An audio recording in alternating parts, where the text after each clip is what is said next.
And we are live, we are back, we have returned with another live Espira Rebirth of StarCraft. This is the third one.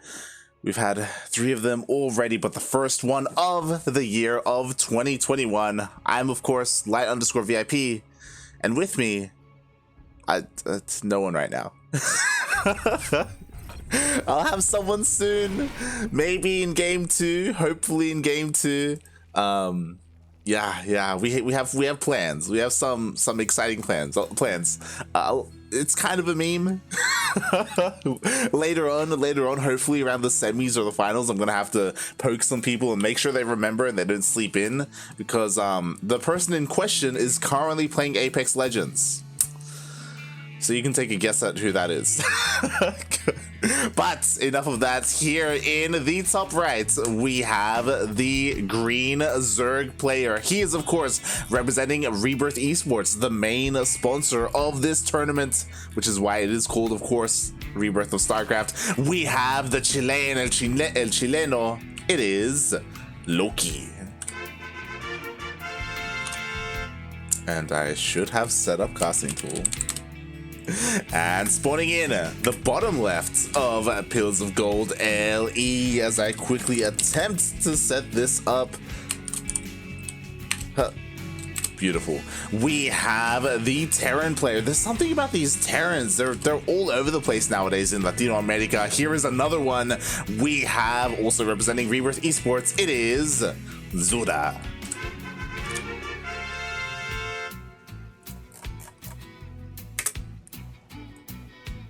Oh boy. All right, we have a lot to talk about. But we're here, and today normally I have Yoda or Milk or sometimes even Yakuzaku to help join me. But as a lot of you may notice, this tournament is very early. I think the earliest tournament we've ever done. It is currently 7:20 a.m. in Australia. I thought the tournament was at 8 a.m. So I woke up at like 6:30. I'm like, yo, I'm ready, I'm good. And it's like, nope, mate, we got a tournament in 30 minutes. It's like, Jesus Christ. So I quickly, I stuffed my face, I got some food, I set up my PC, and we're here. Because it's so early, I'm not gonna get Yaku on here. It's like 5 a.m. where Yaku is. Milk and Yoda are busy at the moment, so we're gonna switch things up today. I'm gonna solo cast for the first game, maybe the second game, and then I will be joined by someone else. And then for the semis and finals, we will have a very special guest. So look forward to that. As we are getting into the swing of things. It was pretty interesting how this opened up. Loki actually sent his overlord over to the left hand side. He was looking for some proxies. So yeah, he's maybe, again, I don't know how familiar these two are with each other. I imagine very familiar. They are teammates. Exclamation mark Funada Darking, the admin of the tournament, because these two are GMs and they're hitting each other the first round. Everyone else, like all the other GMs, are nicely spread out. You know, we have eGGz, we have Neo, we have Cristiano, we have Tailon, we have all these people, and they're nicely spread out, except these two just teammates, GM teammates, hit each other in round 1. It's like, mate, how unlucky can you get? God damn it. But yes, Quitos, this is a Chilean only tournament. Leche tibia, sí. Los chilenos están aquí. I mean, for the most part, everyone's a Chilean except for 2, from what I know. There's eGGz, of course, el colombiano, que está viviendo en Chile, and Neo, el peruano, who's also living in Chile. So you know, we have a little bit of diversity there. This is the first tournament that has allowed them to play, because before this, every other Rebirth, you have to be a citizen. Not like a resident wasn't enough, but they changed things up this week. They changed things up for this edition. They are allowing residents to play, which is why Neo and eGGz can compete, and everything's up in the air. I looked at the bracket. We're missing some people. Obviously, we're missing Dastan and Darkness, right? Like they're inactive players at the moment. But the other two who showed themselves for the last 2 editions of this but aren't here are Halfbreed and Jarpi. Halfbreed and Jardbeat, they're also like pretty inactive, but they show up for DreamHack and they show up for Rebirth. They didn't show up this time. So at the moment, it's kind of up in the air. Obviously, eGGz is the biggest name here. eGGz is one of the best Zerg players in all of Latino America. He's up there with Jim. He's, you know, like obviously Cham is the best Zerg, but eGGz, like, he's very competitive himself. So it's going to be really difficult for these guys to deal with him, except of course when it comes to eGGz, he also has been pretty inactive in the off season of the year, so we'll see. Also, this is a very interesting push from Zura.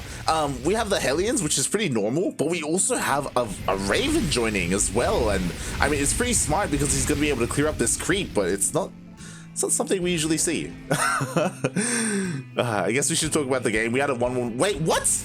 We had a 1-1-1 opener into a fusion core, but he went Raven first? Okay.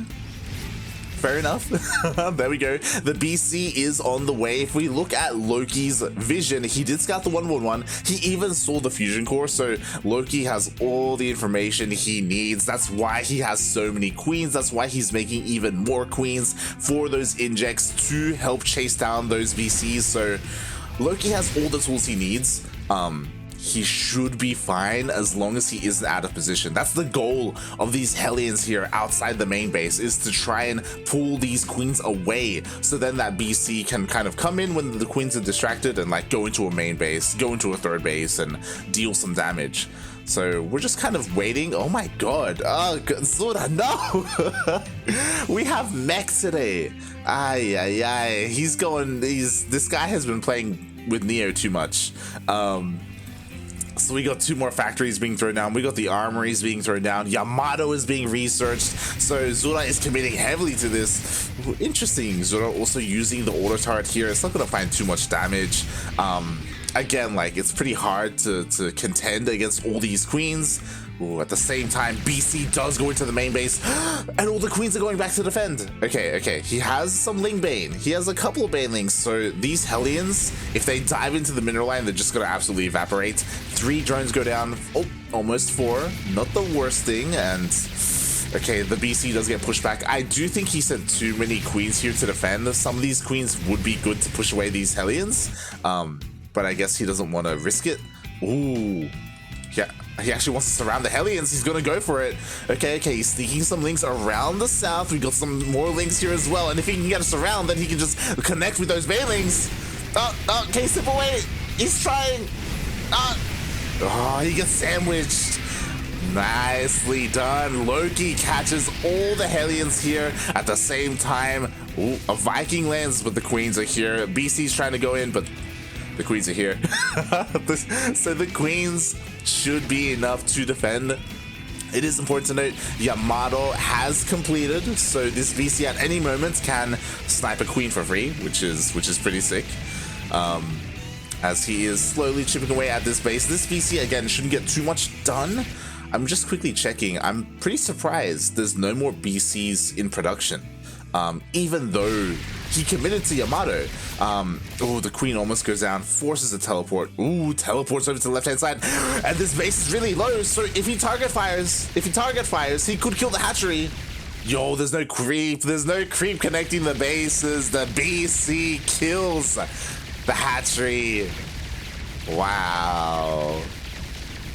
Zura finding some nice opportunities here, because Zura just lost all of his Hellions. Like, that was a pretty big loss there. So getting this hatchery is so huge for Zura. Nicely done. At the same time, he's on 3 bases. He's already got his 4th. He's opting to land it, so he's not too far behind in terms of bases with Loki, which is huge for Zura. Like, this is what Zura's already starting his 5th. Jesus Christ. Meanwhile, at the same time, we have some more Hellions, we have Blue Flame, we have a couple of Cyclones, so he is going for that Ferrari mech style. I appreciate it, I love it. And these Cyclones, if they're left here, he's gonna kill the base. Oh god, it's getting lower and lower where the transfuses. He gets 1. Oh, okay, he gets pushed back. But again, this base is dangerously low. A lot of energy is going to have to be used to keep it alive, to keep it transfused. Later on, the BC could even drive by and maybe snipe it as well, get another hatchery under its belt. But at the moment, Loki's okay. He's safe for now. He saves the base. and things kind of slow down a little bit. Loki was being a little bit annoying, forces a scan to expand and take the base. If we look at the armies, we do have, you know, we have some tanks, we have some Hellions, we have some Cyclones. They're pretty standard mech play so far. I'm really curious as to what Loki's answer to this mech style is, because straight up going Ling Bane can be very difficult, and he's committing to this. I don't know if I like this. As the BC is doing what it can. Gets a queen. Oh, too greedy there. He pokes in, he gets a queen, but the BC goes out. Ooh, at the same time, the Hellions, they dive in, but oh god, the Banelings are here. Baneling speed is done, but he gets the hatchery in the end. That's what I meant. Like, the hatchery was so low earlier. Sure, Zura just lost the army, but he got a hatchery for it. And even though there's this counterattack, like, there's the tanks have just been chilling at home. With all these tanks, Loki's not going to be able to find any damage. Loki is stuck on 3 bases. This is disastrous, especially when going up against a meching Terran. I would want Loki, yeah, there we go. I would want him to double expand. He's behind. He's so far behind in terms of the economy, so he needs to get back up there. When it comes to his army, I'm not very fond of it. It's Ling Bane Hydra. He does have an infestation bit on the way. He needs to work on his lair. He needs to get Vipers. Vipers will definitely help this out. Maybe Lurkers as well. Regardless, like, this is a very squishy army, and it won't last that long if he pushes into tank fire without supporting units like those Vipers for those blinding clouds. Okay, we do see Loki is maneuvering, and there is no sensor tower to cover this area, so Zura has no idea. Zura is unsieged. Here we go. Now he knows the Hydras are here. How much damage can the Hydras get done? Can he focus down the CC? Doesn't get it. Gets anti-armored. He is forced back. He cannot engage in this position. There are just too many tanks. But I guess he did deal some damage. You know, he chipped away at the CC. Maybe he can come back and finish it off. Ooh. Okay. He did not intend to go Hive. He's going Swarmhost. Interesting. It is a little bit later than we would like, because he teched up in different directions first, but he's eventually getting to Swarmhost. The thing that I was concerned about, especially when it came to Vipers, is that Thors are coming out. Thors are being mixed in. Not too many, but enough to be a threat to things in the air. If the Swarm Host can hit some of these fringe bases on the left-hand side, on the right-hand side, where the Thors aren't, then honestly, Loki can do some damage. There is a bit of a Bane bust here. He does get through the Deepers. He is going to be able to kill this planetary. There is no repair. This planetary is fine, but again, damage was done. Loki had to free up supply for more Swarm Hosts. At the same time, Zura, this is the scary part. This is why it's so imperative to get there fast, right? What I mean by that is that it took a while for the Swarm Host to come out, and now the tank's like, he's maxed out. Zura is pushing out onto the map. He's already here. He's sieging up. The Swarm Host have been revealed. Are the Swarm Hosts going to be enough to clean this up? They have to avoid the Thors. They have to get on top of the tanks. A couple of Swarmers are being sniped off. The hatchery is getting really low. The Hydras are stuck behind the Queens. But here come the Locusts. The Locusts are going to try and get on top of the tanks. They get one tank. They're getting a couple more. And if they get enough tanks, then finally Loki can push in with his Hydras and clean this up. But there are still so many tanks here, and that's it. That was all the Locusts. Like, there's nothing stopping the tanks. The Thors are going to be able to take out this hatchery. Can they get more damage? Oh, I say more damage done. 18 workers went down as well. And now he's cut off from this base to the right-hand side. Exactly, and now Zura's getting on top of that. But he leaves his tanks exposed to the Hydras. They dive on it. One tank, these tanks are going to be going down. The Raven goes down. Does he have enough to push through? Just barely not. But the Locust Wave will be able to clean all of this up. They land on the tanks. They take everything out. And if he saves this hatchery, it's okay, right? Like, Loki has the base to the top left. He has this base here to the bottom right. He surrounds the Thors. He cleans everything up. There's a lone tank, but that should go down as well. The problem is that he did lose a lot of workers. As we can see, Zura has 99 workers. Almost 100 workers! Mate, it's too many workers. Zura has, that's a lot of supply and workers, so that does affect his main army. That does mean that his, like, his availability, his main army supply is going to be much smaller than it really should be. Oh my god, he's sneaking out this bottom right hand base as well. This base should go down if only Loki knew about it. At the same time, the Locust Wave does hit the top left. Can he focus down the planetary? Can he get some damage done here so far? Not really. He gets a tank. 2 tanks.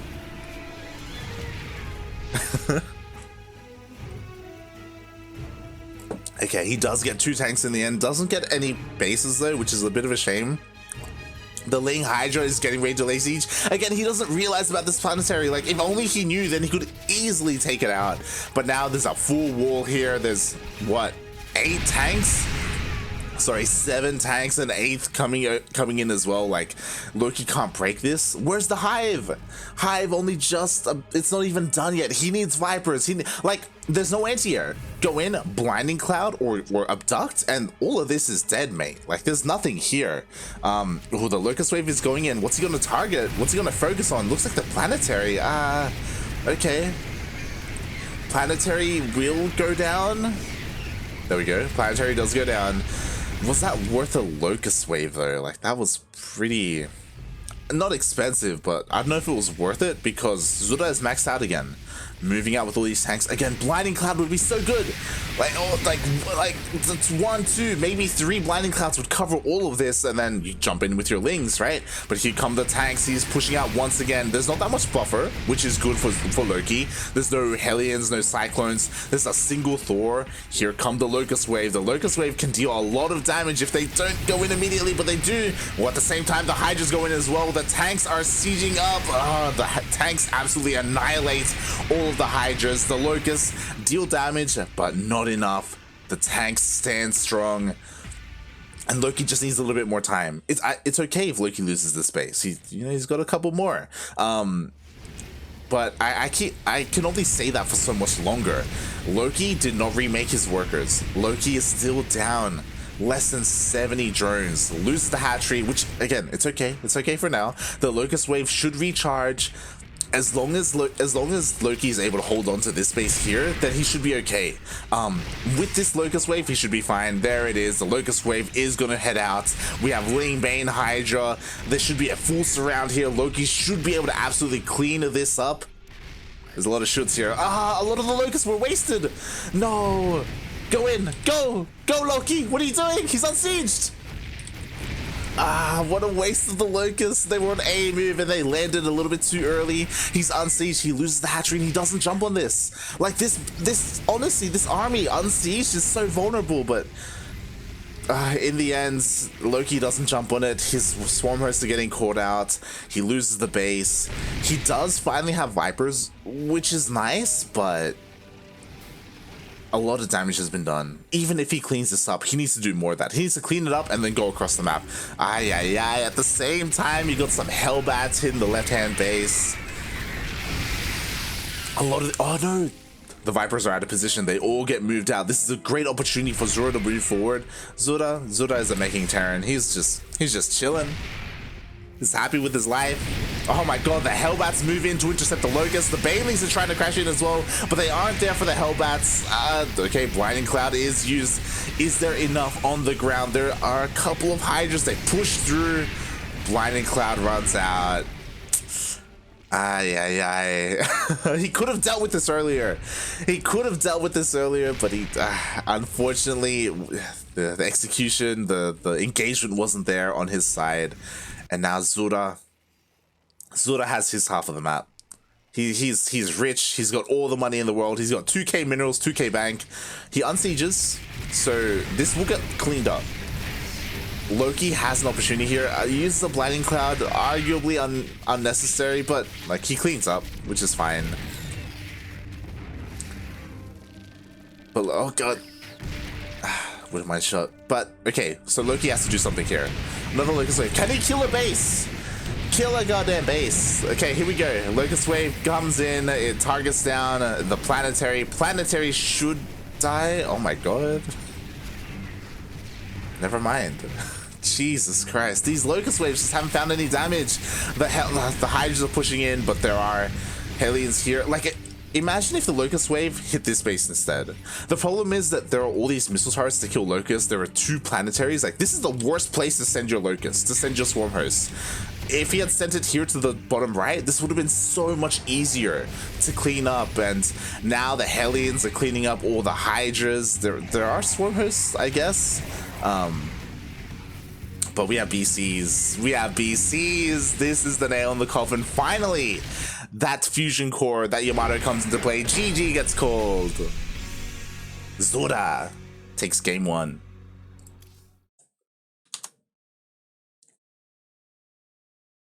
Wow.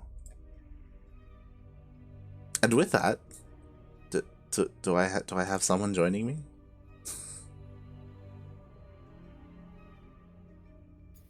Hello there. Hello. Oh my. Did someone request a crew, please? Did someone? What do we do if someone requests a crew, please? I stopped casting. No. I solo cast? Question mark? There we go. There we go. We'll figure it out. We'll figure it out. But GG, were you watching the game? I mean, yes and no. I was busy with other things, but I was listening. And I was gonna say, how is that for your warm-up game? I mean, it started off okay, but there's a lot going on. I'm running out of water. I heard that. But I would say, is today like the day of macro games? Because earlier today in Demi Weekly, we also had like a lot of like split map scenarios and stuff. Kind of. There were a lot of...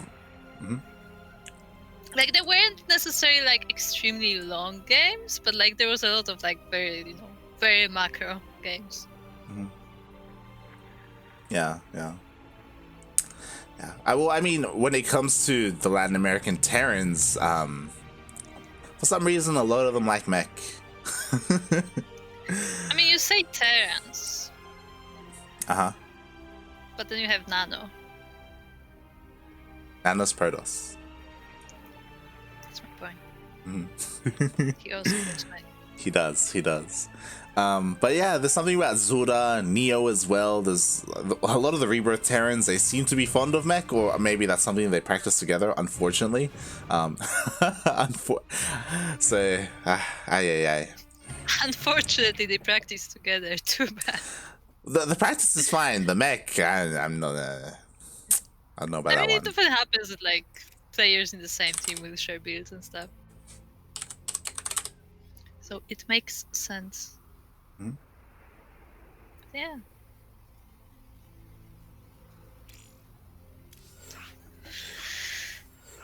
Now watch it be like a 3-minute game because I joined. Oh yeah, that's exactly what's gonna happen. Can't wait. So who's gonna proxy you? Who's gonna cheese? Oh boy. I wouldn't be surprised if Zura cheeses, especially because in game 1, Loki was checking for proxies, so I imagine they know each other and he knows that Zura has it in him. And Zura's already up 1-0, right? Why not? I just throw out a cheese? Okay, but what kind of cheese? It's a Terran versus Zerg. So what kind of cheese can Terran do? To proxy racks. I mean, they can do whatever they want. They can go. Yeah, they can Marine, they can Reaper, they can do both. Go for it. Tank. No, that's probably not gonna happen. No. If he wants to go to the A Smash, then he can go proxy tank. Yeah. And before proxy BC.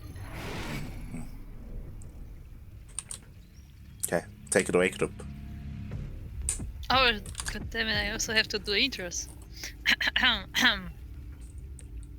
So spawning on the map, that is Jagannatha LE.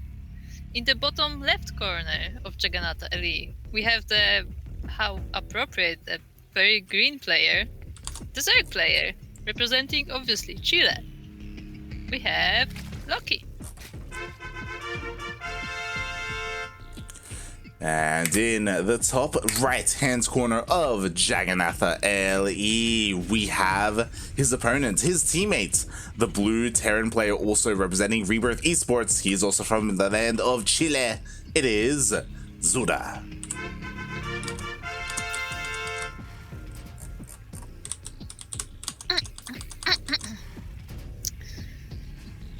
And this is a Rax that is at home.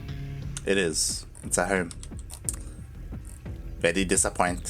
Does he not know you're casting? But there is an SCV on the map, so it can still be proxy tank. That's not. No. SCV is on the map. It's gonna be heading across to see what he can see. And so far, Loki's gone for a pretty standard opener. Yeah. Hatch first, so no big deal. Actually, was it gas first, maybe? Hatch gas pool. Yeah, looks like just the standards of standards. We have a repair, we have an expand coming soon. There is.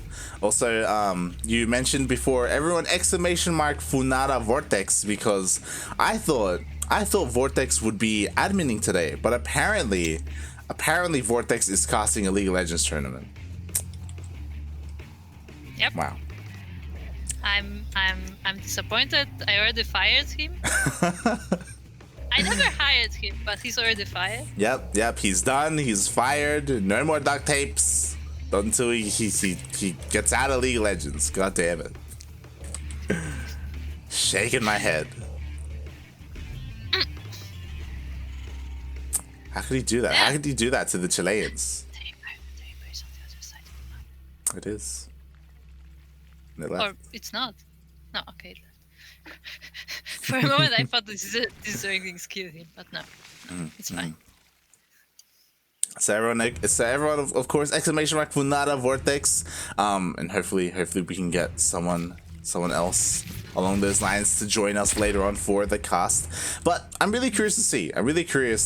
How Zura's gonna play this out, because there are some Terran players who, you know, they go mech and that's all they know. That's all they are. That's how they live.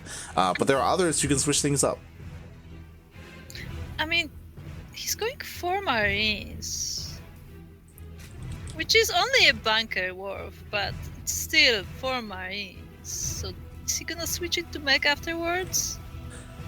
I don't know. So the big question is like whether we see a switch. Yeah, this is probably not going to be bio. As we'll see if he decides to go for some kind of push. So the reason why he went for Marines is to do this. It's deny scouting.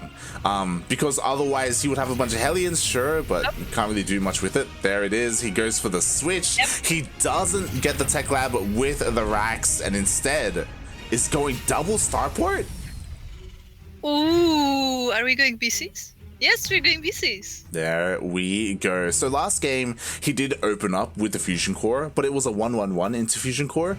It was really interesting because he went Raven first and then BC, but he only made 1 BC, even though he also got Yamato. This time, he's committing to the meme.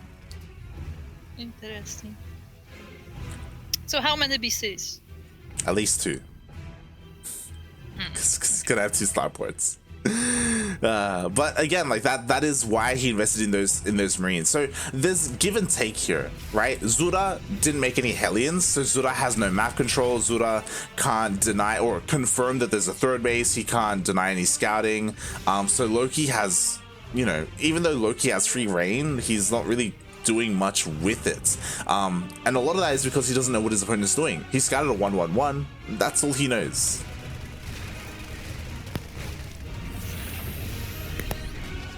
Yeah, like all he knows is that like Zura is sitting at home and is protecting his base very well, which often means something like BCs, but it's not like obvious. Well, what's obvious about it is the fact that there were never any Hellions made, and that's really strange.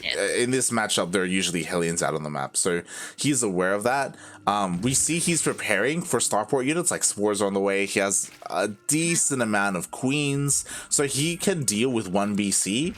But this is very unexpected. Like, this is something that that I haven't seen in a very long time, maybe ever. Like, just going straight double PC production to start things off. I'm pretty sure I've seen it before, but like, yeah, it's been a while since we've seen like dedicated BC. Like even today we've seen some BCs, but it was like 1, 2, but like not like just straight up double starboard. Yeah, well, I mean, C3, he likes opening up BC, right? 1-1-1 into BC, which is normal. That's fine. But this isn't. And we'll see how many BCs he creates before he goes across the map. Is he going to go across? Yep. First 2, he heads off. There are already 3 queens in the main, but BCs can move pretty fast. Yeah, he does already take some damage, and there were already 2 spores in the main, so he doesn't get to deal any damage. And immediately, more spores are being thrown down all over the place. Yep. Oh god. Yep, ever Zerg has PTSD after what was happening on Ladder for a while. Just throw all the spores. You need them. The Binding Nest is really exposed though. Yeah, oh god, no! The queens. I saw it. We were all trying to squeeze through that bit of space. God damn it. God damn it, Karens. Oh god. Meanwhile, there's a lot of lanes, there are a decent amount of Banes. Like, this is the weakness of what Zura is doing. There's nothing on the ground. There's a couple of Marines with no upgrades. There's no tank. There's no Widowmine. There's no Hellions. Loki, if he went for a Bane Blast right now, he would probably kill everything in the natural. Like, a lot of damage would be done. And that wall is just made of like supply depots, so like it's not like super like, you know, strong. Exactly. Like, Zura is incredibly vulnerable doing this. Unfortunately, Loki isn't going for the attack. He's focusing on his defense right now. Like, there is so much opportunity here to just straight up, maybe not end the game, but contain your opponent to one base and just take a massive lead. But he just hasn't realized the opportunity that he has. I mean, Zura is even like over. I was gonna say overdrawn, oversaturated on his natural. So if Loki can roll into that mineral line, that's gonna be a lot of damage. Oh, this line of things. Yeah, this should be a dead BC because the BC did teleport into the 3rd base and it's getting lower, but does escape. The cliff says it, but there are the 3 in the main. Oh, it's gonna kill the lair. Yeah, the lair's gonna go down. There are transfuses available, but it's not gonna be enough. It does go down in the end, and now the BCs, yeah, they just teleport away. Yeah, even this one is gonna be safe because there's nothing. Oh, or maybe not. Caster curse. Does get taken out, which is nice, but like Zura is well ahead. Loki, he's down to 2 bases. He lost his lair as well. Like, he has to remake that. And he has a Spire, but he's not making anything with it yet. Yeah. I mean, maybe he's a little bit indecisive. You know, what do you do from here? I guess go straight into Corruptors. That should be the answer. But Zura, he's already, like, for the most part, finished up his VC production. Now he's starting Cyclones. Like, now he's getting into his Ferrari mech. Like, he already has the backbone of BCs. He's moving on from there. Going into Corruptors, it's arguably too late right now, but he needs something. I mean, Mutas would probably make more sense because Mutas in decent numbers deal with BCs. I thought there's a lot of BCs. I don't know. Going Mutas, like, he wouldn't be able to fight the BCs, but that doesn't matter. Like, the idea of going Mutas in this situation is to just harass, because there's no missile turrets anywhere. There are Cyclones, but they're at the 3rd base, so you can buy time, deal some damage, keep Zura busy while you work on your economy, you get it back up and running, and then you can go into Corruptors, right? Like, it's kind of, Mutas are like a stepping stone, but it's something that he's not opting to go for. Yeah, and the BCs are here and they're gonna deny another base, it looks like. Yep. A few queens fall to the Yamatos as well. Oh, quite many of them, actually. Well, it takes 1 Yamato to snipe a queen. Yep.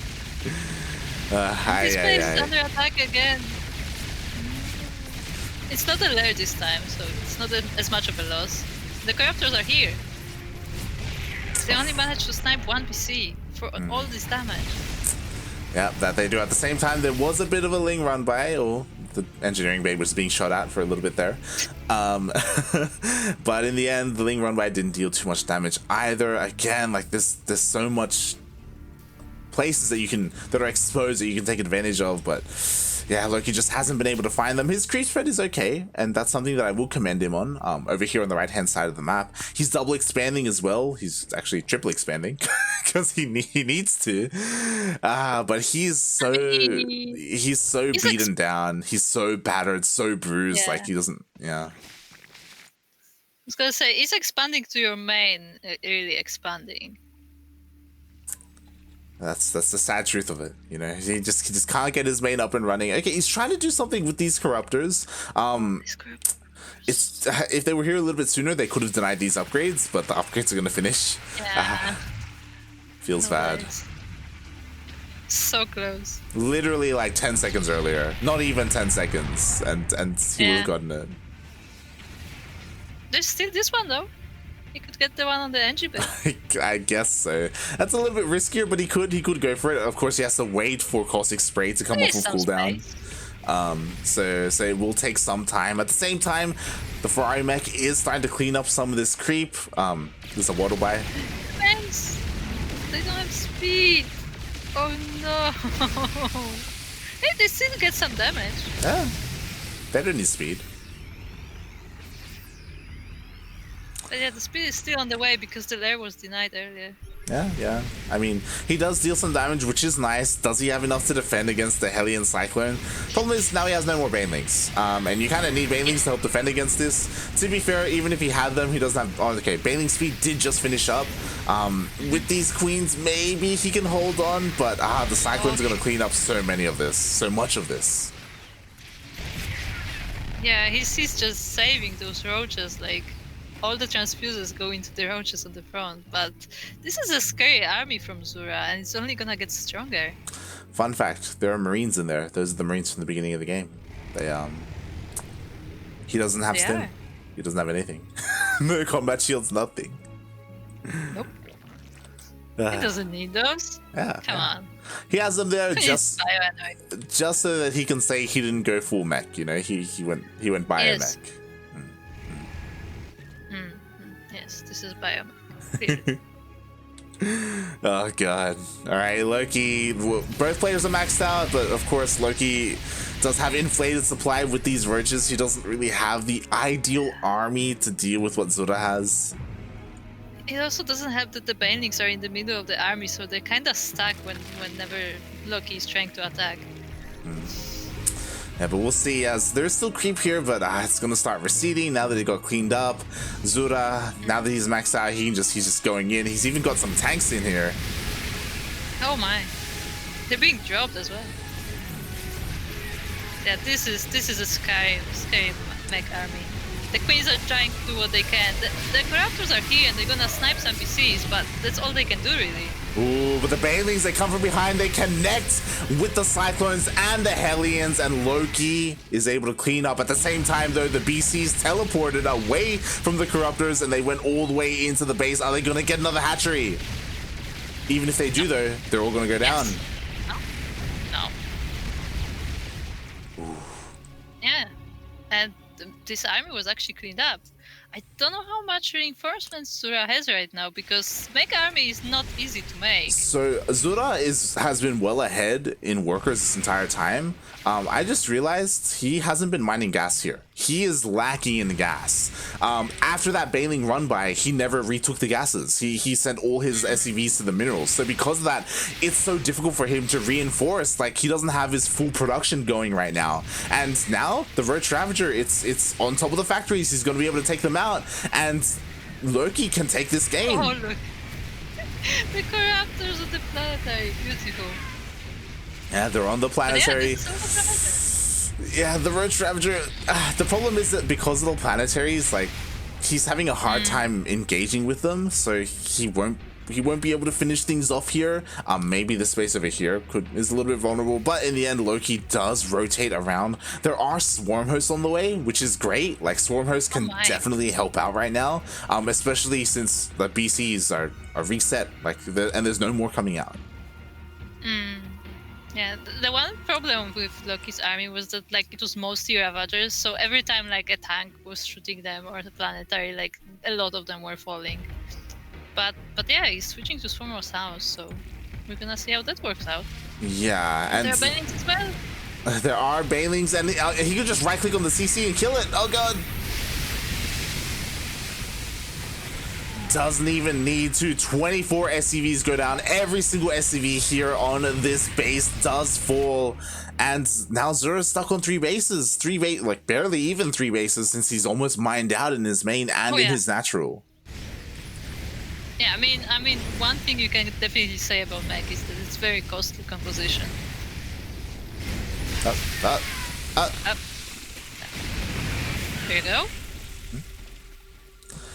Oh, Zura scans. Zura realizes now finally Zura has an idea of all the bases that Loki has. Zura still has plenty of CCs, if we can see them flying all over the place.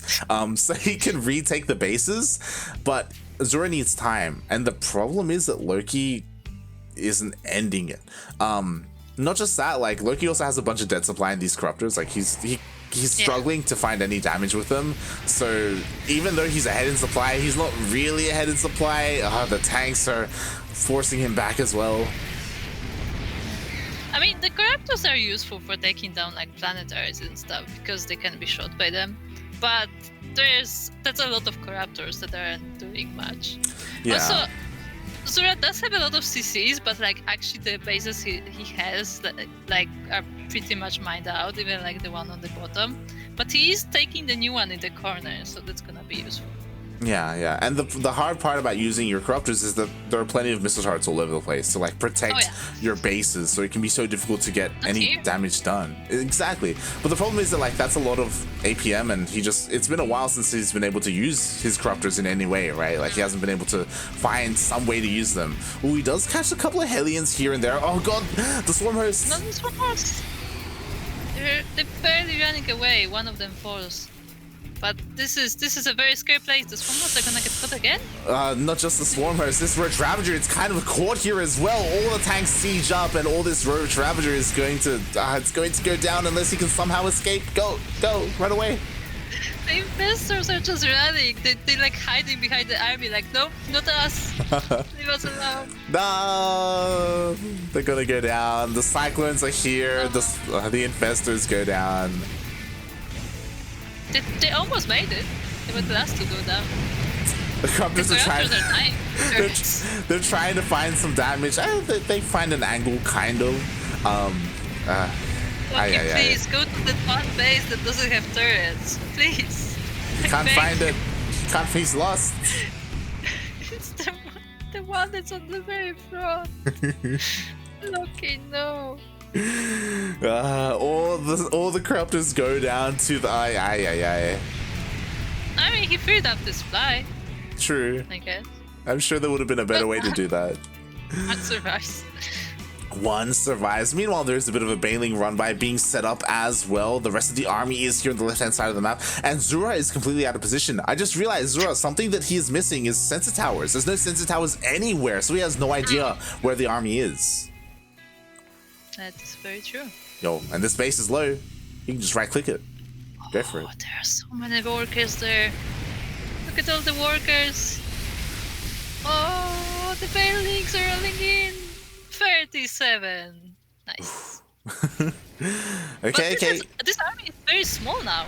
Yeah, that was a lot of Banelings were wasted there, and here we go. The rest of the mech army is going to catch the Roach Ravager here, and he will be able to kill a lot of them, but immediately Loki remaxes on more Roaches, on more Lings. He just has to buy a little bit more time. He realizes the situation he's in. He immediately evacuates all the workers from that base. Well, most of them, I should say. Some of them got left behind. The drones were lined up. They actually were on fire for a moment, but they barely survived.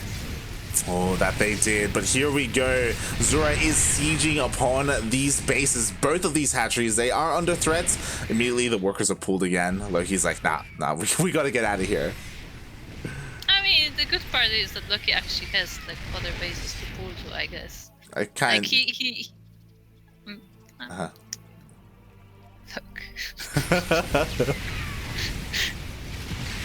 Yep. Oh god. Okay. Stop making me look bad. Look, he's waiting. He's waiting for the opportunity. He's waiting for the swarm host to Oh god, no, he needs a little bit more time. They're getting caught out. Okay. It's fine. They're alive. It's fine. They managed to waddle away. Here we go. Here comes the Locust Wave. But we've seen this before. The Locust, he's trying to go on top of the tank. Oh, but the Hellbats, they move back to protect them. That is a pretty nice sandwich though. But actually the Thors killed a lot of the Locusts when they were still in the air. So there's this one link slowly killing his base. It's like halfway down. Look at it go. What a guy. Meanwhile, the rest of his like family is dying. It's okay. He did his job. Oh god. Okay, the Baneling. Oh, the Baneling nest is so close to going down. If that goes down, that means no more Banelings for Loki. Meanwhile, here comes the next Locust Wave looking to get on top of this army, and so much of this is so low. It's so close to the tanks will do friendly fire. Yeah. Not enough though. Not enough. All the Locusts get cleaned up. The Thors are getting on top of the Roach Ravager. Can he break Loki? There's another wave of Roaches on the way though. But it's not here yet. And the Thors are already walking into the base. The Swarmers are waiting for their cooldown as well. That they are, and Zura is struggling to remake right now. He's actually making 6 SCVs at a time. He's trying to regain his economy. He has to be careful with these swarm hosts, but here the Roaches are slowly banking up. Loki is getting ready for another surround. Yeah, like Zura has to be very careful because like he has a decent position, but like he's walking into creep, into the bases, and he can get sandwiched very easily. That he can. It looks like these Locusts, can they snipe a tank? Nope. Nope. Never mind. Also, this base should have died a while ago. Like, how is it still alive? Nobody cares about this base. Come on. These two workers care, okay? They're here. They never left. Okay. They believed. Oh. Sure. They're doing their part. No. That looks like me. Is that me? It is you. Yeah. Feels bad, man. So I'm fine on OBS. I'm connected to Twitch, but unfortunately, Blizzard has decided that I can't be in this game. Tell them to continue. Go, Kuro. It's time to radio cast.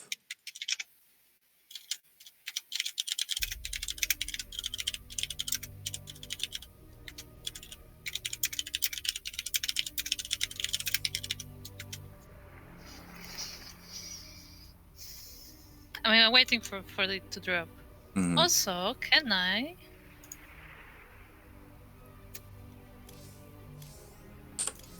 I guess I'll restart my client just in case. But yeah, feels bad, man. Yeah, I can. I can also screen share. Okay. Oh, that means I also have to observe. Yes, let's go.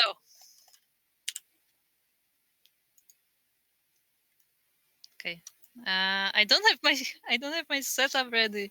Because fun fact, I have my keyboard and everything completely different position when I observe too versus when I play other stuff. Okay. I'm getting there.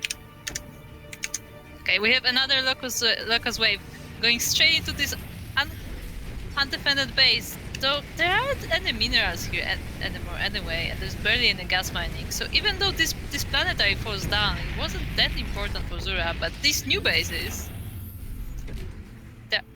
Wait, there's gas here. There are extractors here. Right. In Zura's base, there are extractors. Do you understand? But anyway.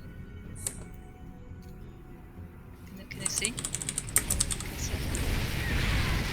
Zura is getting ready for another mech push, another Hellbat and Thor and tank push. He's killing the base on the very east of the map. And where's Loki's army? They are just Ravagers. And they are distracted by a Hellion run by in the very bottom of the map. They're actually not defending this new base in the east. Oh boy. In the same time, the Locust took the base on the top left corner. All the SCVs were actually saved, just hugging the cliff. And fun fact, the base on the west is still alive and it's actually saturated now. Okay. So yes, they can go. I've set up Discord. They Are can you see. with me? They can see. All right. All right. Okay. Here we go. Here we go. Look at this base. I see. Look at this base. honestly, that matters because Loki is Zura is struggling with gas at the moment. Oh god. But as we progress with this, can you switch the players? Because they're wrong on the. Okay, there we go. Oh, the corruptor, that lone one corruptor that survived like 20 minutes ago is still there. Yep, it's doing its part. Wait, he's actually he stopped repairing.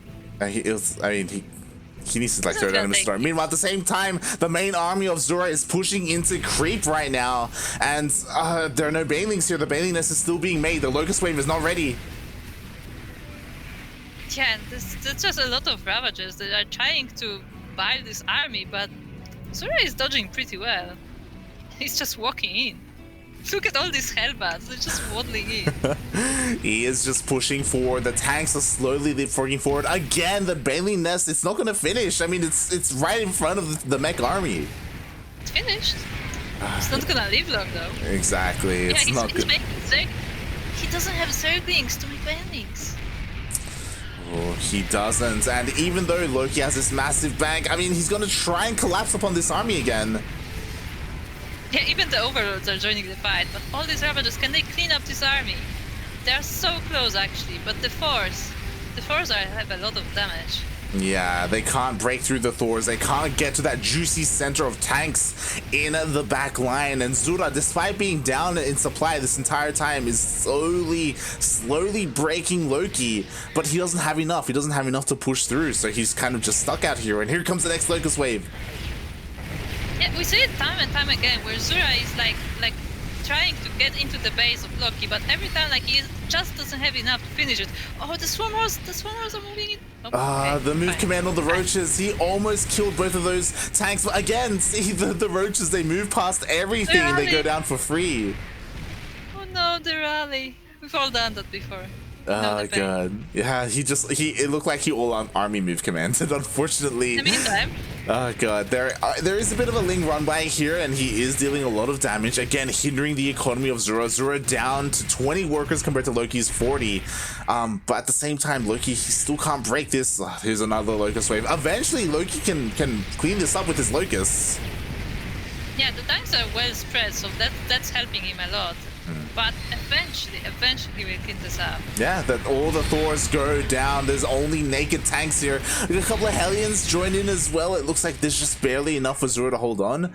But like Loki's economy is helping him so much. Like Zura can't reinforce. He's got one tank being produced right now, and that is it for his production. So it looks like Loki has been able to weather the storm and slowly whittle Zura down. Zura just needs a base to mule, really. Like that's all Zura needs. Yeah. Like at this point, Loki is pretty good at denying Zura's bases. So like really, he can get any income. He has 81 minerals. He has no mining. Literally zero mining. Yeah, zero mining right now. The Locust Wave comes in. He cleans up all the tanks. Loki does it. GG.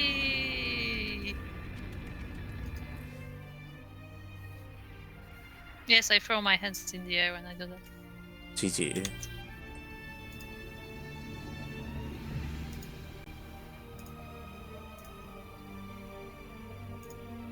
And now we're tied up.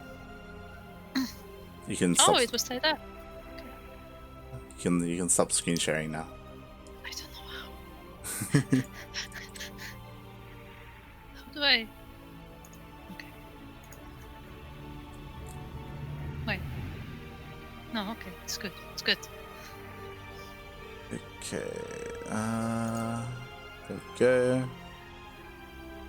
I'm just setting up. Gotta love studio mode. It helps. Oh yeah, studio mode is pretty good. Alright, but here we are tied up 1-1. This is still round 1, by the way, of the tournament, the round of 32. And here we go. This is the ace match.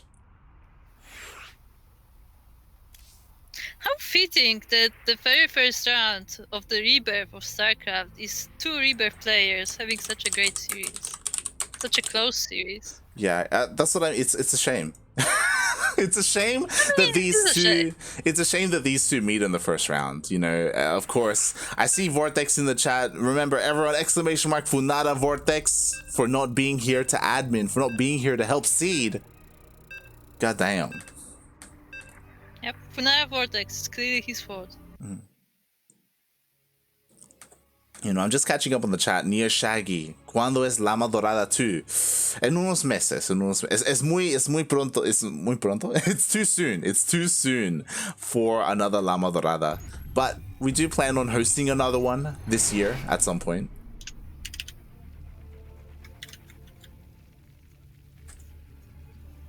Take it away. Okay. So, welcome to the map. That is a map. That is Death Aura LE. And in the top left corner of Death Aura LE, in this tied up series of 1-1, we have the Green Zerg player representing Rebirth eSports. Yes, I almost said Rebirth of eSports. I'm like, what? Rebirth eSports and Chile. We have Loki. And in the bottom right-hand corner of Death Aura LE, we have the other Chilean player, the other Rebirth eSports player. He is a Terran, he is blue, he's the meching Terran. It is Zura. Also, Phoenix just redeemed a crew, please.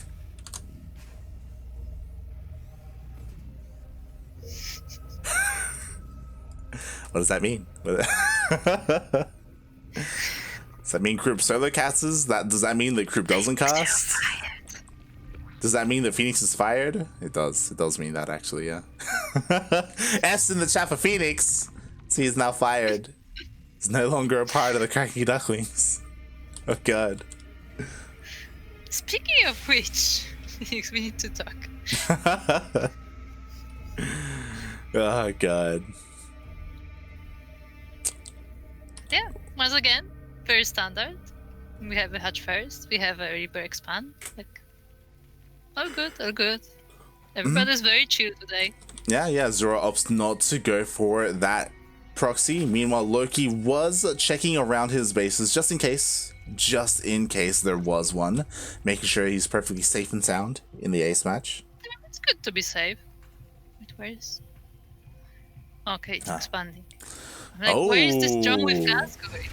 Meanwhile, this is very interesting. We have a Reaper first. The Reaper did stay at home for some reason. Not just that, but immediately the Rax starts a reactor.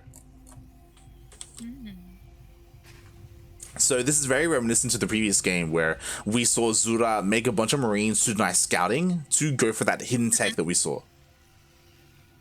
Yeah, I mean, I'm pretty sure it was with reactor as well last time. It was. So do you think it will be the same build or? That's why I pointed it out. Yes. That's. I don't know. Maybe just begins. That's okay. Okay. So we got Marines coming out. We all know Zura, right? Like he's not gonna get stim. You know, he's all about that mech.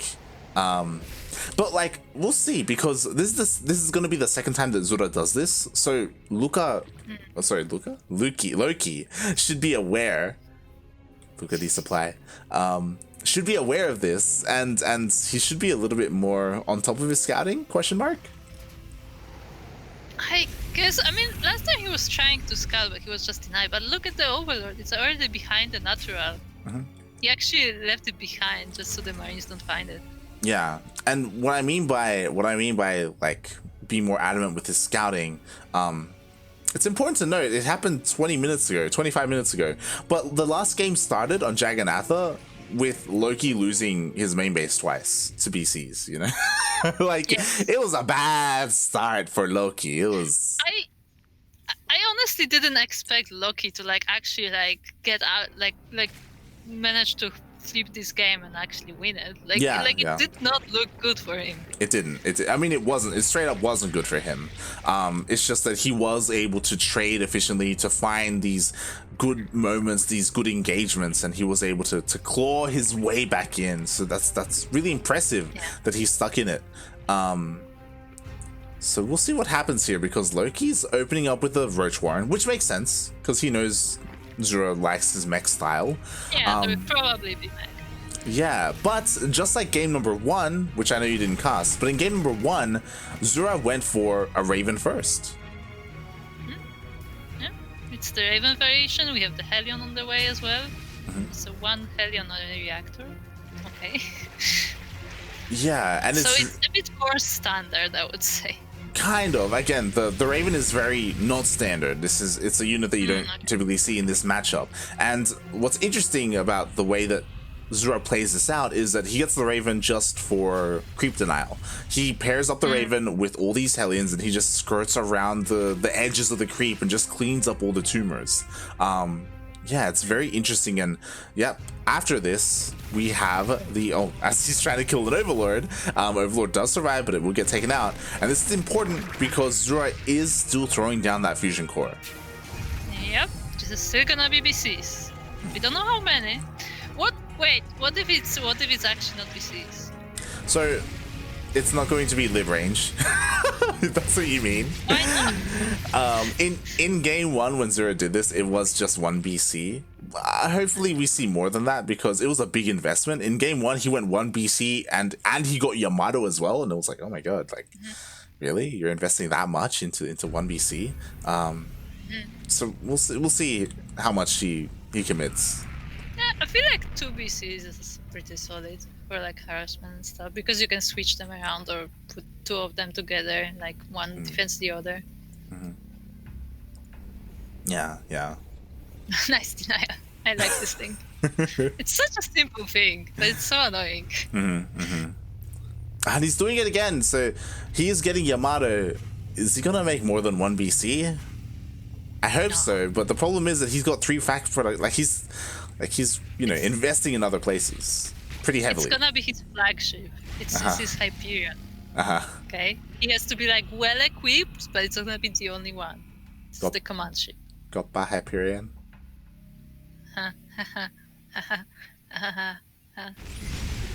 If you enjoy Latin American StarCraft, check us out on Saturdays or Fridays in Latin America for Copa Hyperion and Sentimiento Latino.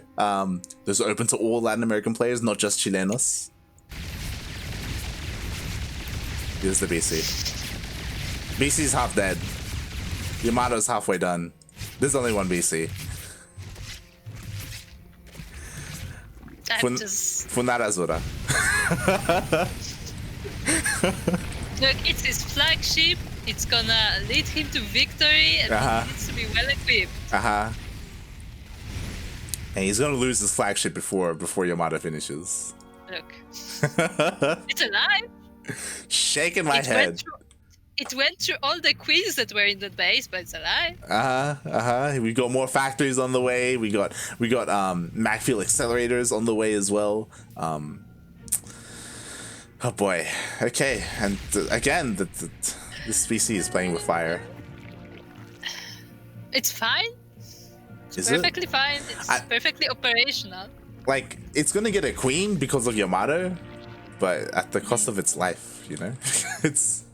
I mean, I feel like at this point you just teleport home and repair. I mean, that's what Zura should do. That's not what he's gonna do. There it is. There's the Yamato. He did it. See? Okay. He did it. Perfect. He Yamato'd first, and he actually managed to survive. So there should be a repair. There isn't a repair. He's making another BC. He is. There we go. He's getting 2. Look, he's improving. We've got smart servers. He's evolving as the game progresses, and as we see, like, the crease spread is almost non-existent for Loki. He's barely been able to get outside of his bases because of that Raven, because of all these Hellions. So really nicely done by Zura. Zura's even gonna catch these workers. But speaking of spread, like, look how aggressively Loki is expanding. Like, he has the base on the very west, and he was trying to take another one on the north. I mean, he needs it. He needs another hatchery. It's a shame that there's no creep connecting them because Zura's not letting him, but he needs to sneak one out at some point. Ooh, he scans it, he sees the mutas. Nice timing there. Immediately. And there are force on the way, there are widow mines. You're not getting into that base. As soon as he saw those mutas, he immediately started triple Thor production. So they're going to be coming out here. The mutas have a small window of opportunity where they can get some damage done because the missile turrets are not finished. They're going to be finished soon though. They will. They can only attack this one base. Come on, do it. Keep going, keep going, keep going. Here comes everything else. Oh god. And he could Dorito dust as well. Oh god, what's important is that all of Zura's army went to chase the muta, so he was out of position, so the roaches, they get on top of the base. He's trying to go up the ramp, which isn't the best of ideas. Okay, he does back off. Yeah, the command center is lifted, so it's fine. Yeah, but it only kills a few workers as well, but it does deny the mining for a little bit. Yeah, and it distracted the army. The army was hunting down the mutas, but because the army had to turn around to deal with the ground army, then it allowed the mutalists, for the most part, to escape. Oh, do we have lag? I don't. Okay. It's not para me. Yeah, Zura's like, I'm fine, mate. Chilean internet. Feels bad, man. Hashtag Chilean internet. Chileno. Ay. God damn it, Chile. It's almost as bad as Peruvian internet. Or just as bad. We'll find out. Look at Loki's expansion. He expanded to Zura's side of the map. This one. I mean, this makes sense because, again, this is the most fortified location because of the crease spread. Like, there's 0 crease spread here. And again, like, gas is so valuable at this stage of the game. Meanwhile, the mutas, they come back in. They are finding some damage. Lone missile turrets. Oh god. No. I mean, a lot of them survive. And on the other side of the base, there are banelings rolling the workers, so that was a good distraction. Yeah, there's a lot of losses. Zura has like a bad habit of like, if something comes in, like that's all he's focusing it on, and everything moves over. So Loki's able to abuse that a little bit, and he goes in, he gets a lot of worker damage done. He does have his hive on the way, he has a lot of bases, and what's important is that this game, for the most part, his bases have been left alone. Like, Loki has actually been able to macro up, and he hasn't been stopped. Yeah, he keeps pushing to this one base. This is quite a scary army at this point for the Roaches. But at the same time, the mutants are doing their job. Yeah, exactly. You know, we distract with the roaches, we come in with the mutants at the same time, the mutants distract, and then the roaches come back in. Again, Zura just keeps leaving his bases, and he loses the planetary. Yeah, this is very well made, very well done. Multi-prong, I guess, by Loki. Can you call it that? Yeah, multi-prong attack, right? Like, you drop in, and at one side you attack on another. So Loki is just pulling Zura apart. Zura is getting to the point where he's not all in because he still has a bank, but he has to deal some damage. He has to move out with his main army. It's like you angered the mech army. Feel the pain. That's what happens. You poke the bear, and then the bear gets upset. It's like, arr. I mean, this is not a big army from Loki. It's not. A lot of it is still on the way. Yeah, and he's taking up as well. Like, he's got an Ultra Cavern on the way. He's got his upgrades. I just realized he's still working on +1 armor. Oh my god, the upgrades are just not there for Loki. This is Zura's opportunity. The mutants are doing good damage though, but this army is not gonna stop this mech. Yeah, what's scary is that that's a lot of supply across the map that's not helping defend. And we see Yamatos are going off, like the main army is pushing forward. This hatchery should be going down. We see Loki, he's going to try and stop it. Trying, but there's a lot of tanks, and the Helios are just hiding behind the backs. Yeah, exactly. So the base will go down. At the same time, the mutas are dealing a lot of damage. I love that they're focusing on the infrastructure. They're basically focusing on all the factories. So again, this army, it's not really going to be reinforced. This is all that Zura has. Like, Loki has to do the best he can to clean this up. Oh god, he has to be so careful. He has to wait. Yeah, he doesn't really have a place to hide his roaches though. Like they're so exposed. Every time they spawn, Honestly, they just walk it's right too late. into the I was about to say, honestly, now's the time. The tanks are on siege. The tanks siege up. He's pulling the boys. I don't think it's that. It is enough. The mutas come back. He gets the surround. Everything is going to be cleaned up. The mutas came in just in the right time. And just like that, Zura's entire army goes down. What did he get done? He killed 48 drones, and he killed a base, but that is it. There are hatcheries all over the place. The mutas are going to be able to clean up the BCs. Loki, after a very rough start, he's doing it. True, he has to be careful. Oh god, oh god. Dynamites! He's waiting. Oof. There's another one. There is one more, and it does miss the majority of the mutas. It will land on one of these, but it isn't enough to kill them. Only kills one. The rest of the mutas are diving in. This CC should be going down. I just realized he just switched into nothing but widow mines. Yeah. GG though. GG. GG. Suerte, hermanito. He's wishing luck to his little brother.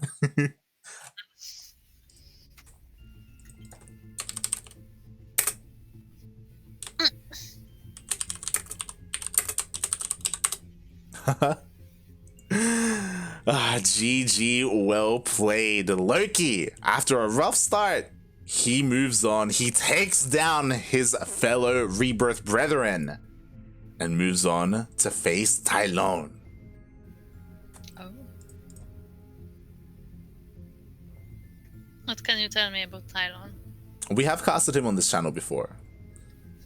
We have indeed. Hold on, as I message the players. I never that much looking through the votes, but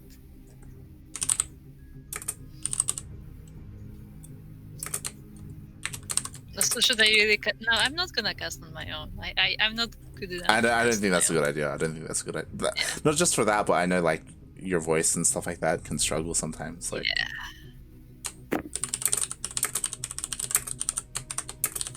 I need light to carry me. Show me the light.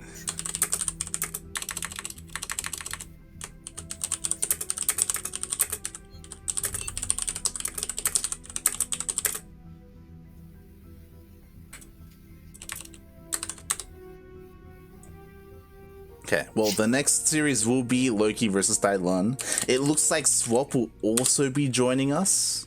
Again, it's one of those things where we're always on point with our series picks, and that was an amazing first series. I know it was. Jim and Swap, they're a little bit jealous. They want to jump in on it. I mean, it's understandable. That's a pretty good series for an opening one. Like all three games were like very macro focused, very close. Mm-hmm. Good series, good series. Yeah, and very interesting styles as well from Zura. Condolences to Zura. Zura does get knocked out of the tournament. It is only single elimination, but Zura did really well. Again, you were talking about it. Zura could have 2-0'd. That game on Jagannatha was in Zura's hand, but it slipped away in the end. Really, really well done by Loki. Well done. Impressive. Yeah, like really, like after he lost his mind base, like his benningness was dying as well. Like it did not look like he's gonna like climb back, but he did.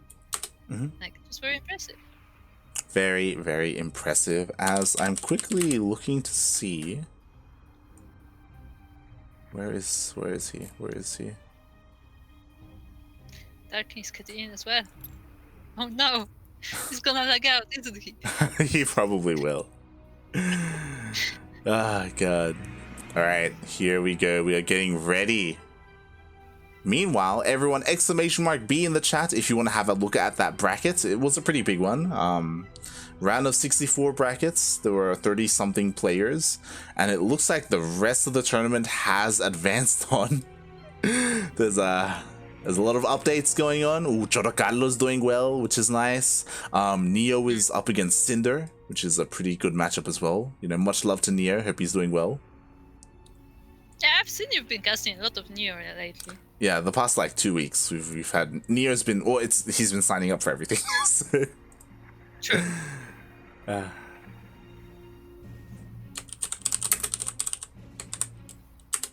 Alright, here we go. So the chat is all in Spanish and I have no idea what's going on.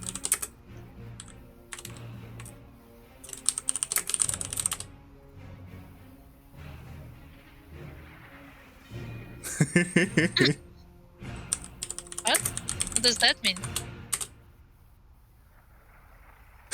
Wait, what did Jim say? He's like, you never say hello to me. Ugly ducklings. He's calling us the ugly ducklings. Why? He started doing it like a week or two ago. It's his thing. It's his thing. I mean, you did say hi to Swap.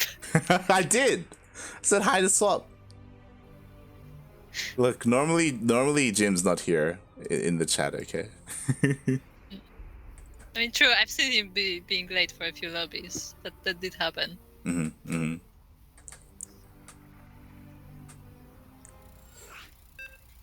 Oh my god, okay. I have to catch up on the chat. A lot's happening. Yeah, I'm telling you, the whole chat is in Spanish. I have no idea what's up. I can guess. Like, I understand like a third of what's happening, but...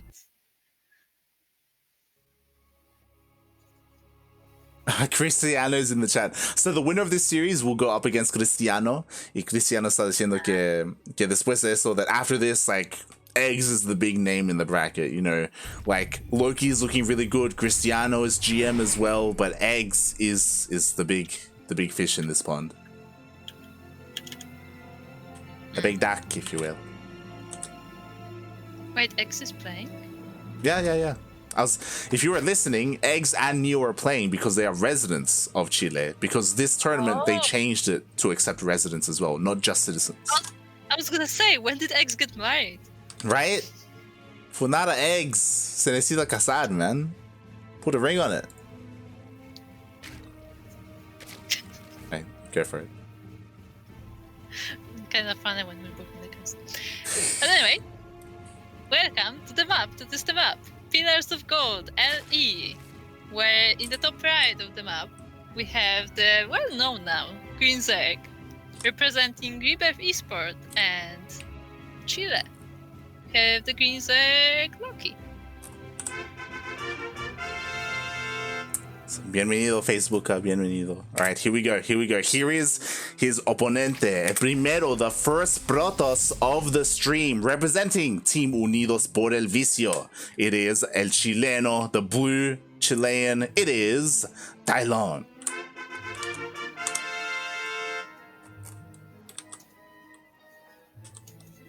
So, how much fun have you been having with Protoss lately? I mean, Protoss has been. I mean, I always love casting ZVP. ZVP has become my favorite matchup to cast. But we'll see what Tailon has in store for us, because Tailon, he's a Masters player. He has well been, like, you know, he has a lot to improve upon to go up against someone of the likes of Loki. So I'm really interested to see what he has in store for us, what he has planned to go up against Loki. Yeah. I mean, fortunately for him, Loki seems to be generally pretty standard player, as they call it, pretty macro focused, so there's no shenanigans going on just yet. And Tailon has a probe on the other side of the map as well, just to make sure nothing is coming his way. It's gonna deny this third as well. Yeah. Tailon's being as annoying as possible with this probe. Unfortunately, he wasn't able to deny the natural base of Loki, but he's doing what he can here at the third. Yeah, and he sees the links as well, so he knows they're on this side on the map so far. Nothing to be afraid of. Oh boy. Stargate. Yeah, we do have a Stargate opener coming out from Tailon, which again has become pretty standard here. What's going to be important is that what does he do after this Stargate, right? Like, is he going to go into a second Stargate? Is he going to go into a Twilight Council? From here, if you want to, you can go into Glaives, or something a little bit more standard. I mean, you can really do anything from the Stargate. Almost anything.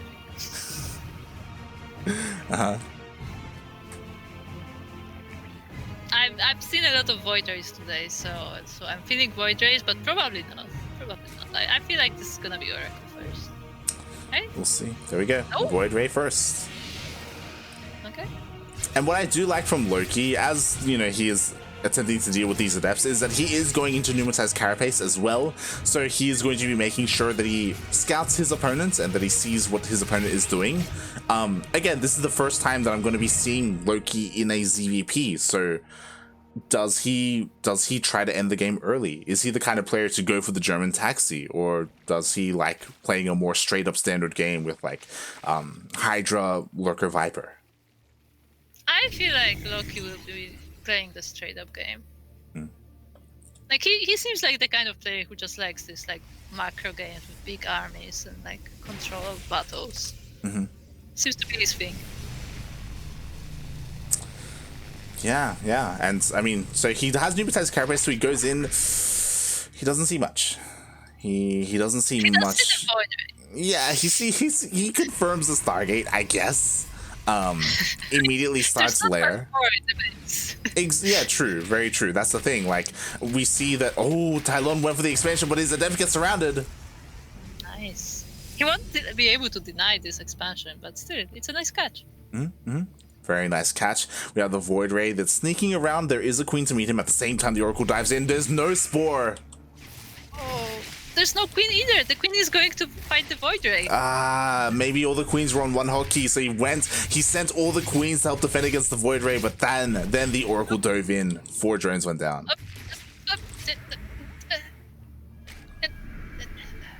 It's fine. It's alive. It's fine. It's okay. This is fine. Okay, and here we go. From here, we do have a Twilight Council being thrown down, a bunch of gateways as well. So the standard thing to do from here is to throw down the Forge and you're like +1 charge slots. We'll see though. We'll see what Tailon wants to do here. Oh, he's making another Void Ray because why not? Taxi's happening. We have all the Queens. We have the Dropper Lords. We have Overlord speed. Nice. I guess Loki does not want this game to go on. No, okay. Yeah. There are 2 empty spaces.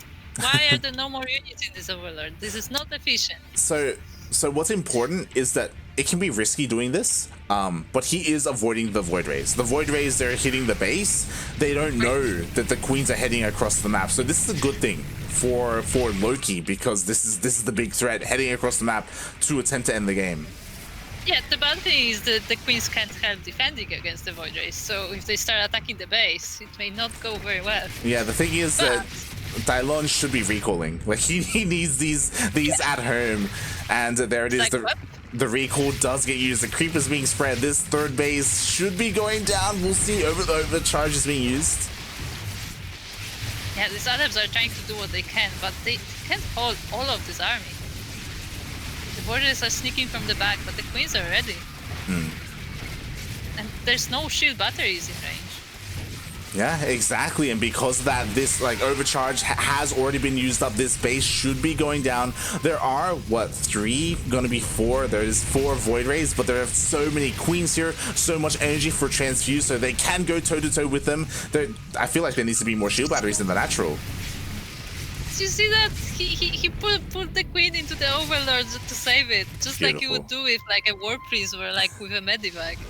I feel like among Zergs it's not that common because drops are not popular. It's beautiful. But I really like the creep spread. This is really good creep spread. Oh boy. Alright, so the Queens are here. They're slowly chipping away. Like, the base is gone. He's trying to break into the natural. But finally, Tailon, he's throwing down another shield battery. I think he needs a little bit more, to be honest. But we'll see. We'll see if he can hold on. I mean, regardless, it will be pretty hard to attack the like upper ramp for Loki. So he probably will just contain him for the time being. But yeah, we will see. Oh, Void Race, 1 is going down. Oh, 1 does go down. Oh, nice feedbacks. Yeah, the High Templars were just chilling there behind the building, waiting for the moment. That is most of their energy though, so... Look, Tailon has to be careful. Yeah, honestly, I think it's a really big brain play that Tailon morphs in a bunch of High Templar. It's not like he has Storm or anything, just for those feedbacks to help deal with the Queens, but he got too aggressive, loses one Void Ray. Yeah, he's moving out too far with those, but he's pulling the Queens back, which lets him feedback them. Oh, that is... Oh god, and as all this is happening, Loki's just taking another base. He's just expanding, he's been droning up, he's working on upgrades. Hydra Den was thrown down as well. Like, it's not like Loki's all in. It's not like this is the only threat. Like, Hydras are going to be coming up after this. Yeah, that's it. He doesn't make more Void Rays, and I don't know how well Hydras do against Archons. I guess decently well. Oh, he actually has to kill the gate? Yeah, he was especially exactly, especially because of the Archon. They'd be too thick. He's gonna be long distance mining for a while because there is a lot of creep to clean up. Oh yeah. Fortunately, he has an Oracle. He missed it though. He missed the creep too, man. Oh no. Yeah. Okay, here we go. Tailon has broken out, but the Queens are not too far away. Like, he's just expanding to the other base. It's like, screw it, whatever. I'm not taking this base. Oh god. All right, here we go. Here come the Queens, the Roaches, and the Hydras are still not here, by the way. They're still in production, so there is an opportunity for Tailon to maybe try and break out here. God. Decent feedback. Loses the Oracle. Yeah, he's feedbacking the Queens pretty well, but there are still Roaches on the ground, and the army is actually stuck on the ramp. Not all of it is shooting at the same time. Yeah, this one lone Archon wants to be a part of the fight. Finally, it gets in, but the Biles land. They snipe a Void Ray. Yeah, I feel like it sniped a few more units as well under it. So yeah, like slowly, Loki is just slowly trying to get into this base. But the ramp is a difficult place to attack. Yeah, but he's slowly pushing through. The Archon goes down. There's one more Archon being morphed in, but it's not long for this world. It's still stuck at the front of everything. And he's slowly creeping forward. The Archon falls. The two Void Rays are so low as well. Oh, make room. Move out of the way. God damn. Here we go. The Queens are waddling in. Yeah, the Hydras are here as well, so they can shoot from behind.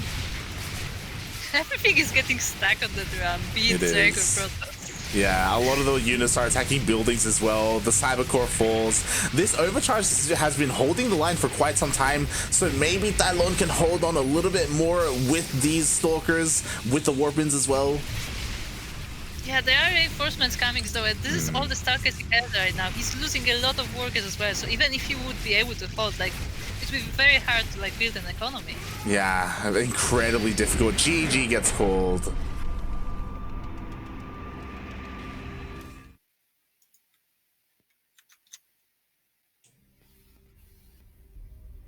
Wow. What has been happening in the chat? So, God, for none of the people in the chat, mate, god damn it, Dastan and a couple of others. At the moment, they're talking about the tournament in general. They're talking about, or they're having a discussion on the requirements, allowing residents to participate. How much of a shame it would be if a Chilean tournament gets won by a Colombian. But Neo Shaggy and some of the others are talking about how, well, you know, we had the Peruvian tournament, but it was also kind of won by an Italian, by Ryu. There are, like, differences though, because Ryu nationally is a Peruvian instead of residency wise. Like, there's I would argue residency is fine because, like, that is someone who is actually like interacting with that community. Yeah, definitely. It's like the opposite of what risky is to our region. Like, this is a problem in all regions, or a little bit. You know, like, the US has TLO and Namshar who now live in Canada, right? But, like, they live in Canada, you know, they're a part of it. Yeah. They don't play in other NA weeklies, unfortunately, but, you know, they're still but, like, part of the region. Like, it's not like, it's not like, you know, they were just like one day, oh yeah, I'm gonna play in this region. Like, they moved their whole lives there. Like, I think it's pretty legit. Yeah, as opposed to someone like Risky who lives in EU but plays in oceanic events. But at the same time, that's also because ESL expanded and allowed that to happen. It's like, it's... I mean, the biggest thing is that, like, the biggest problem that everybody has with this is like how much the specific person one or another interacts with the actual scene. Yeah. And I think how for much are they involved? Yeah, and I guess for a country-specific event, it's a little bit difficult because in Latin America as a whole, like eGGz, Neo, Ryu, they're playing in everything. You know, they're a part of all the online weeklies. They are a part of the community of Latin America. But then when we zoom in and when we look at specific countries, then it's a little bit different, I guess, or maybe that's how they feel. That it should be more of a nationalistic thing. I'm sure if people feel that strongly, then maybe they can speak to La Espira about it. But otherwise, I think La Espira, like, they just want to be a little bit more inclusive to the people who do live in Chile. Yeah.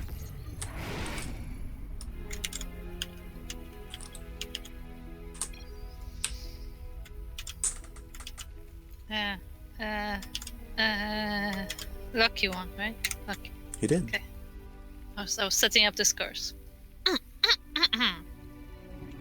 So welcome to the map. That is the map Submarine LE. Where, on the top left corner on the map Submarine LE, we have a pool first for a change from the Green Zerg player representing Rebirth and Chile. There is Loki. And spawning in the bottom right hand corner of Submarine LE, we have the Chilean Protoss player. He is blue. He is representing Team Unidos por el Vicio. We have Tailon.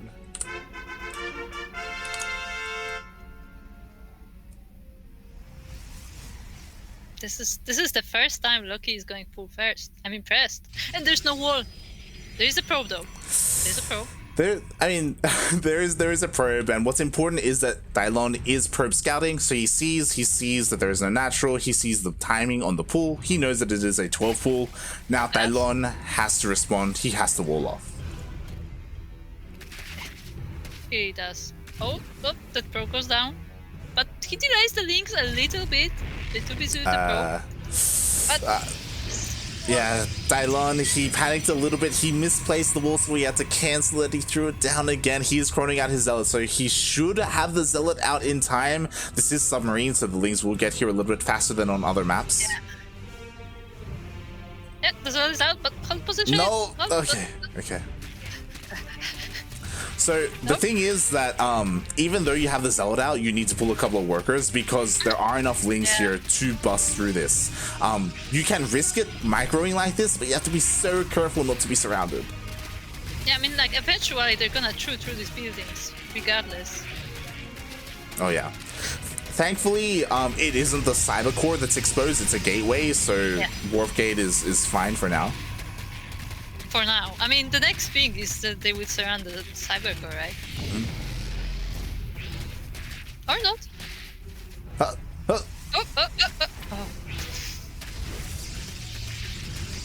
But look, I mean, Tailon is making shield battery, so that's gonna help. It's gonna help regenerate the buildings a bit, and the Adept is out as well. It's a lot though. Yeah, thankfully the Zealot got surrounded as the Adept came out, so, you know, the wall is still a wall, so Tailon is still perfectly fine. Honestly, these things, they did deal some damage. They killed the gateway, they forced it to be remade, they killed the Zealot, but at the end, Tailon, he defends well. Yeah, that was a pretty nice defense. But Loki wasn't, like, all in anyway. Like, he's making a base, he's running up, so I guess we're transitioning to a macro game after all. Yeah, we're just getting into a bit of a longer game. We'll see if Loki goes for an all-in off of this, or if he just macros up from here. Obviously his gases are really delayed. I'd be surprised if he still invests into link speed. He could go straight into roaches and go for a roach push or something like that. Yeah. We'll see. What did that happen? It's good. It's joking. It joked the links very well. Oh god. Okay, he was able to escape. Meanwhile, the Adept is heading out across the map. At the moment, Tailon doesn't really have a lot of scouting information. He hasn't... Yeah, he hasn't been into the main base at all. At the same time, Loki himself hasn't gone into the main of Tailon, so he's unaware of the production. He is unaware that there are 2 Stargates. Yeah. Oh, no, never mind. He saw it. Yeah. That's Overlord, I guess. So. Yeah, the Overlord poked into the natural and he saw all the tech. This is a very interesting place to put tech because it's right next to the pillar. Yeah, it's like on the very edge of the base. So, bold move there, Tailon. Bold move. And didn't pay off because now Loki's aware. Like, you would think he would put it like between the natural and main at least, but I guess. Yeah. Huh? Unfortunate. Those Voiders want to hunt down the Overlord now. So, like, get here. Yeah, the Void Rays are looking. Ooh, and Loki's committing to this. He's working on a +1 flyer attack as well. Oh, did I say Loki? Yes. Yeah, Loki too. I did as well. There's a lily pad. Careful. There's a lily pad. Single one. There's a single lily pad in there. We need to commission a duck to be made in game. That Void Raid went into the wrong neighborhood. It did. All the queens were right there. Yeah. All right, here we go. Second Void Ray and 2 more joining the fray. I'm really curious as to what Loki's going to do because his lair it feels really late. He's not going to have Hydras anytime soon. He's still relying on nothing but queens. So there's an opportunity for Tailon to deal some damage with his Void Rays. He has 6 queens, which is not bad, but there would be more Void Rays, I feel like. I mean, what's important is that right now the queens are on the front line. They're out here, and the Void Rays are sneaking. Yeah, the Void Rays are sneaking into the main, so these queens, they're not where they need to be. It's going to take them a while. There we go. They are coming back home. He sees the Void Rays coming into the main. Oh, no. He was distracted by the Overlord. If he wanted to, he probably could have tried to kill that spawning pool, but in the end, he was distracted, and the queens are here. He could actually take those queens. There are only 2 queens. Yeah, he was could just have. scaring him. He's scared. He's terrified. He's like, oh, God. Oh, are they gonna catch the Void Rays? The queens are catching the Void Rays. Oh, they are. They're off creep though, so Tailon just has to turn around. Loses one Void Ray. The ambush was successful. It was a slow ambush, but it worked. Yeah. Unfortunately, Tailon, he wasn't paying too much attention. He was distracted by the Lings that were trying to hit his base. Speaking of Lings hitting his base, because this map is so small, you can do this. You can just waddle the queens, not even across the map, just like a little bit forward, and they're basically already at the base. Yeah, the creep highway is almost at the base of Tailon. Like, they don't have that much to walk. Oh boy, here come the roaches, there are Ravagers as well. There's only 1 shield battery and it's so exposed. It's gonna be piled down. It barely survives.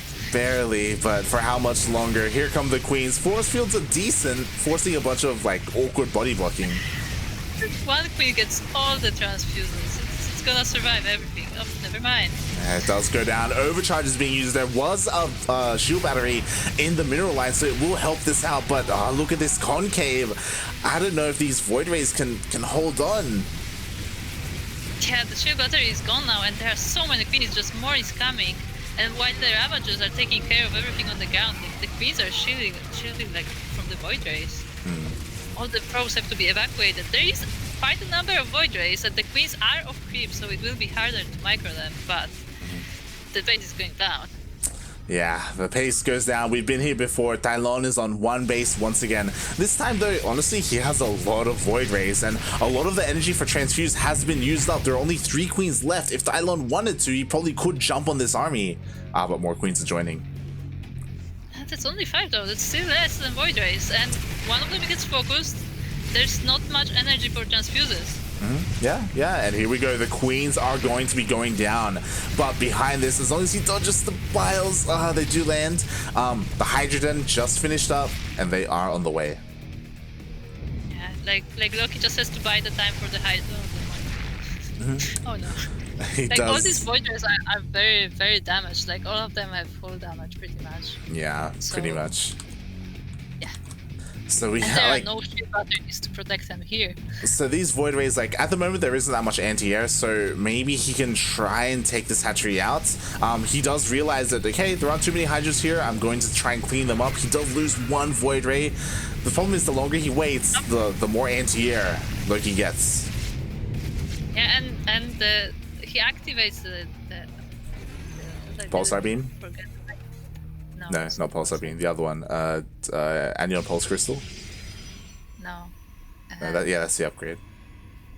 That's the Phoenix upgrade. It activates the ability, which makes Void Rays slower, so that it was harder for them to escape.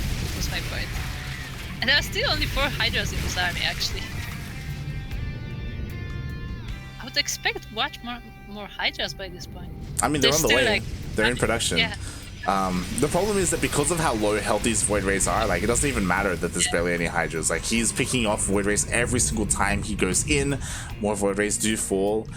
Shield Battery is on the way, which will help. The Queens are here again, though. Loki, he doesn't want this game to go on any longer. The Void Rays are going so far away from the shield batteries, though, and really, it's so risky. I mean, the Shield Battery does fall. Overcharge is used once again. Oh, the Biles! Nice. GG. This was like 3 or 4 Void Rays there, right? Oh, yeah. That was at least 4. That was a lot of Void Rays. He just sniped them with a bio. There you go. Why is Neo Shaggy screaming at you? Neo Shaggy's always screaming at me. True. Not very wrong. true. Very true. Alright. Loki. He moves on. And he moves on to face someone who was in the chat earlier. He moves on to face his teammate, Cristiano. Another representative of Rebirth. Yes. Cristiano, How he's many players does Rebirth have right now? like 8. They have a pretty big team.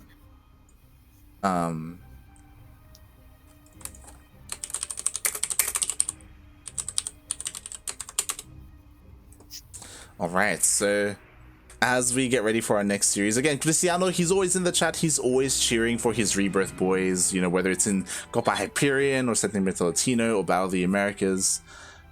But now he has to go up against one of them, you know, only one of these Rebirth players moves on from here. Yep. There's a lot of Rebirth team kills in this tournament, isn't there? Mm-hmm.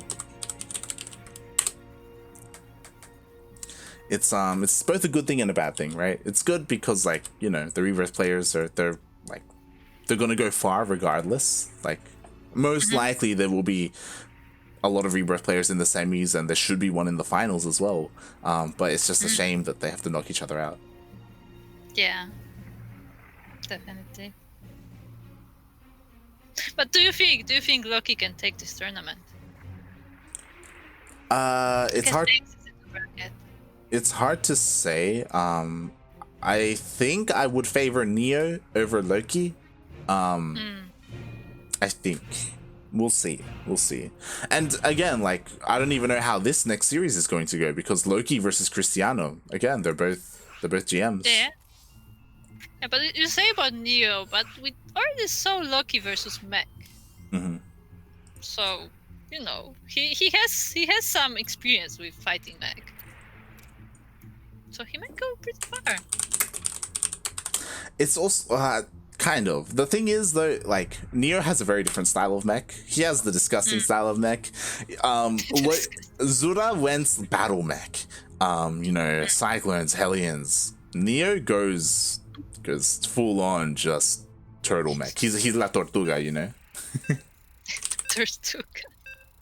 God damn it. Why is Dastan whispering me Funara Kuro? Funara Dastan SC2 in the chat, everyone. Hold on.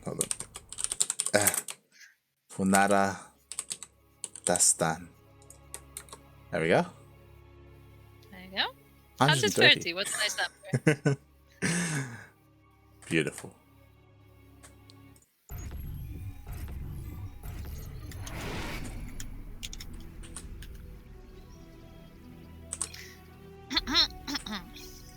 So welcome to the map. This is the map. This Jagannatha LE, where in the top right corner of Jagannatha LE we have a blue Protoss player. This is blue, and don't let anyone tell you otherwise. Maybe light blue, but it's definitely not teal.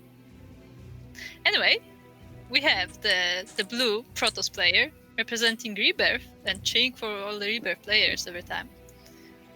As well as Chile, we have Cristiano.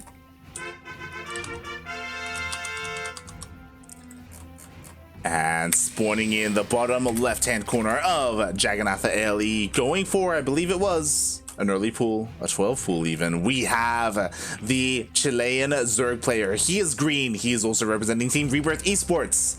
It is Loki.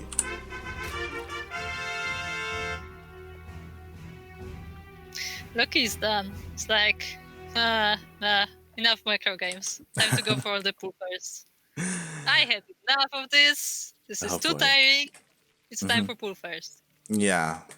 And the problem is that like Cristiano scouts this, and this didn't defeat or kill his opponent, Tailon. I imagine Cristiano should be able to defend as well, if not better. We should be seeing a wall going down. There we go. Is it gonna be in time? The links are already on the way, and the buildings are not there yet. I mean, the Zealot is being chronoed out. The buildings are here, so the wall will be up. We'll see how much damage these links can get done. Again, the only exposed building really is the gateway again, so the gateway could go down.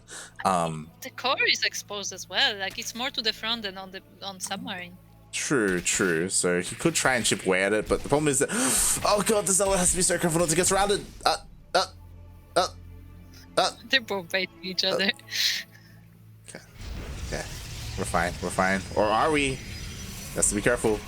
Second Zealot pops out. Yeah, we good. Yeah. Should be fine. I do appreciate this from Loki. He didn't wait until the Cybercore finished to make his second unit. He just immediately made a second Zealot, taking this very seriously. I mean, maybe he has experience with that. Like, he always like tries to play aggressively with the Zealots, so like he just makes the second one as a backup. Maybe the case. Yeah, for sure. Again, I'm sure these two players are very familiar with each other. I know the Rebirth players, again, they've been signing up for everything. They practice a lot together. They're like a tight-knit group. So yeah, we'll see how they shape up here in competitive play. Who can take out who is the better player? And these two Zealots are going for a trip to the other side of the map. Yeah. As the Stargate drops down once again, just like in the previous game, we have a Stargate. That we do, but this time in the hands of a GM. So we'll see how much more damage these Void Rays can do. Again, I'm assuming Void Rays, that's what we would expect, but maybe Cristiano has something special in store for us. I'm gonna say Oracle just to be different. So Ripley's Zealots, they served well. They did their job. Did they? They did their initial job, but they just ran across the map. They got dealt with in the end. Honestly, Loki, his third base is late, very late. His third base should have been thrown down. Yeah, I was gonna say, like, normally Loki is like expanding quite aggressively, but now his third base is not there, while Cristiano already has his two bases pretty decently established, which is not something you want as a Zerg. Yeah, because obviously how late the third is has to be intentional. The turn is going out now, but I'm so surprised that he is still going for a third. It's just it's a 4-minute third. Okay. Maybe for Larva. Maybe we'll see what happens here. At the same time, he didn't throw any more tech. It's just link speed. It's like, yeah, I'm not sure what the plan is. Yeah, it's very odd. It's very odd that Loki is essentially getting his third base at the same time as Cristiano. That's like never something that you want to see. Maybe Loki is just being safe. But yeah, strange. I mean, when you are too safe, you get behind. Yeah. Aye, that's the problem. At the same time, the Lings, they try to poke in at the third, but there's plenty here to defend. Cristiano is fine. He's perfectly fine. The Void Ray is sharking around. Oh my god. Cristiano is committing hard with triple Stargates. That's disgusting. Are we going full Paco Mike here? Eventually. Like, see, what's great about Paco Mike is that he would do this and go straight into carriers, because he's crazy like that. Cristiano, he should get like 9 or something Void Rays first before he gets into that. I mean, the lair is on the way. There are 4 gases as well, so hopefully Loki will be able to get some anti-air soon. But so far, he doesn't even have spores. Like, well, what's crazy is that he just hasn't gone into the main. He hasn't seen anything in the main base. Like, sure, the Void Rays have shown themselves, so he knows at least that it is a Stargate opener. But that's all he knows. He doesn't know if there's a Twilight Council behind it or not, or what is behind it. Yeah, I don't think he's any overlords on the other side of the map, and I don't think they were killed by the Void Ray yet, because like the Void Ray didn't do much so far. It has 2 kills. Yeah, one Overlord has fallen, but only one. It's kind of Loki's decision. He decided not to go for like Overlord speed and like send it like even an Overseer across the map. So he's the one who is currently hidden at the moment. He is going into a Hydra Den, so he is working on Hydralisk regardless. You know, upgrades are on the way as well. It's just a tech explosion. He's getting the Roach Warren, the Baneling Nest, the Hydra, everything at once. Like there was no tech for the first 5 minutes, and now he's just doing everything. Yeah, the problem is that like it took him a long time to get here. Again, like he's behind in workers compared to Cristiano. Like, you know what this looks like? This looks like a light VIP ladder game. This is like... I'm glad you said that. I get my 3rd earlier, but like I stay on 3 bases for too long. Like Loki needs a 4th. Like he needs, I would almost argue, double expand from here or something. Like this is bad. Yeah. I mean, the problem is that the Void Ray count is going up, and he needs to build up like a defense. Well, like, because the thing is that Cristiano at home is perfectly fine. Loki still doesn't. The problem is that Loki still doesn't know. He still doesn't know what his opponent's really doing. Cristiano is the first player to expand and take a 4th. Like this is awful. Unless Loki. Loki, why? Unless Loki like all-ins from here and makes nothing but units. Then sure. I think maybe trying to. He's going to the other side of the map, but there are so many Void Rays waiting for him already. Nah, it's okay. He's got Banelings, Kappa. I mean, if the Queen can throw the Banelings in the air, sure. Okay, he goes in. He sees the Void Rays. Here we go. There's no overcharge available. The Nexus isn't done. Yeah, I mean, he has a pretty good concave, and he's actually like killing some of the Void Rays, but still, this is a lot of Void Rays, so as long as they keep a decent position with these shield batteries, like, they're gonna clean it up eventually. Yeah, but what's important is that there's no supporting units. The Queens are here as well to help transfuse. This is a lot of anti-air. 1-1 is done. The shield batteries are depowered. Ooh, and Chris is going up, and... Ooh.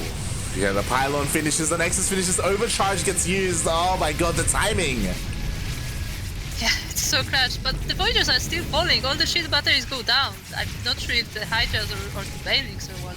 Yeah, the thing is that, like... The thing is that Cristiano, this is fine. Like, he can give up this base. Like, Loki's on 3 bases. Like, losing this 4th doesn't really matter. Now it does. He's throwing down shield batteries. It's a little bit late, but he waited for another wave of Void Rays. He just needs to hold here. This is like his last stand. Yeah, this is much better position though, because he has like the wall, so it's harder for Hydras to get in. Like, it's better to retreat, but still, this is quite a lot of Hydras. Oh yeah, yeah. And what's important is that as this was happening, Hydra speed just finished as well, so he has his Hydra upgrades, all of his Hydra upgrades. 1-1 is pushing on forward, and with this, like, I think it's too much. Again, Void Rays are not ideal against mass Hydra. The Hydras just snowballed, like, there's just more and more of them, like, because, like, Cristiano didn't clean up the initial attack, and now they're just overwhelming the Void Rays. Yeah, this is like almost a blind counter as GG gets called. Loki takes the first game, and what's crazy is that if Cristiano had gone like double Stargate into like charge lots, he would have been fine. But because he went triple Stargate, like all of his money was going into nothing but Void Rays, and Hydras are like a hard counter. And even though Loki didn't scout his opponent and he didn't know that Cristiano went for triple Stargate, like his attack worked because of that. like it was ideal. Nice all in. It worked out. Yeah. It's actually quite surprising that he just went for straight Hydras, considering he was throwing the Roach Warren and everything as well. He was just covering his bases. Like he was just like, if I need roaches, I can go roaches. Yeah. I would say Hydras are probably my favorite unit in StarCraft. Maybe. I don't know why. I'm very fond of Hydras. Zerglings too, but Hydras are cool. Okay. Here we go. Lobby has been made. We're getting ready for game 2. Oof. Yes, game 2. And I'm really. It was a VP, and previous game was as a VP as well. Yes. I'm really curious if that's just how Cristiano plays. Like, if Cristiano does the same thing here as he did in game 1, then Loki's all in makes a lot of sense. It could also be that maybe, again, these guys are teammates, they play a lot together. Maybe this is like, it was a map specific thing that Cristiano did. So again, I'm just really impressed by how Loki's all in worked so well, despite like him not really knowing what Cristiano had. It's good. Yeah, I mean, like if he went for like Immortals or something, like the Hydras wouldn't be quite as good. So it was quite a risk. But anyway, with that, we're loading into Death Aura LE. And in the top left corner of Death Aura LE, we have this time orange player, not blue. We have the orange player representing Rebirth and Chile. It's Cristiano.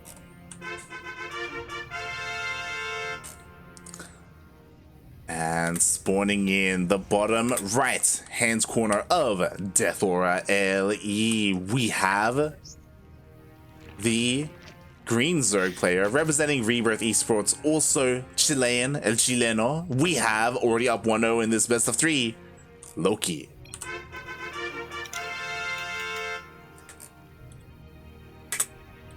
He's going full pairs again. He is. But again, Cristiano is going for that probe scout, so just like last time, he should be preparing himself for it. It should be even easier on Death Aura because you only need 2 buildings instead of 3. You can just throw a building down, get a zealot out, and it should be fine. So Cristiano scouts and he knows. Yeah, the wall is going down. It's getting ready. The rings are being made. The gas is being taken. Like, I don't think there will be anything like too flashy happening. Put it that way. The Nexus is going down. Like Cristiano knows that it's not gonna be horrible. Kind of like, again, there is obviously the opportunity that if Cristiano messes up his micro with his zealot, you know, he isn't on hold position, then maybe these things can start to snowball. But it's something that shouldn't happen. So yeah, exactly. Right now the pressure is on Cristiano to make sure he defends this well. Oh my god, he just cancelled his zealot. Wow, he's that confident. But the leads are on the way. They're here. The Adept is so close to coming out. He made the decision to cancel the zealot, by the way. He did this. I mean, to be honest, the Adept is gonna kill the links before they kill the pylons. So it's not awful. True. Okay. Lings, they get into the main. They're going to be able to get a free scout. They could chip away at some workers. But again, this, like, if he made a zealot, none of this would be happening. A little bit of lost mining time. I mean, to be honest, it's just the worst that could happen. Like, he sees the Stargate. This is what I mean. Like, he gets free scouting information. He gets it. But he just threw the Stargate in the face of the Zerglings, though. Like, right in front of them. I mean, he didn't want to delay. It's either there's two ways to go about this, and it all depends on the Protoss player. You either wait to kill all the Lings and then throw down the tech and delay your tech because of that, or you throw it down anyway, to make sure you aren't late. Ooh. Ooh, 2-star-gate. I was gonna say, watch him like throw a Stargate and not build any air units whatsoever, but this is not me, America. Unfortunately. Ooh, he cancels. Cancelled. He is making an Oracle, but it's just an Oracle, just somewhere else. Huh. Interesting. So he is actually gonna like forego the plan of air units. Yeah, I'm surprised that Cristiano made that decision. It's not like he scattered anything to do that. He just decided, you know what? Nah. You know what? I'm not going to do that. Yeah, that's what it looked like. I was like, yeah. So a little bit indecisive, but he's made his choice. Overlord speed is on the way this time, so this time Loki will be able to scout his opponent, and it's very important that he does so because Cristiano isn't going for double Stargate. Yeah. As the Oracle is going out across the map, looking to find some damage. There are no spores. Spore just gets thrown down now. There are queens, so we'll see how good the positioning is for Loki as Oracle goes right into 3 queens. No! Oh god! Oh god! Oh god! Okay. He activates. He's gonna try and... He's gonna lose it. Never mind. Aye. It flew right in the middle. Cristiano, what's going on? What happened? ¿Qué pasó, man? Like he just YOLO'd. He just yeeted the Oracle through the center of the map, mate. Yeah, like he saw the queens. I was like, nope, I'm going with this. Oh god. Meanwhile, ooh, interesting. Loki's working on Bar. Yeah, he's not canceling it. This is intentional. And he has a roach warren. He's starting his lair. Is he going to go borrowed roaches? That would be interesting. By the way, Cristiano is throwing 2 Stargates, and they were scouted as well. Yeah, Cristiano needs... Cancel. Cristiano needs to, like... He needs to calm down a little bit. He needs to breathe. He needs to stop. He needs to take a deep breath and be like, what am I doing this game? Because this is a lot later than he would like. He got a faster third base instead of getting faster Stargates. He is still going triple Stargate though. The good news is Loki does not have Hydra this time. Well, I mean the lair is still about to finish up, right? Yeah. We'll see. Yeah, we'll see what his plan is, right? Like, is he going to go for Hydras or is he going to go for roaches? I mean, he should go for Hydras because, as you said, he scouted the Stargates. Like, yeah, he saw him now. So. Yeah. Yep, there it is. And he cancelled him. He cancelled, bro. Oh. What about Hydras? I'm pretty sure that if Loki scouted that it was like like Twilight Council or Robo, he probably would have gone for Burrowed Roaches, but because he saw this, he's like, okay, I need to respond. Like, as much as I would love to meme. He was like, yeah, I see what's going on.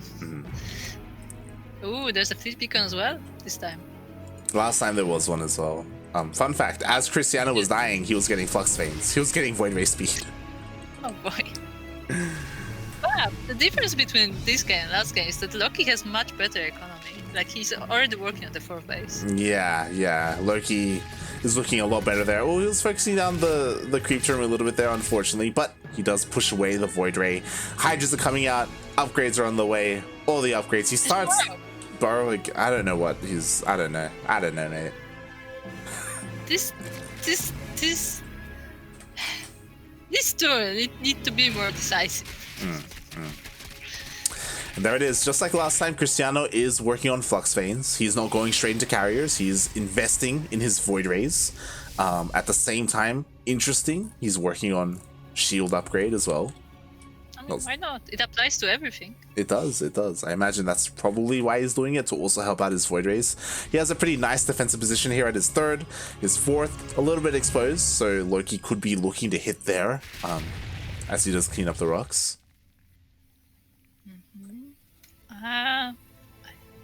This is not a lot of Hydras, Loki.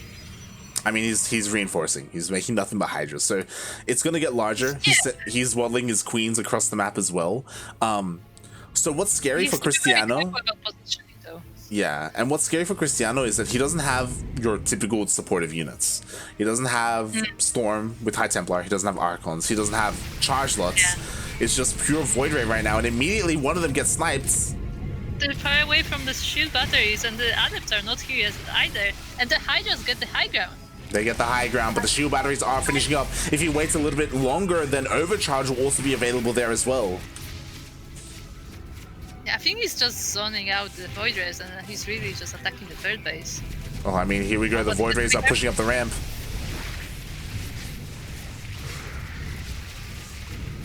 Look at that. Look at the spread on the Hydras. But that means they are separated. Exactly. So a couple of Hydras are being picked off for free. Okay, she's focusing on the Queens as well. No more transfuses available. Honestly, this is a pretty bad place to push in. Like, he's surrounded by Protoss. Like, at any angle, Cristiano could attempt to push in, but Loki's trying to assert himself here. But now the carriers are out. Yeah, like high ground is nice and all, but like there's a Protoss army from every direction. Yeah. All right, here we go. He's coming in. No shield batteries to support. Yeah, he's just fighting in the open, but the Hydras are slowly going down. The adepts are definitely helping clean this out. And Protoss army is victorious. Yeah, the defensive position was too great. It's like Cristiano could just chill and bide his time. Loki got kind of surrounded there, and Cristiano, now this is terrifying. Now Cristiano is ahead in supply. He has carriers. Like, Loki doesn't have an answer to the carriers. What were those drones doing? They wanted to help. I wanted to contribute, I guess. Yes. Oof. F's in the chat. This is something that we see a lot from Jim. This is something that we see a lot from Solar. They go for a Hydra timing to end the game. It either ends the game or it ends the game in the other direction, because that was the that ends the game or it ends them. Yeah, the game ends either way, and Loki is down 50 supply. He's working on Infestors. It feels very late. Cristiano is almost maxed out. I mean, he did research Burrow, so this is gonna be useful. But the Protoss army is coming. It's already on the other side of the map, and the Hydras are just walking around. This is a dead hatchery. The Hydras are not here. Like that. Like if he right clicks the hatchery, it's dead. He gets the gas instead. Oh, okay, he gets pushed away by the Hydras. The rest of the Hydras come back home. He defends. Yeah, but we'll see. We'll see what happens here. Because Loki, he is working on pathogen glands and his infestors. Is he gonna catch the Void Rays? He's gonna try. Oh, gets to fall down. Nice.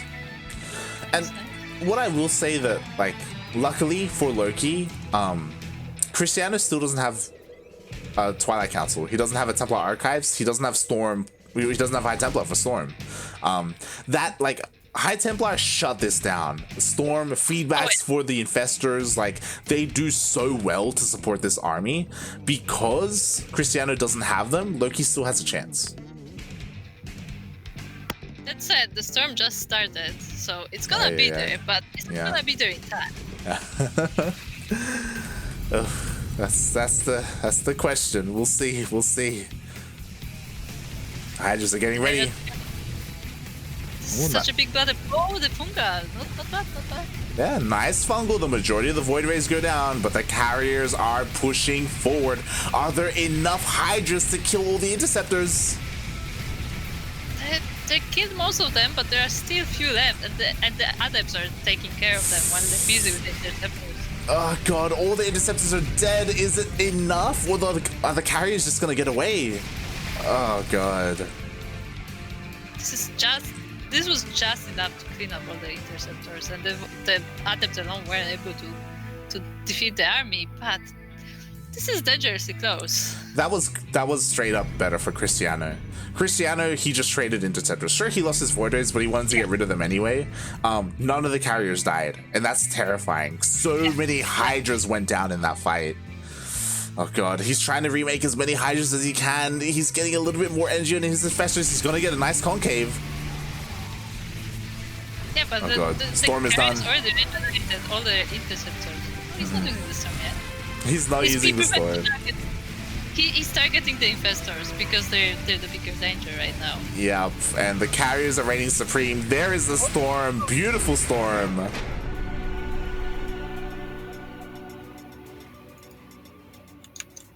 She's cold. GG. Zerg heart. feels bad. That's too bad. But at the same time, Loki put himself in that position again. Like he knew, we all knew. Like he basically went for a big all in with the Hydras. He either kills his opponent or he dies trying. Yeah, it did not work out well for him. That happens. But this is 1-1. This is still it still can go either way. So we're gonna find out. We're gonna find out who's gonna do this build better, because so far they go for very similar strategies. It's not exactly the same build, but it's very similar like compositions.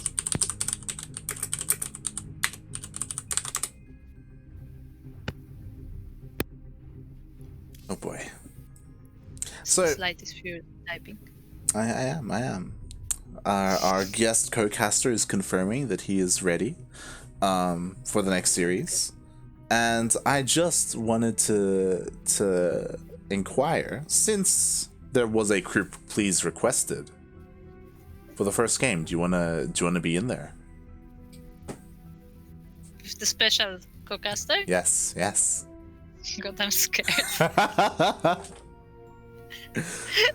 Spoilers, chat. I have casted with this person before, and I am scared.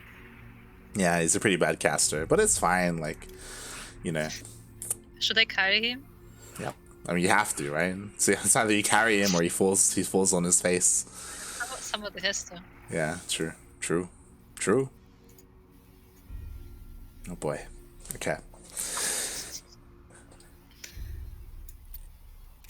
Here we go. We are getting ready for the ace match. We're tied up. We are 1-1. We have learned a little bit about these players. Cristiano, he loves his Stargate. He loves his Void Rays. Loki, he does not. Nope. Oh, so the winner of this game is actually going to face eGGz. Yes. eGGz is there waiting in the semis. Meanwhile, so is Francisco, also waiting there. Francis KO, waiting for the winner of Neo versus Rescue. Francis KO. God damn it. It's a capital K. It's one of those names. Yeah. Awful. I mean, I like punny names. They're not too bad, but some of them are just like, God damn it.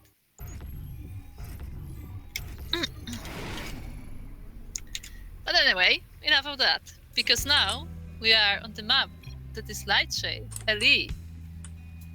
This is where you throw shade on light. Kappa. And anyway, in the bottom right of the map that is Lightshade LE, we have the Green Zerg player, the Hydra player right now, representing Rebirth, and Chile, we have Loki.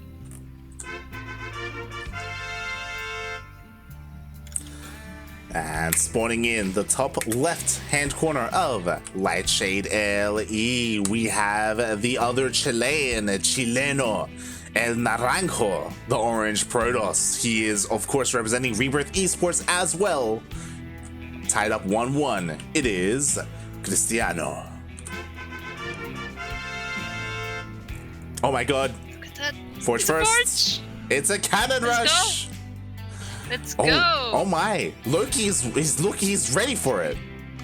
No, Loki has been doing this actually every time. He's just hiding the drone to get the expansion without the blow. Feels bad, man. So he's going to be able to get the expansion, but he's unaware of the cannon being thrown down defensively? Huh. What? Okay. So the reason why is because he scouted the 12 pool. The thing is, like, a 12 pool kind of hard counters the cannon rush, because if a cannon goes down, or if a pylon goes down, they're already lings. Makes sense. what doesn't make sense is Cristiano's decision to go for a forge first, because he knows that every single game so far, Loki has opened up with a 12 pool. Yeah, he seems to like that opening against Protoss. So like, yeah, the canon definitely shuts it down. What I'm saying is that this is something that should be known to Cristiano, so this opening doesn't make much sense. And because of this opening, his Cyber Core is delayed, his Warp Gate is delayed. This is just not, it's not ideal. Maybe he was counting on that one time that Loki actually doesn't play pool first against I mean, maybe he was. You know, just to make it different, right? Mm-hmm. So like you get like very like, you know, complacent, I guess, where like you think you know what's coming, and then bam, there's a cannon rush. Mm-hmm. When really Cristiano knew what was coming, and bam, he's behind.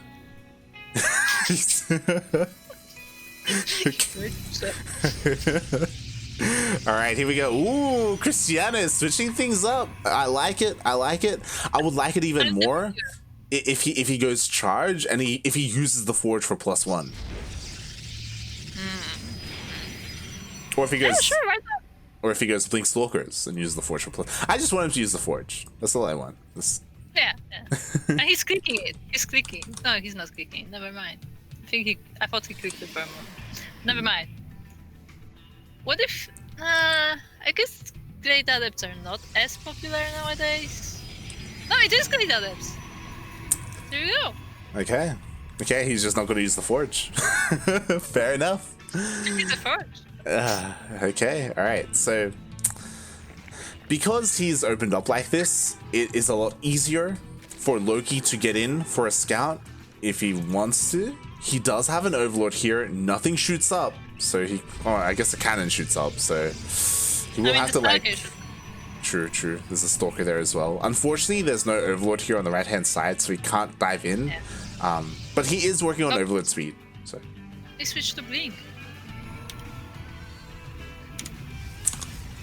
Cristiano needs to, like, be decisive, you know? I'm telling you. These players. Because... there's no reason for him not to have started Blink when he started Glaives, you know? Maybe he's misclicked or something. So, I like this. Suddenly I like this. Ooh, I don't know if he saw the Forge researching. If Loki saw the Forge researching, that's a huge tell that it's +1 Blink. You can see. If you go to his vision, I think you can see. He sees a forge. I guess he can see an animation, maybe. So I guess maybe he knows. So yeah, that's a huge tell. So it's so important that, okay, the Roach one is being thrown down. To help prepare against this, you need Roaches, you need Ravagers, you need Lings. Going all the way up to Hydras is not what you want to be doing if Cristiano is looking to go for a timing, because he is still expanding. Yeah. Like, this is not an all-in. Not yet, anyway. And there's a Robo Bay coming as well. There is a Robotic Spay on the way. Interesting. We could be seeing some Blink Stalkers with Disruptors. I wouldn't be opposed to that. That used to be the PvP composition, but it can work in PvC. Why not? Yeah. I mean, it still is the PvP composition. It works here because like Disruptors are good against Roach Ravager, and you would assume that your Zerg player opponent is gonna go Roach Ravager. If he goes more Ling focused, then you can always just, you know, go Colossus. I saw Cristiano getting charged. I was like, did he cancel Blink? Blink finished. It's fine. It's fine. It's fine. There it is. Extended Thermal Lance is on the way as well. Cristiano does have his Observer out on the map, so maybe he caught a glimpse of the Lings. The fact that he's going for Colossus while Loki is going for +1 melee, like, this is ideal for Cristiano. Like, he needs those Colossus to help clean up all the Lings. Yeah, that will be helpful. And there is a force moving in the other side. Oh, this is the Stalkers. Gonna get surrounded, but they can blink away. Yeah, but the blink is on cooldown, so they will get surrounded. Stalkers just for free. I'm so surprised that Cristiano sent these Stalkers out without like a War Prism or anything. Yeah. Like they were just chilling on the map alone. Maybe Miss Rally. I don't know. I don't know. I don't think so. I think he was just like poking around to see like what's going on the other side of the map, and if he can like get some surprise damage. I guess so. I guess so. We do see Cristiano. He's taking up, working on charge, working on his Colossus. What's interesting about his composition is that usually it's charge or Archon. That's like charge and Archons to support, but he's foregoing that and going for Colossus instead. I like how you explained that. Yeah. Usually it goes for charge and Archon, which is like charge and Archons. Yeah, well, I mean, you gotta explain it to the people, right? Otherwise they won't know. It's like, meanwhile, Loki's going Ling Bane, which is Zerglings and Banelings. Ling Bane is short for Lings and Zerglings and Banelings. Yes. Thank you, Captain. We are professional casters. I'm not a caster. It's true. It's true. I'm unprofessional. And we have a Baneling nest coming, speaking of Ling Bane. So yeah. There will be Ling Bane. I mean, I like this. This is something that, this overall composition is what Go Joey goes for. Unfortunately, we've been here before. And what I mean by that is, this is very reminiscent of Game 1, where Cristiano has 4 bases. Loki is stuck on 3. Loki is behind when it comes to workers as well. He is taking up, so I imagine Loki is going to go for like another big all-in, kind of like in Game 1. I imagine, but it doesn't make too much sense to me because he's still waiting on +2, or he should be waiting for +2 before he hits. So it's still. I mean, he's going around to look at the 4th base, but we'll see if he actually commits to the attack. I mean, at the moment he's just kind of chilling, and he's down in army supply. Is what I'm concerned about. Like, I don't. And there are disruptors. And he's expanding. And Cristiano is moving out. Yeah, we'll see. We'll see how Loki handles this. He's like trying to play like Cham right now. Like, Swarm hosts are on the way, which is nice. But can he catch this army? Like, is what I'm concerned about. Like, the Swarm hosts are going to pop out in time to defend. Like, that's fine. Okay. It's going to take a while for Cristiano to push out, but. Phoenix? I'm just not too sure how the Swarm hosts are going to work here in this fight, and if they will work. Yeah, I mean there are Colossus. Like, Colossi will help with the Swarm hosts, and the Starkers have Blink, so they can move away pretty easily. Yeah, we'll see. Loki's getting ready for a surround. He split up his army to the north, to the south, to the left, to the right. Here come the Swarm hosts from behind. Let's see how he goes. Oh, the Banelings died to the disruptor shot. Yeah, but they ran into Zealots. Yeah, and here come the Locusts. Here come the Roaches. A little bit mistimed, but everything is hitting. The force fields, though. Ooh, the force fields don't stop the Banelings. The Banelings, they get in, they connect with the sentries. Jeeped at one Stalker. They didn't take him with them. Didn't. He was left behind, and just like that, Loki eats up the army. He goes for the counterattack. The recall did save a Colossus, which is great, but there's not too much left. Yeah, this is coming from behind. But yeah, this is tough. But there are 3 Colossi by now, and the Swarmers just went off cooldown, so they're gonna sandwich once again. Oh, the Disruptor shot was kind of wasted there. The Locusts are gonna get on top of the Colossus. Can they focus him down? He focuses down the Disruptor instead. He doesn't get it. Yeah, and the Colossi kill all the Locusts, and the Roaches have nothing to look for here now. Oh, the Miss Rally. Yeah, Loki is forced back. Again, he has to wait for his Locust wave to attack, and it was kind of a wasted wave. Like, he was doing a really good job target firing, except the overcharge was used and he kept the Disruptor alive. That looks like unnecessary, but okay.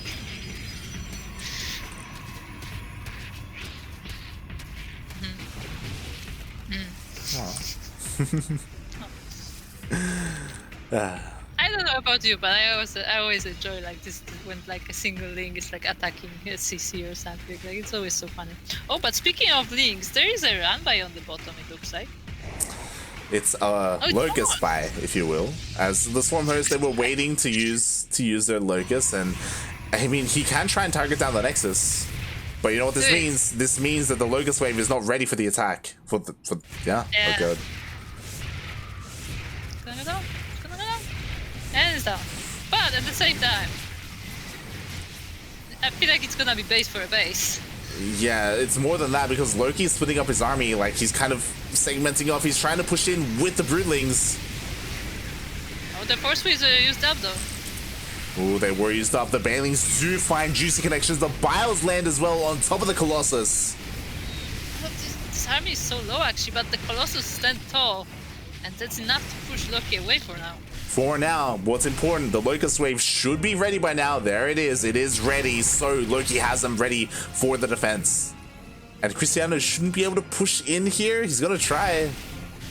Uh-oh. Uh-oh. Uh-oh. Uh-oh. They're gonna catch the Colossi, aren't they? Yep. They go in. Is pretty good, but the Colossi are gonna fall down. Exactly. The High Templar were taken out. The Colossus go down. There's only one Colossus remaining, and everything is gonna be cleaned up. Oh, Colossus is not fast enough. Give Colossi blink. Feels bad, man. The War Prism left the Colossus alone. There are two. There are two. There are one. One gets taken down. If there was the problem is that if Cristiano had those War Prism with his army, he could have saved the Colossus or two. Like there's no anti-air here. The only anti-air are the Biles, so he could have tried to save them, but in the end they fell. That's quite a lot of stackers though, so they're gonna hold this for now, but the next Locust Wave is coming. Oh, they walk into the ramp. Yeah, here we go. Here comes the Locust Wave. Gonna be trying and getting on this army. Will force to waste the storm.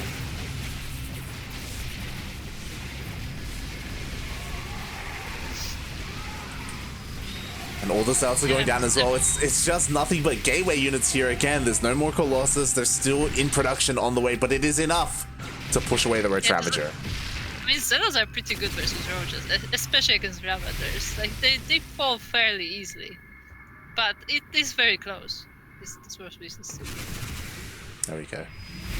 They both forgot about it. Like, they realized the moment it was shot. Finally it was cleaned up. But again, like, Loki, he has so much opportunity with these Swarm Hosts. Again, these Locust Waves. He killed this Nexus before, he can do it again. For a moment, I thought the Zealots are gonna find this one. Cristiano should be able to keep it alive if he uses his overcharge and targets down the Nexus. But okay, there we go. Oh, is it enough? It's not targeting. No, it is. Okay. Yeah, it is enough to keep the Nexus alive. So this time it doesn't fall, but it already took a lot of damage. So the next Locust Wave could finish it off. But again, at the moment, Loki has to worry about the main Protoss army in the middle of the map. Yeah, the Zealots are trying to find an opportunity, but there's no base here, and there's an army ready for them as well. Yeah, these Zealots aren't going to find anything. Meanwhile, the main Protoss army is rotating to the north, but this hatchery wasn't retaking. That was what he was hoping for. Yeah. Uh-oh. Oh, the Locust. Oh! Swarmhosts! No, Swarmhosts, leave! Run! Oh, but the army is getting sandwiched. They were distracted by the Swarmhosts. That they were. Storms are landing, but Roach Ravager, they are thick boys. They can tank some of those storms. One Colossus did fall. Those two are so naked. Nice. Why are there two probes there? What are the probes doing there? They want to be a part of it. They want to be involved. They don't like being left out. But it's dangerous for them. It's okay, it's okay. The Colossus are here to protect them, to look over everyone. And what's important is that there are also some High Templar here. They have Storm available. I'm curious as to what Loki is going to use his Locust Wave. Oh my god. Oh, Puffing. Hello, Puffing. Free High Templar, but honestly it was worth it. Like, that's a wasted Locust Wave, essentially. Oh, yeah. Like, that's just nothing was really accomplished there. The Roaches couldn't accomplish themselves, so... Yeah, Cristiano, he buys time. He keeps that Nexus alive. I just want to say, I think those two probes died. Feels bad. You said they were protected.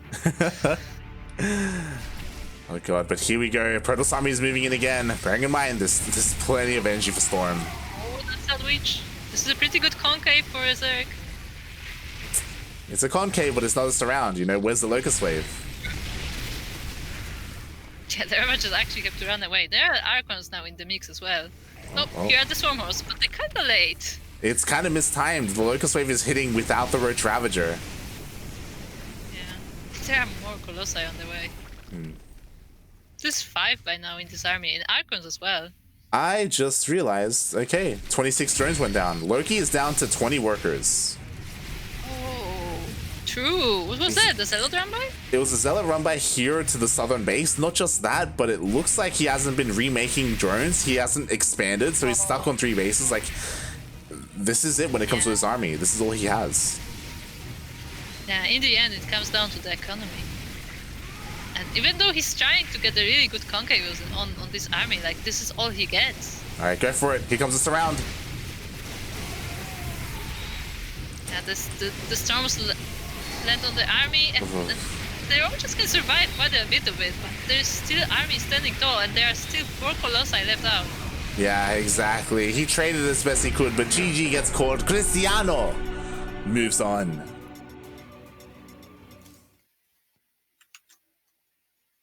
GG.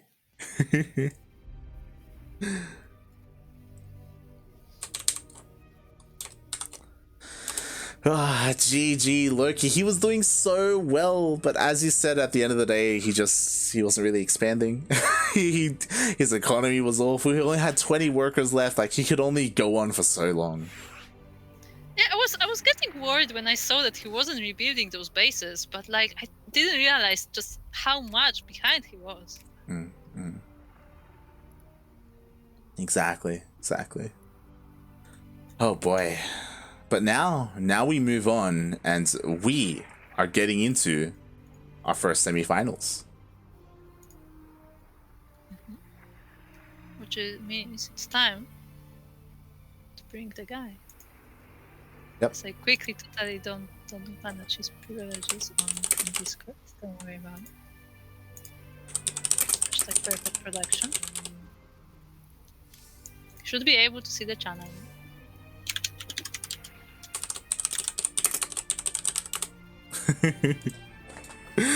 Oh god. He has messaged me. He is ready. He's ready to come in. Is he ready though? No, he's not ready at all. Okay. Thought so. Oh god. What are we unleashing upon the channel? I am not sure. This is the end of the Ducklings. You're gonna get back. Should be fine. Oh boy. I'm just updating the Twitch title. He's being exposed in the in-game chat. Demons had some questions.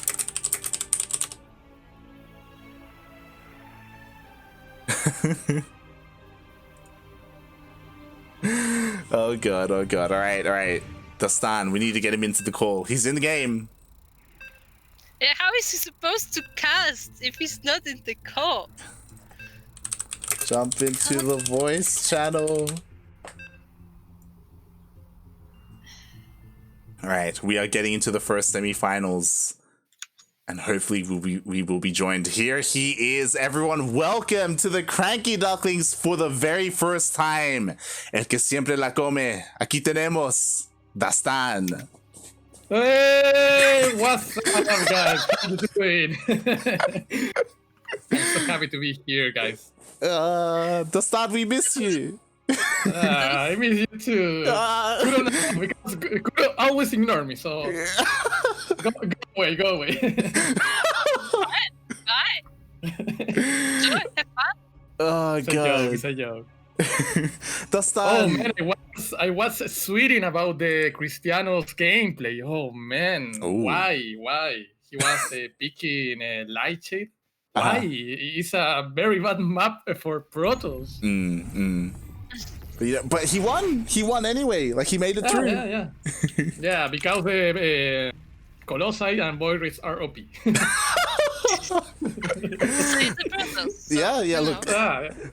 But for those who don't know who this is, Dastan, he was one of the best Protoss in Chile, in Latino America. You know, he's pretty good at the game, but now he's an old man. He's retired. You know.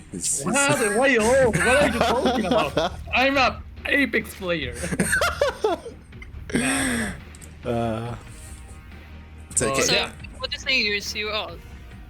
I don't gonna say that. Oh god. Well, I will leave the two of you to cast the first game. Oh, what? Yeah. But Yeah. just me, or I want to cast with Kuro because Yeah. Yeah. Okay. So Yeah. it's okay. Okay. Okay. One game. Good luck. Good luck. Okay, one game. Okay, so Kuro. But- let's go. Okay, wait a second. Like, Oh, this is Rescue versus Crown. You did not you did not introduce the players to me. How do I make an intro if I don't know the teams and I don't know? Okay. So in the top left corner of Light Shade Elite, we have another green Zerg player. For some reason, Zerg players seem to like green. Representing Mad Krakens or Kraken's Madness. Mad Kraken. Release the Krakens. It is representing Chile, Rescue. And in the low right side of the map, Light Shade, we have from Rebirth eSports his crown or La Coronita. Corona. Crown is Corona, but well, Coronita is nice, no? Sounds good. Wow, Kuro, what is going on? What? A But anyway. Roach Warren first. Yeah, quick Roach Warren and Crown is red. Oh, What? Oh, what? me, Micah, is that you? Okay, I'm so confused right now, Kuro. I mean, so is Crown, I think. He actually had C on the high ground, but now. Yeah, I think these players know them, but I don't know why they do that. But it's a very good scenario for Crown in this moment. Yeah. He was ready for something tricky going on, and there is definitely something going on, but we don't know what. Oh wow, and look at that. Triple CC for Crown, very, very fast. I like it because Crown has a very strong macro game.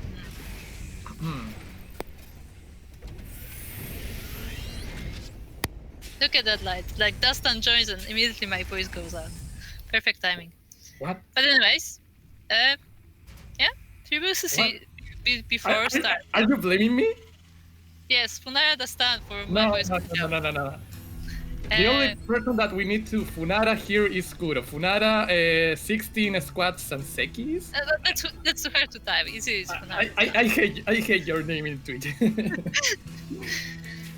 But it's okay.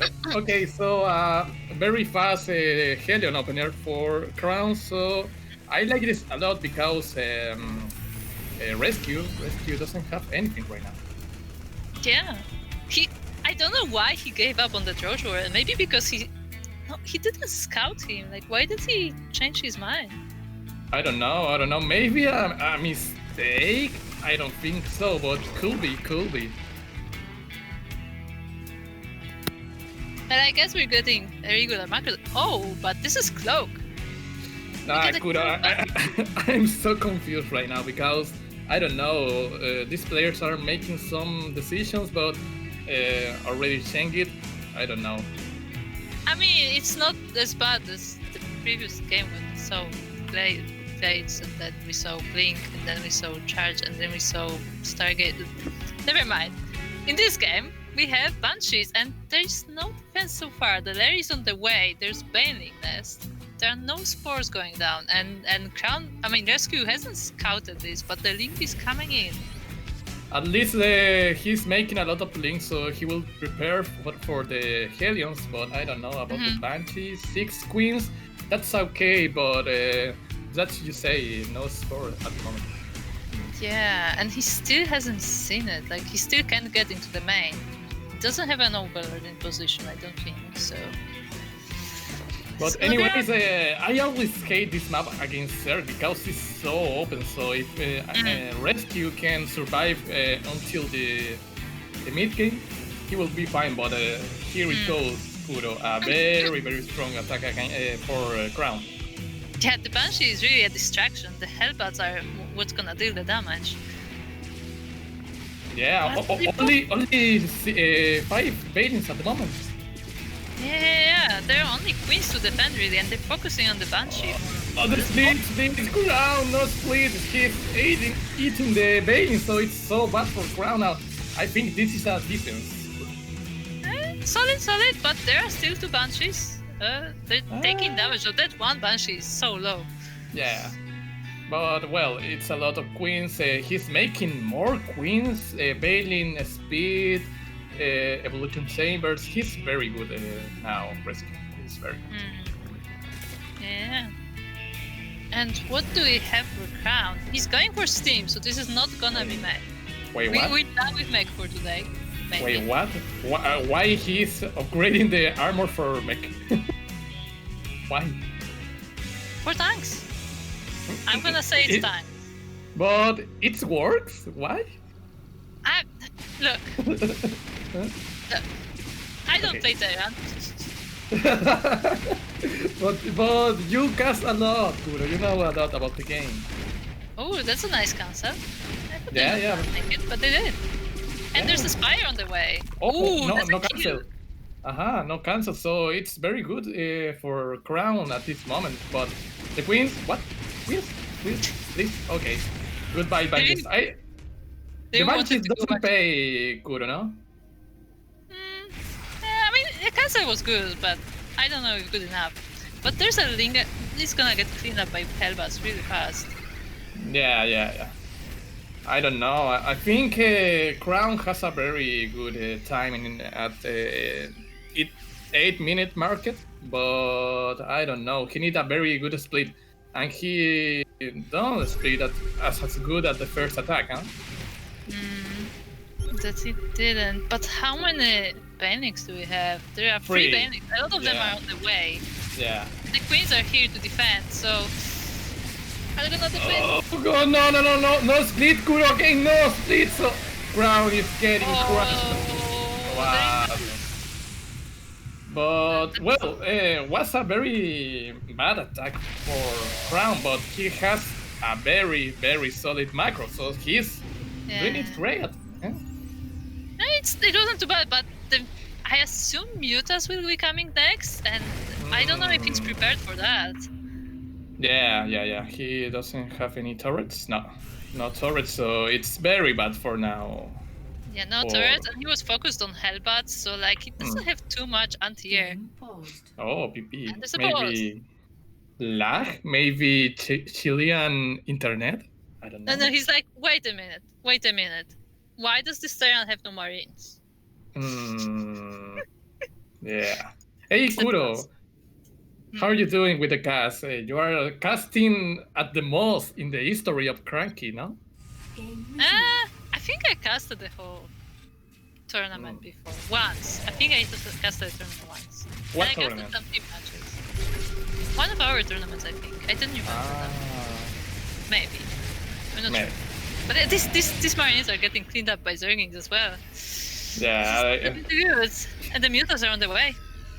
Crown is playing a very good defensive game, but he needs to do something. The Zerg is now at 4 bases, soon gonna get the 5th one, so I don't know. There's a very weird 5th base, by the way. Yeah, I was like, well, the Banshee denied that, I'm not taking that anymore. Well, these Marina are getting Ripperino, so, well, Rescue's okay, huh? Yeah, it's fine. What do we have coming? We have Widow Mines coming next. I like it. Yeah, I like it a lot because when you play tanks against Muta, that's not good for the Terran. But I like the Widow Mines, especially in a map like Lightshade. It's so open, and Widow Mines are so good in an open map. But that's not a good rally. No. One Muta for free. This is a good attack for Crown. He has to be careful with the counter-attack with the Banelings. But we have a plan. On the other side with the Banelings and Zerglings there. This is a well-defended base. Split! Crown! He's not splitting again, Kuro! Why? Crown is getting demolished again because he's not splitting his army. Why? I don't know why. He's very good. I know Crown a lot. He has a very good split, but he's not splitting in this game. I don't know why. I feel like a lot of times he's pre-splitting, but like maybe he just doesn't have enough like attention to like be like both defend the base and attack at the same time. But yeah, and there's also a lot of units from rescue. So even if he splits, like there's enough like Zerglings and Banix to deal with that. Those mutants don't want to be there. I'm so scared for Crown because the Tailon always has to be up in upgrades, but now the Zerg is 2-2 against 2-1. Well, completed, but the Tailon has to be 3-3 in now. Oh, the mutants are catching the Widowmine actually. Oh! Very good, Widowmine. Yeah. But I don't know, Kuro, I don't know. I think Crown is playing good at the macro, but he needs better micro. He needs a little better micro and he can close the deal. Yeah, the mutants are coming from the side, but the mutants are alone. They're not gonna deal with Marine on their own. This is a very good attack for Crown. He needs to be careful the split. Yeah, I like it. I like this attack because he's splitting much better than the last attacks. Yeah, the mutants are trying to come in, but the Thor is standing right there. Oh, look at that Thor. The Thor is doing so good. I think Crown can break in this attack, Kuro. Maybe. We'll see. There's a pretty good surround from rescue, but he still has to be very careful. Yeah. Oh my god, there's a lot of Baileys now. Well, at least the Thor is still alive. Look, the magical from Crown.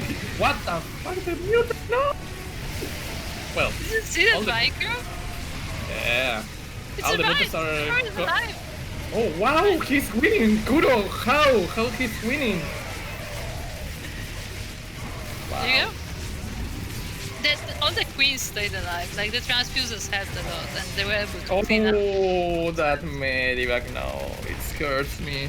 Well, it was so bad for Crown, obviously losing all the whole army, but he denied a base, he's up in upgrades now. Where is his attack? The +3 attack? Please, Crown, please! I don't remember what pro gamers always forgot his +3. Beyond, yes. Beyond always forgot his +3 attack too.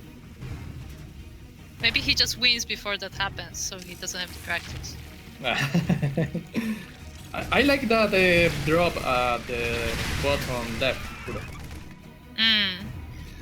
Oh yeah, that base is pretty far away, so it will be hard to defend this in time.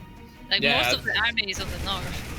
That is a problem of light. It is a very big map and so open. And there's an attack coming on the north as well. Oh, there's a Rambai.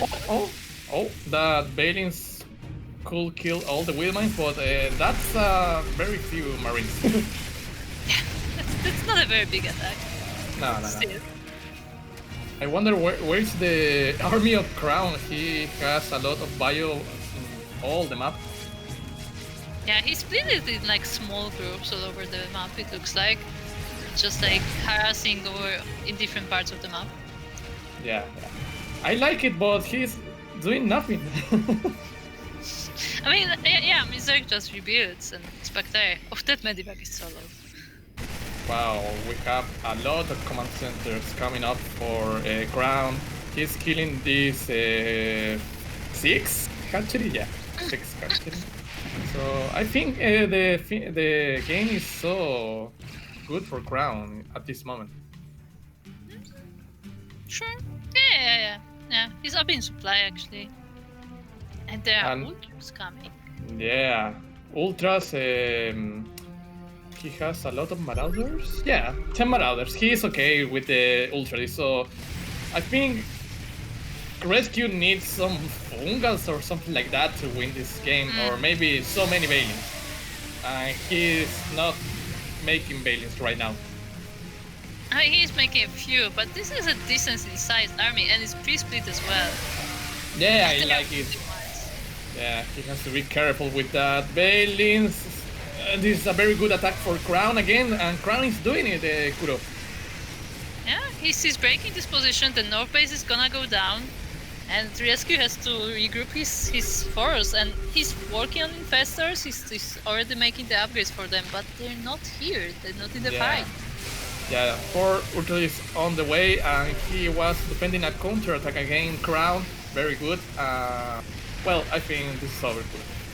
This is getting pretty snowball effect. All these meta attacks are actually so low, but yeah, it's just enough. No energy, no HP, but look at that Marines. They are so steam packet, but well, GG, Crown is getting the 1-0 lead. Yeah, GG to Crown. And with that, I'm gonna throw it back to Light, because I know that he misses Dastan so much. But Kuro, I have a, I don't know. How can I say corazonada Light is... ¿Qué? Yo sé. Okay, it's like a... Never mind. I think you will be back soon, Kuro. I think you will be back soon. Yeah. Okay. I see how it is. Thank you. Hey, Light Beep. Uh-huh.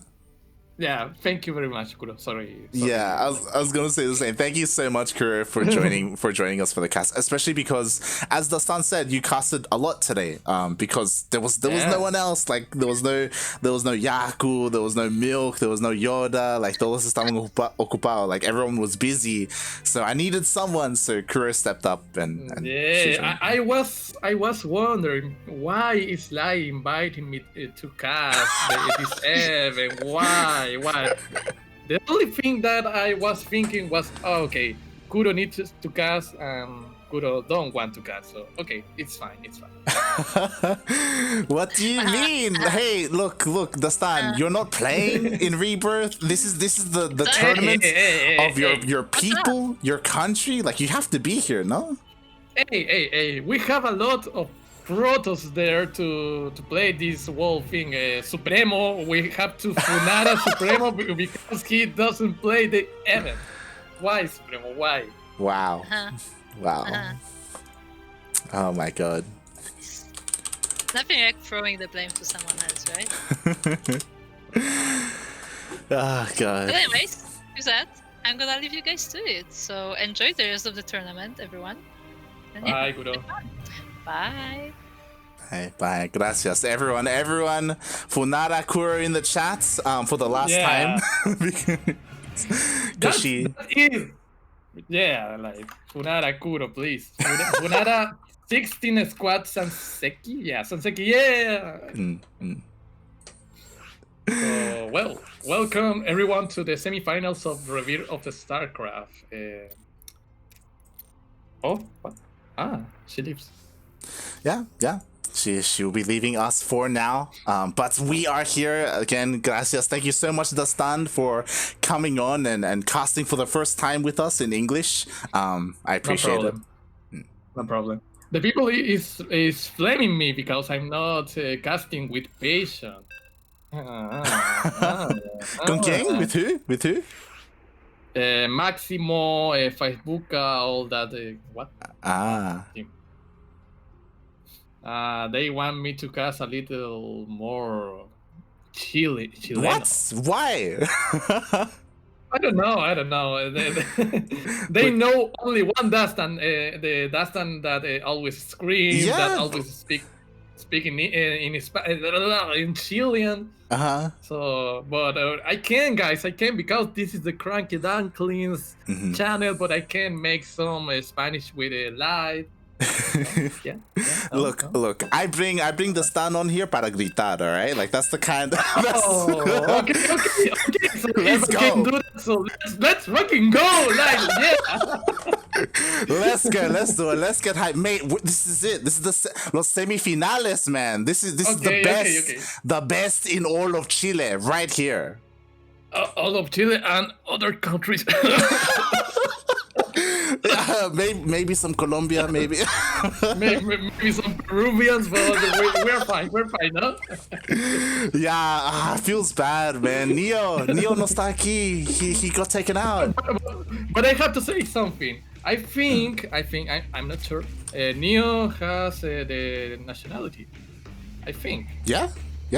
So he's Chileno. He has. Yeah. Oh. He's like Rio. He's like Rio, like Hiromarin, like all those guys. Yeah. He's like me. I'm peruano as well. Yo tengo mi DNI también. Yeah. Oh, I didn't know that. Yeah. But so. As we get into this, of course, make sure, because I noticed before, you follow my camera. I'm the observer today. Dastan. Yeah, I was. Okay. Fair enough. But do you want to take it away? This guy. Okay, so we have in the bottom, in the upper left corner of that area, the third player from Matt Kraken. Yeah, Matt Kraken. He's rescue! And spawning in the bottom right hand corner of Death Aura LE. Aquí tenemos el chileno, the Chilean Terran player. I think, is he the last Terran in the tournaments? I think so. Yeah. No. No? Neo. No, ya se fue. He's out. What? Yeah. Of course, rescue, eliminate Neo. Oh. That's what I was saying. This is it. He is the last Terran. He's the Terran hope of Chile right now. He's representing Rebirth eSports. It is Crown. Coronita. Well, I was wondering why the only Terran, but yeah, Neo is out. We have CristianoX, right, in the other semifinal. Yeah, of course. Yeah. But well, Light, what do you expect about this game? So I wanted to ask you some questions, right? Okay. I have never heard of Rescue before. Who is this guy? No? Who is it? Who is he? Well, this is funny because I remember a Rescue from the Rebirth of 2040, but I was expecting another person, right? I was thinking that this rescue is gringo, but no, he's Chilean. He's Chilean. I didn't know that, but I played a lot against this guy in ladder. He always is at 5-2, 5-4 MMR, but he's decent, but he never plays in the Latin American events. Yeah, because that's the only thing I'm familiar with, like Sentimiento Latino, Copa Hyperion, or lo que sea. DreamHack. Yeah, DreamHack. Like, I never see Rescue. I see Crown plays, but no Rescue. No. So it's glad to have some new players, but well, I think Rescue and Crowd bring us a very good game one, so I'm very happy, especially with TVC. I like a lot TVC, but of course the best matchup is PVT. Wow. Okay. We'll see if we get it later on. We have some pretty. Oh my! What is that? 2 fusion core? What? No, please.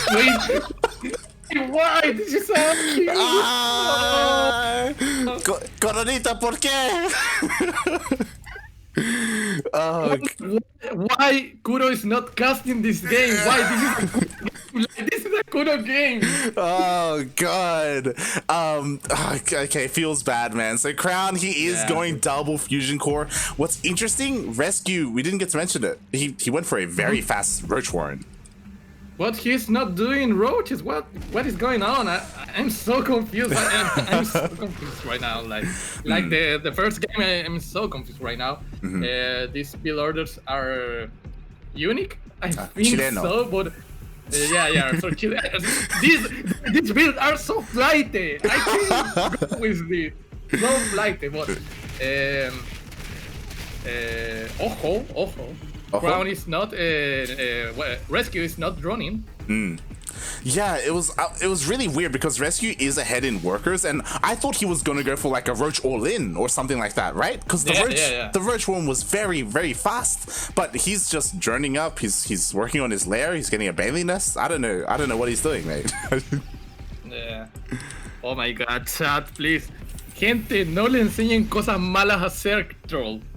Are you looking in the chat? They are saying some Chilean. Yeah. Los Chilenos in the chat, leave Zerg Troll alone, okay? Zerg Troll. No. Funar Zerg Troll, please. Nah. Oh, All with love, Zerg Troll. But what are you saying about Zerg Troll? Zerg Troll? Okay. Huh? What? What are you saying about Zerg Troll? Zerg Troll? No, nothing. He's a long-time supporter. He's creo que he lives in America, but también es Mexican, I think. Es un poco. He has some Spanish blood.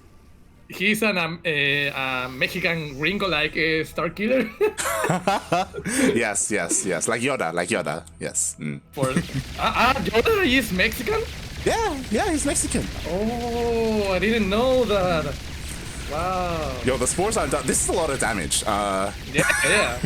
It's a lot of damage back in the game. And be careful with the Hellions. No. There's no Hellions. There's Marines. Yeah, no sense.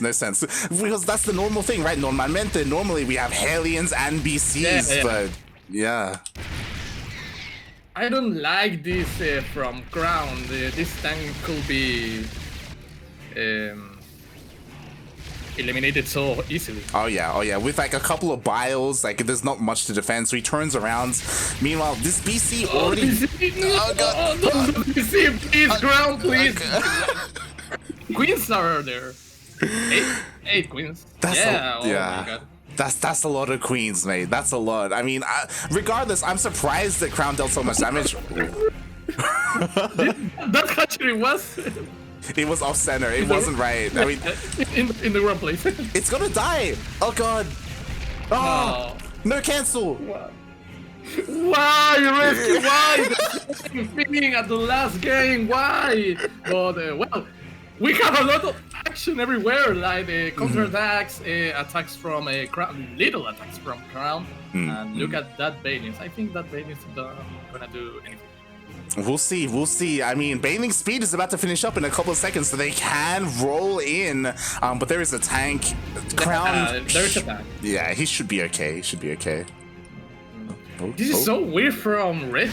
He's now getting Hydradis. Why? Why? He's getting Hydras and he's getting Verge Speed. Like You're playing against Meg? No, rescue, please. You're playing against a bio player. That doesn't work against bio. Please. Yeah. It's strange too because he played Lingbane Muta last game and it wasn't too bad, right? It was okay, but yeah. I think for the map, is the plan for the map? I don't know, but oh my god, another kill there for Crown. I'm so hyped for Crown. He's playing so good.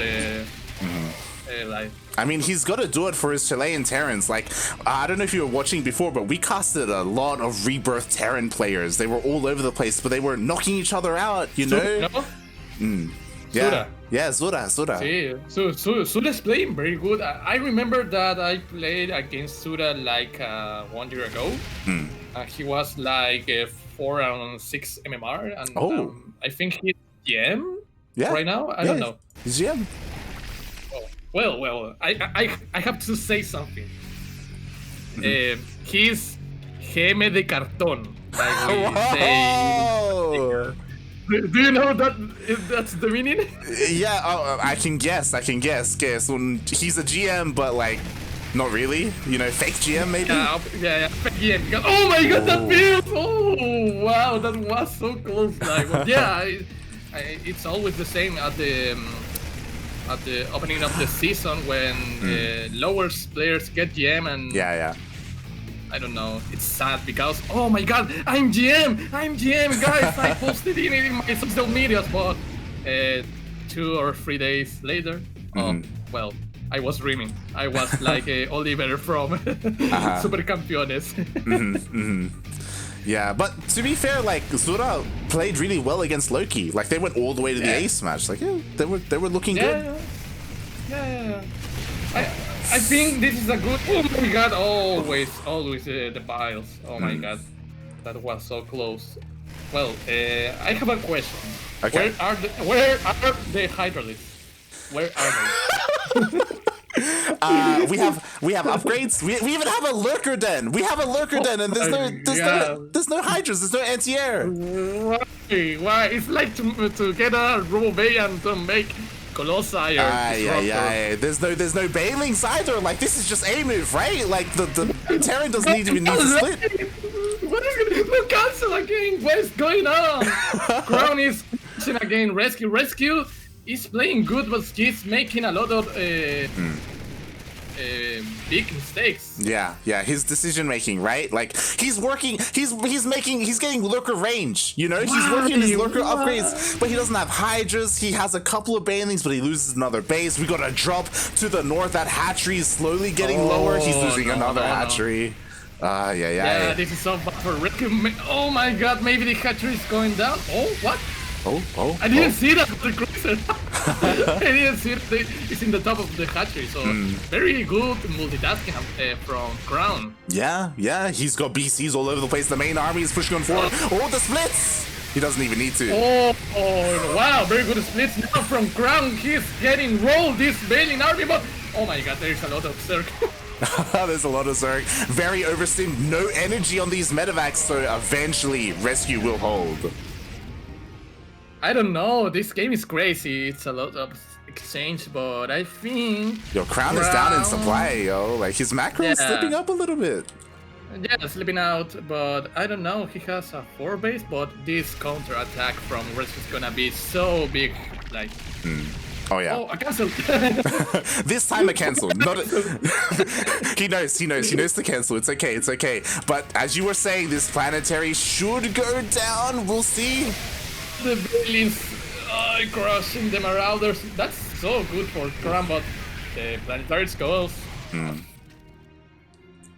Yeah, and this is scary because Crown is gonna start running out of money. Like he's stuck on 3 bases. He's been stuck on 3 bases the entire time. Like he needs to expand. Yeah, of course he needs. What? Okay, never mind. I was thinking that that orbital was the main base. No, it's okay. He's putting a new one over. He's trying to get it. There are a lot of links here. No! The Battle Cruiser against Ravagers. How? You see the game of Tailon against Loki? Yeah. He lose like 6 voided against Miles. Why? It's named La Gran Supremo. La Gran Supremo is that. So maybe the Gran Supremo was playing on Tailon's account. I don't know. Maybe. Supremo, please get out of the Tailon's PC, please. Let Tailon play, please. Let him play. La Supremo's like the new Paquito. Oh my god. Yo, Paquito, I miss him too. You know, he's been MIA. You know, it's his birthday and he hasn't been playing either. I miss him. Oh god. Maybe he's carreteando. maybe. Oh god. Oh. I like this game a lot. Like GG. What? Look at the bank. What? He's okay. What the fuck?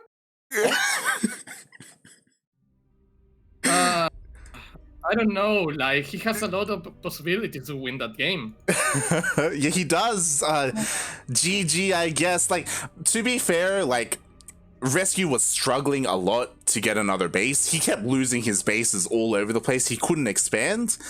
But at the same time, neither could Crown. Like they were both kind of broke, you know? Like they Yeah. It's like the map circumstance. That aura is always the same. You get exchanged everywhere, counterattacks everywhere, expands everywhere.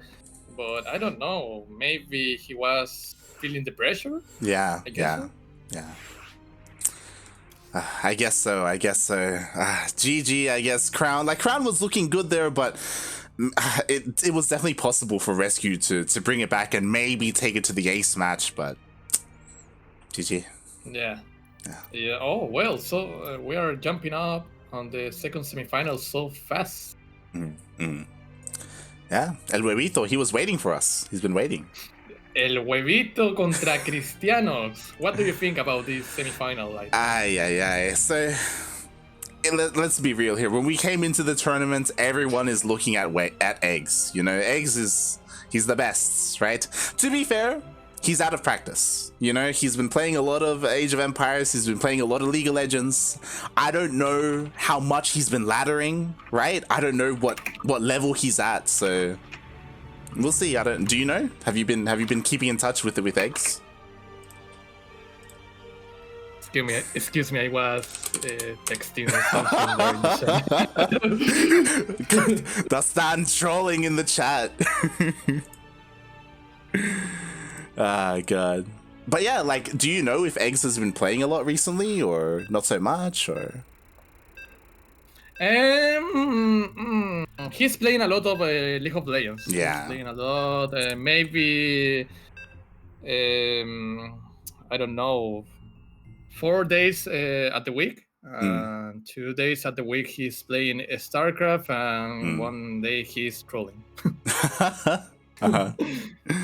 But yeah, he's not playing that much, and it's so popular to do that at this time.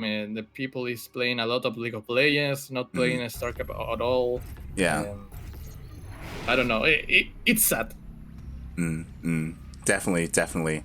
But I guess the question is going to be, because he is out of practice, but does that mean the rest of these Chilenos here, do they have a chance? You know, can they win? Yeah. You know? Yeah, of course. Especially CristianoX and Crown, they are playing pretty good.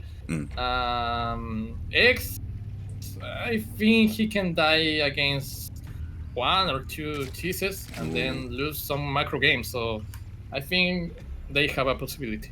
We'll see, because here in the bottom right, we have the red Zerg player representing the new team Rebirth eSports. You can tell there's no Chilean flag here because he is Colombiano, living in Chile. We have El Huevito, El Capullo, eGGz. Without nationality. And in the upper left of Lightshade, we have the Chilean, the real Chilean, the only hope, the Protoss. He is CristianoX. Please, CristianoX. I believe in you. I know a lot of CristianoX. He's a pretty good Protoss, but he has a very big problem. He gets so nervous in the tournaments. Okay. So fucking nervous. I always have to play with him, and he always say, "I'm so nervous, please. I have to play against Dastan. No, why?"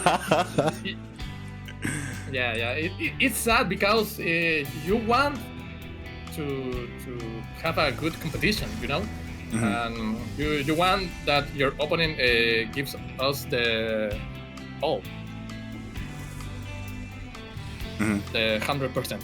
yeah, that's what you want, right? And hopefully Cristiano can shake off some of those nerves. There's a lot of pressure, you know. Right now he's representing Chile, right? He's got all the Protoss behind him. He's the only Protoss player remaining in this tournament. So hopefully he can shake off those nerves and he can perform here today. Again, he's up against eGGz, sure, but it's likewise, this is not eGGz at 100%, so he definitely has a chance here. I don't know. I always think about that. These kind of players like X, like I always say Yarpi, they don't play like 1 year, 2 years, but they are back and they are playing the same shit. Yeah, that's a good point. To be fair, I'm really curious because I know Eggs has struggled against Void Rays in the past, so maybe because of the current meta, Cristiano can use that. Oh my god! Oh my god! Oh my god! Don't tell me that is gonna be down. Oh. Not like this. We got more links coming across the map as well. Oh, Cristiano, okay. He has the adept. No. He's not wallet. Oh my god. That was so close. Okay, like, okay. He's okay. Please, Cristiano, please. You are the only hope. Please. You have darkness in your right shoulder and you have Dastan in your left shoulder. Please. Come on, Cristiano. Let's go. Oh my god, we have the illegitimate child here of Dastan and Darkness. He's their boy. Yeah, because you think about another product, another Chilean product. Who do we have? Huh? Tailon? Please. Tailon? Supremo? Supremo? Please. I don't know. Yeah. That's it. That's it. That's it. That's all there is. Feels bad, man. I know back in the day there was Sagan as well, but he's not playing anymore. Yeah. Yeah, Sagan has a lot of potential, but well, he wants to troll. He doesn't take serious the game, but yeah. Well, right. We have a Void Raid opening again from CristianoX. Interesting. Ooh, he's going triple Stargate. I don't like this. At all against X. X is he's so good against triple Stargate. Otherwise, the build I want to see from Cristiano is the 2 Stargates from CES. I think you know that. Yeah. You have to make like 6 or 8 Void Raids with the 2 Stargates, and then you make Twilight Forge +1 charge, Archives, and then you go. Yeah, 100%. Like that's honestly like that feels like the more solid build. Just because like the Zealots help so much against like Hydra pushes and to help support your Void Rays. This is so committed to Void Rays, like it can be hard to make it work. Especially that I was saying that El Huevo is making the right decision. Spire. Oh god. He is dead. Oh my god, no! Un poquito más! No. I think this is over now. The Lings they get in, they're getting cleaned up, but they're dealing a lot of damage here, and I'm pretty sure Eggs, he scouts, he sees the triple Stargate. Yeah. Okay, Cristiano needs to counterattack now with his adepts. Right now. He doesn't need to waste any time right now and be aware of the Spire. Oh, he will see it! Like, he will see it! No, he knows. He doesn't see! He doesn't see! Yeah. No, he doesn't see it! That's what I mean, no lo ve! No, está ciego, no lo ve! No. He's so blind, he's like the devs. Oh my god! Oh no! You remember the first adepts when they see everything with the tape? Yeah. Full vision. Yeah. You get nerf and then, well, they are blind now. Feels bad, man. Cristiano, he doesn't know about the mutas that are on the way. Wait, Light. He knows. He's making cannons and batteries in their mineral lines, I guess. Yeah, he's prepared, Light. He's prepared. Okay. So he's not dead. Okay. There's no cannons in the main, which is a little bit scary because the mutas are gonna go to the main. Oh no. Well, he's fuck up. Ay. Here come the mutas. Oh god. Oh my god, this is gonna be so painful. Only Void Raids. Maybe if he has like 4 or 6 finishes, it will be easily clean up. But well, El Huevo is committing to mutas. Yeah, interesting, because I've seen Jaime do this and he goes Muta and then switches into Hydras, you know, just Muta to harass only and still switch into a more ground-based army. But as you said, eGGz is making nothing but Mutas. Yeah, he has the 8 gases, he's making the plus air attack, so this is so hard for Cristiano, but he has Stargate. Exactly. So he can go into triple Phoenix production. So he is working on it, but he has to be careful. He can't allow his Phoenixes to go down. Oh, Cristiano, my crew, your Phoenix, please, you're losing it. No, well, I'm sad. Yeah. GG. F's in the chat. The Phoenixes are going down. He only has 2 now compared to before. God, and he's still also stuck on 3 bases. Like eGGz, he's not gonna let Cristiano expand. He's even working on Corruptors? Question mark. Well, I think that is a misclick. Well, the thing I'm gonna say that Phoenix only have one disadvantage. The micro. You have to have a good micro. Oh no, not again! Not again! No! Please, Cristiano, what are you doing? Are you drunk? Wow. We have a pretty strong counterattack from CristianoX, but I don't know. I'm a little bit scared. Yeah, we'll see. He does get a queen. He's focusing down one of the spores, but the rest of the army of eGGz is coming in. He's got his queens, the mutas. Maybe Rico? Oh, he's gonna lose everything. Bye, boy, Reed. Oh my God, Cristiano. I'm a bit sad. Yeah. You know, you could have been a part of this. You know, you could have. Why didn't you coach Cristiano coming into this? You know. Shut up. Stop. I'm gonna say something. Okay. I always tell to Cristiano, if you need help, just talk to me.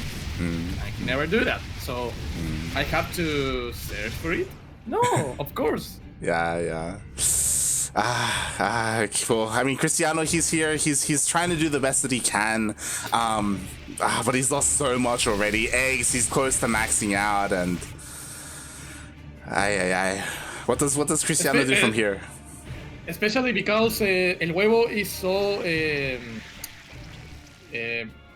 mechanical to deal with the Boyrits making mutas, but if you play with that style of the 2 Stargates, mutas are trash. Really trash. Yeah. But I think this series will be sad because I think Cristiano only plays triple Stargate. Yeah, that's what we saw earlier today. That's what Cristiano did against Loki. He also went triple Stargate. So hopefully he can switch things up. We'll see. He's doing the best he can with these Phoenixes, but there's only so much. The fleet beacon too. Not for carriers, just for the Phoenix range. Yeah, Aeon Pulse Crystals. Yeah. That thing. I don't know the upgrades of the names of the upgrades of the protoss. I don't know. I always want to make the upgrade for the War Prism and the Observer. I didn't know the key, and I didn't know the name of that. So you click on the upgrades? Yeah. Funada doesn't. It's fine. It's fine. Oh God. Well, I think here comes the swarm. Here comes the click. Cristiano is dead. Yeah, the creep is outside the base, right? Like eGGz, he's just waiting to max out. We've got a couple more upgrades on the way. I just realized he's still working on +2. So his upgrades are still, a little bit behind. So maybe eGGz is waiting for them to push in. Oh my God, the Phoenix again. No, why, Cristiano? I have a question for you, Light. Okay. Do you think that stop playing StarCraft matters? Stop playing? Seeing the level that eGGz have now? Yes. I would say yes. But the thing is that Cristiano still has a lot to work on as well, Like, yeah, of course, yeah. Like, I think eGGz would have a much harder time against like Jim or Ryu or the Zerglord or some of the more like maybe even Paco Mike. But Paco Mike's also kind of taking a break as well. He's not playing. I mean, I haven't seen him for a while. I haven't seen him like in Sentimiento or stuff, you know? Yeah. But again, like against Cristiano, GG. GG. That was a very sad game. But hopefully Cristiano can bring it back a little bit, you know. Maybe not go triple Stargate. Maybe babysit his Phoenixes a little bit more. Okay. I have to remember to chat that, please, we have only 10... No. 10,000, ¿cuánto era? 1,000 es 1,000. 10,000? 1,000, yeah, 1,000, yeah. Well, 10,000. We need 10,000 more points for the Kuro intro in Spanish. So please donate some points, gente. Por favor, donen unos cuantos puntos para que traigamos a Kuro a cantar en español, que es lo que todo el mundo quiere. Así que por favor, donen sus puntos. Solamente faltan 5 personas que donen 2,000 puntos más. Oh my god, evil. How could you do that? How could you do that to Kuro? You're blaming me? Yeah, you're promoting it. You want them to do it. No. It's all your fault, because I'm sure that if we complete the challenge, you're gonna redeem some crew, please. No. I wouldn't do that. No. I trust in you, so no, I don't think so. Oh god. Okay, here we go. But by the way, where is Yoda? Yoda, he's busy today. Está ocupado hoy día. Está ocupado. He's drunk? Yes. Oh my god, okay. He's like Chaos Fate. He's like Cristiano, you know, he's What? Cristiano is drunk now?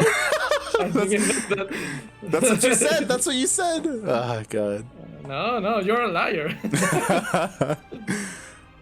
But okay, so before we get into this, especially because you're here, like I did wanna ask you, because I know there are people asking, like, have you been in general? You know, like it's, you know, you've been missing, so we don't know. We want to catch up. So kind, guys. I'm pretty good. I'm finishing my career, so I only have one internship remaining, so it's so close for the end of the AFK. I'm gonna be back soon, but I don't know if I'm gonna play StarCraft. I don't know, because I lose the passion about StarCraft. That's fair. I have to say that. I will say that even if you don't play StarCraft, like, you know, I know a lot of people miss your streams, at least, right? Like it's always fun to tune into Dastan, you know, always yelling at people and stuff. Like that's what people want, you know. But a lot of people are saying that, but well, maybe I'm gonna get back to the streams because the people, but I don't know what I'm gonna do. I don't know even where I'm gonna live, so I have to do some in real life stuff first. Fair. And thinking about that. But we'll see. But Dastan is playing a lot of video games in the future. Okay. What kind of video games we're gonna see updates? We'll see. How long until you finish your internship? You have one left, but how long is that? Well, 1 month, but I have to prepare the exam, the final exam. So maybe 2 months and a half, maybe. Okay. Cool. Exciting. Muchas gracias, Hopi Pemi, ahí por dar esos 2,000 puntitos. Se agradece. Faltan solamente 8,000 puntos. Only 800 points for the intro in Spanish from Kuro. Así que, gente, por favor, para la final estaría muy bonito. Se les agradecería. Así que. Hey, hold on. No more Spanish, okay? No, this is an English stream, okay? Okay. If the people want some Spanish, they gotta pay for the Spanish intro, all right? You know? Okay, yeah. Okay. My bad.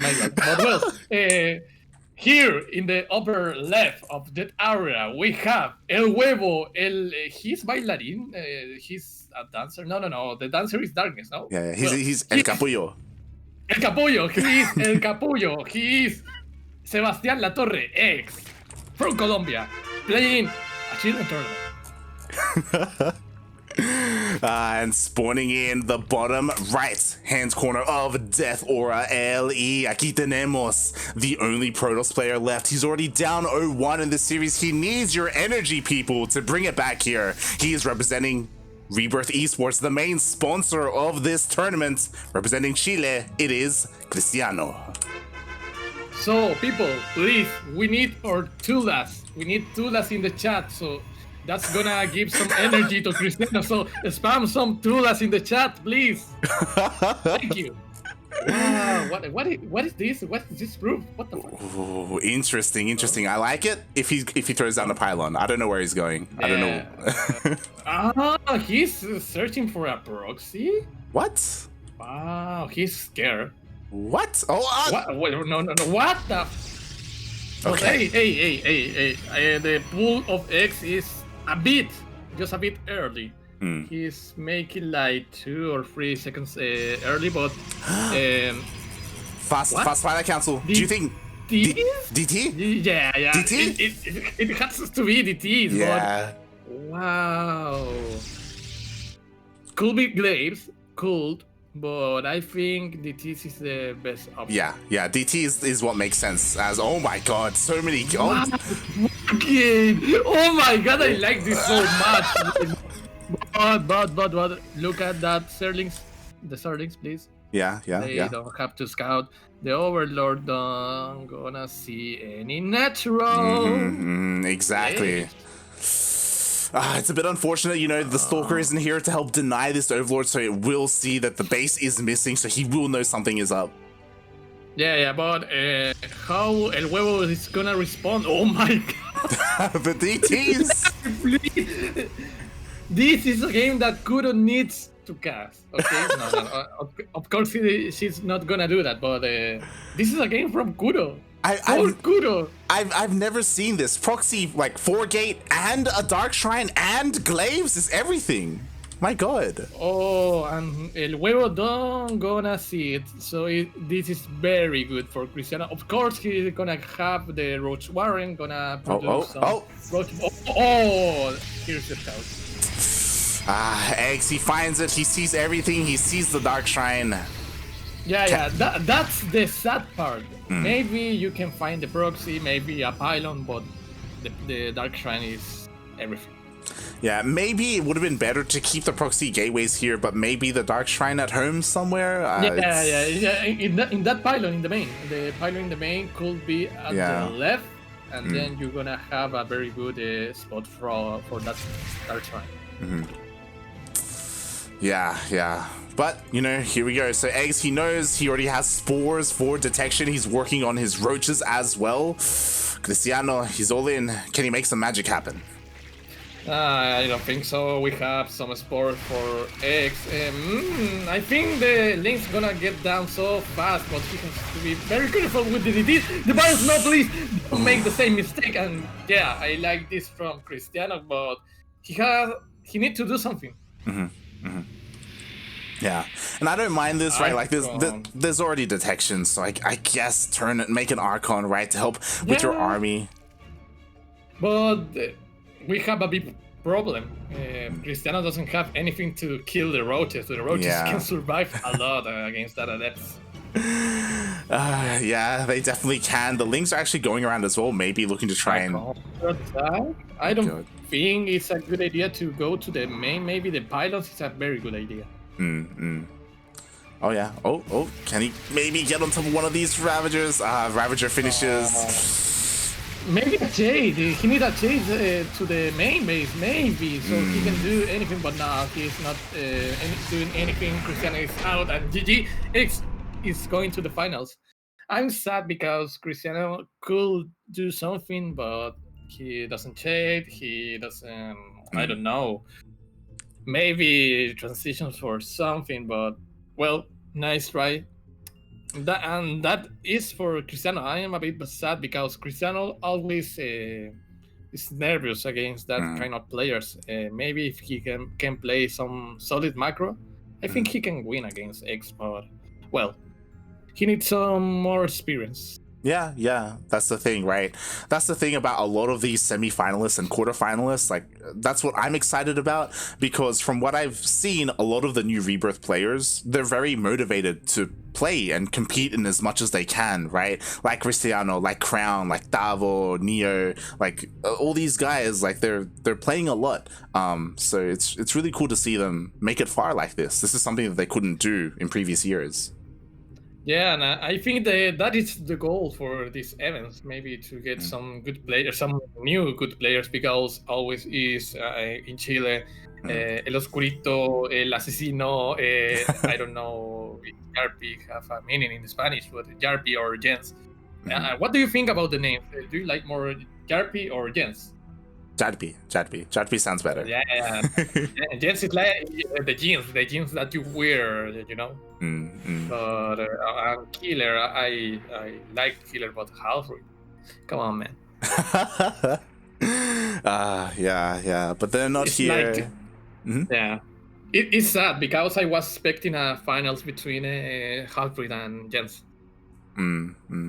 Yeah, I'm surprised Jarpy didn't sign up, because he was playing in WESG, right? Like, he's semi-active, you know. Yeah, and he was playing because he has a new style that he never has shown. And he was surprising me. That was a very good mech play from him. So I was wondering, you are not practicing? I don't think so. He plays a lot in Europe, like Halfrey. Interesting. ¿Por qué? Like, don't they get really bad ping, or? No, because they think that it's a good practice compared to America.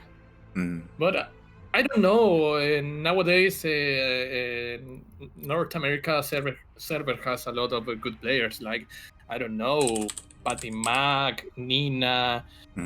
A lot of Protoss. A lot of Protoss. I don't know, some Terrans, Epic, Chaos Fate himself. Yeah. I mean, there is still value. Yeah. As we are getting ready for the last lobby, I just realized we were missing you. Okay, you're here. It's all good. Wait, what? We're in the finals now? Wow. Yeah, this is it. This is the grand finals, the los finales here. Gonna be Crown, Eggs. You were talking about it. Your favorite matchup, ZVT.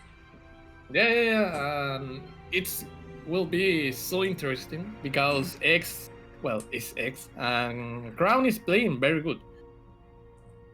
Oh yeah, he's playing very good. It's kind of weird. I was talking to Yoda and Yaku about this, how in 2021, I don't know why, but suddenly like all these like Latin American Terrans are like starting to rise up and they're starting to do well. Yeah. They are trolling again in the chat. Darkin, please, Funara, Darkin 666, no? Creo que sí, Darking. Everyone, Funara Darking, mate. You can't harass my caster like that. What are you doing? Funara Darking, and welcome to the chat. And of course, Funara un repollo there in the chat. People, please, we need only 4,000 more points for the intro in Spanish, please, for Kuro. Gente, 4,000 puntos más. Por favor, pueden donar hasta 2,000 puntos cada uno. Shush you. Please. Oh god. We can do it. But I'm looking at the chat and I'm letting the people know, mate. Cristiano, he needed something from you. And hopefully you can give it to Crown. ¿Aún están las tulas? Where are las tulas? I don't have any tulas in the chat. Hey, where are they? Come on, guys. Why we don't have any tulas? Gente, tienen sus tulas ahí en el chat. Necesito que pongan la tula en el chat. Bueno, por favor, te iba a decir, I'm gonna say to you, Darkin, I apologize. We have in the upper left of Submarine, el huevo, el cascarón, I don't know, el colombiano, él es huevos. his huevo. And spawning in the bottom right-hand corner of a submarine. As the first map in this best of 5 finals finales, we have El Chileno, the last hope of Chile, the last hope of Terran. He is blue, representing Rebirth eSports. It is Crown. This is weird. Why the last hope of Chile that in a Chilean tournament? I can't with that. I can't. Yeah. Okay, Hey. I decided that I'm not gonna say anything. But, Hey. Look. Now you know how Los Peruanos felt. Okay, with Ryu. Okay. Okay. I'm not gonna say anything because Dastan get pretty passionate with this kind of conversation. Okay, we have a pretty standard opener from both players. Yeah, and again, I'm just really surprised that this map made it through the vetoes. I mean, in my experience, this feels like a bit of a Terran favorite map, I would say. Yeah, because the Hellbats which are so strong because the distance are so small in this map between the naturals of both players. Such a small map. That's why, like in general, Terran pushes hit so much faster, so much harder. So we'll see what Crown has in store for us here in this matchup, in this CVT. He already warmed up, against Rescue earlier. So we'll see what he has in store for us. Yeah, I hope to see some mech from Crown because X not the best playing against mech. He's so good with the bailing style against Terran, but maybe he can play some mech to do something. But it's hard because I think Crown is a very, very, very bio kind of player. Yeah, I know that's why like Neo was looking forward to playing against eGGz, because Neo is a meching Terran. La Tortuga. Yeah, La Tortuga. He's all about the mech, and he was preparing for eGGz. He's like, okay, this is who I'm going to face. But he didn't make it. Unfortunately he didn't get to face eGGz. So now everyone has to put their faith in Crown here. And I agree. Like he is more of a bio. I mean, we see, right? He's going 3 racks. Wait, what? What is that in the chat from Kuro? Is like the Tula from Polish? The La Tula from Twitch, man. It's Twitch. I was wondering what the fuck. There is the Twitch symbol. Yeah. I didn't see that. You know what? Why? Go on. Copyright, that is copyright. Look at that, it's the same but purple. You know what? Si no tienen la tula, then throw down the Twitch can instead. It's close enough. It's fine. Yeah, it's fine. Okay, I'm gonna admit that copyright, but well, we have a very unique opening from Crown against a Zerg, but I like it because that we are talking about the distance of this map. Oh yeah, definitely. eGGz should have an idea because there are no Hellions, right? Which is suspicious. Like, it's a little bit suspicious, like, hold on a second. There should be plenty of Hellions out right now. eGGz, unfortunately, he can't get in for a scout because of all these Marines, but he should have an idea that something isn't right. Oh, that Link gonna see a lot of Marines. He see a lot of Marines. That's it. I think El Huevo lo sabe, but he's making the +1 carapace. That is pretty bad for eGGz because this timing of Crown is gonna hit with the +1 attack for the Terrans. Yeah, like this is maybe best opportunity for Crown because eGGz was getting ready for a longer game. As you said, like, he's working on his upgrades. He doesn't have a Baneling Nest. Like, he doesn't have anything else ready. It's just going to be Lings and Queens. So we'll see how much damage Crown can do. Yeah, he's gonna have a Steam. Steam and Combat Shield. This timing is up. Look at the count of Queens.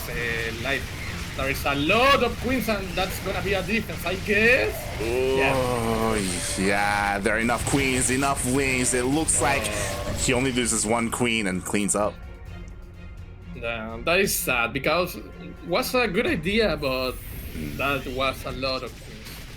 Yeah, yeah. It felt almost like eGGz was getting ready for something like a Hellbat push or something like that, but like regardless. Yeah. Yeah. I think.